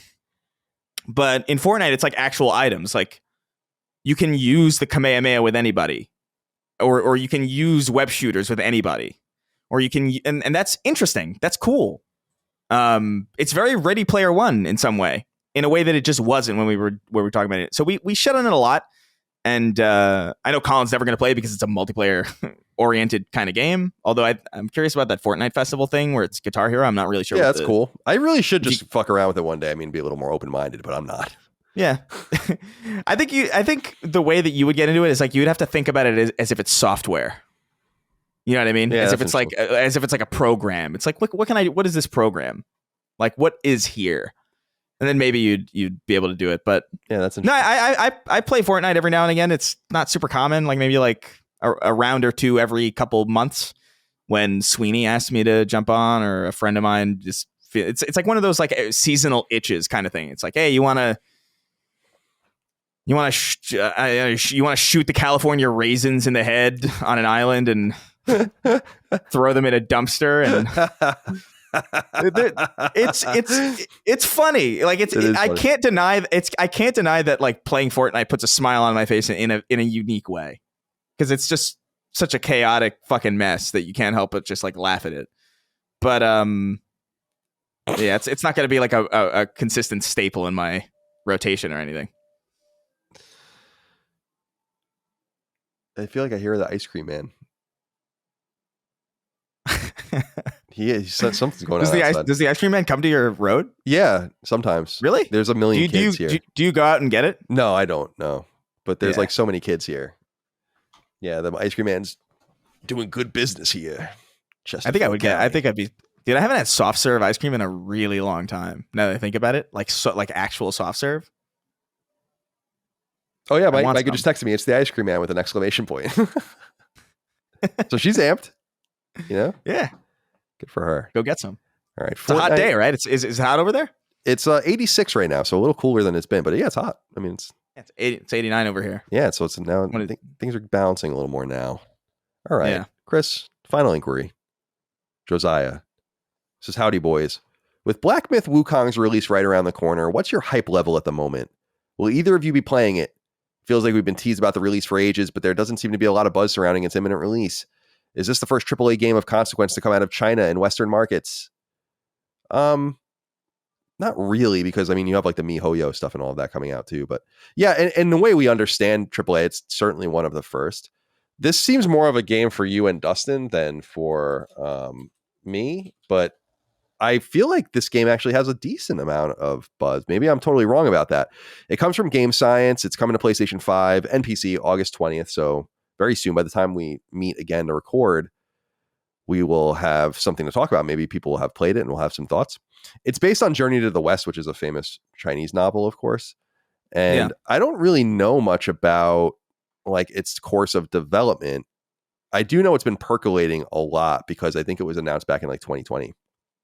But I have no interest in it. I don't care about these Soulsborne style action RPGs are truly beginning to blur together for me. And it's not from a point of judgment. I appreciate how well lubricated developers keep this genre, considering how much people love it. Whether you're talking about Lies of P or fucking Demon Souls remake or what, there's a million of these games coming out over the years. Obviously, we all know this. And From Software is just the least of them really at this point. So I mean, they're still the best developer, but so many of them are inspired. So many people are inspired by these games now. So yeah, I'm not interested in it. It feels like a game that would kick my ass. I'm totally not interested in the setting or the subject matter either, to be totally honest with you. So yeah, it's not for me. But I feel like maybe it's more up your alley. Is this something you're going to check out? Yeah, I mean, I'll definitely wait to see. I want to work through some of my backlog before I really get to. I'm in a backlog kind of mood right now. So I probably won't check it out right away. Or maybe I will if it's like a 10 out of 10 and like this kind of like a highly reviewed thing that must be played. I might jump into it. I actually really I love Odyssey to the West. I like that mythology. I think it's like really interesting. And there was that game too. I think it was Odyssey. I think it was like literally Odyssey to the West. I think I just said it. I can't remember. Oh, is it the Ninja Theory game? Yeah, the Ninja Theory. Yeah. Like I thought that game was like really neat and weird, and it's based off of like the same material. It's obviously a very different interpretation of it, but obviously Dragon Ball has some roots in it as well. So yeah, I think the source material is interesting. I think the presentation is gorgeous. And so it really just depends on how well it runs. What's the consensus? Like, how well does it play? Like, what do people feel about it? If it is more of like a Soulsborne kind of thing, and I mean that in an authentic way, because there are some games that read a little bit more Soulsborne than they actually are. Like, I think Stellar Blade was kind of one of those, where like they borrowed some stuff and it like reads a little bit, but it's not really. So it really just depends on how much DNA is in there. If it's too hard, then I'll probably wait a little bit because I'm down for it. But I've also been playing Elden Ring in the background while I've been playing all this other stuff, like because I still stream it, and I'm like 170 hours into that game, and I'm still not done. Just insane. I'm tired. I just want it to be fucking over. I know. But it just keeps going and going, which is amazing value. But like, geez, like I can't even imagine. Like, the more I play that game, the more I understand like why it's so popular. Because it's just like, dude, if you were like 16 or something, or if you were like 13, and you were like a kid, and you paid $60, $70 for this, you're eating really good. Yeah.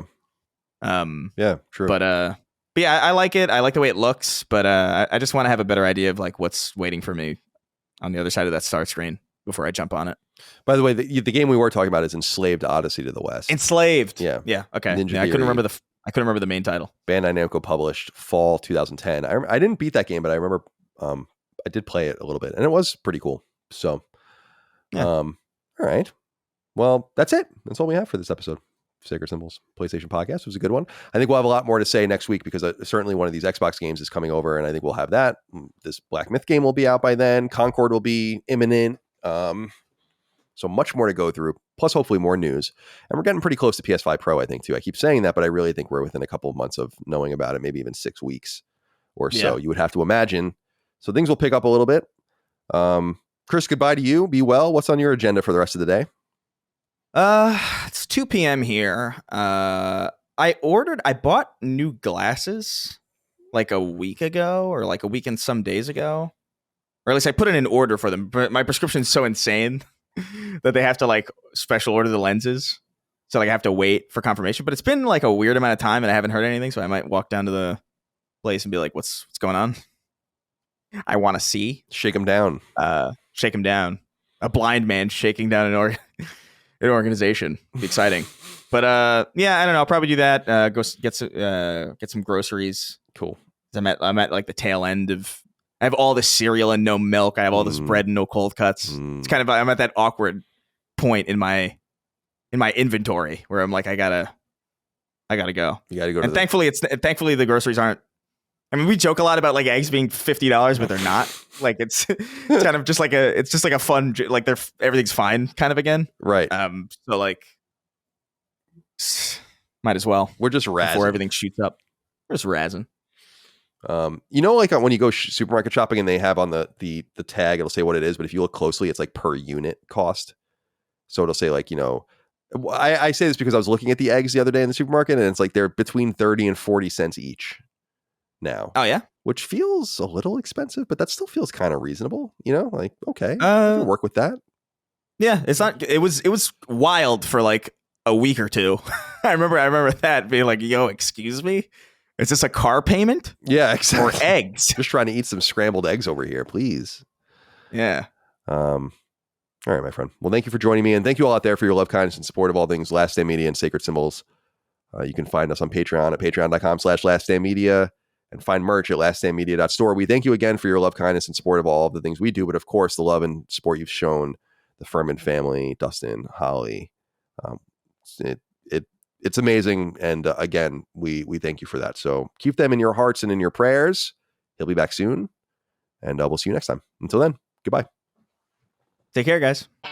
Sacred Symbols, a PlayStation podcast, is a product and trademark of Last Stand Media and Collins Last Stand LLC, and is proudly recorded in the USA. The show is conceived by, is written by, and is directed by me, Colin Moriarty.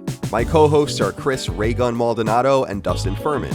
The show is produced by executive producer Dustin Furman. It's edited by associate producer Ben Smith. All of Last Stand's theme music is by my best friend, Ramon Narvaez. As you know, all of Last Stand's shows, including Sacred Symbols, are fan-funded on Patreon at patreon.com/laststandmedia. The following names are at the producer level on Patreon, our highest tier, and we're grateful for your thoughtful and kind contributions to our independent endeavor. Thank you.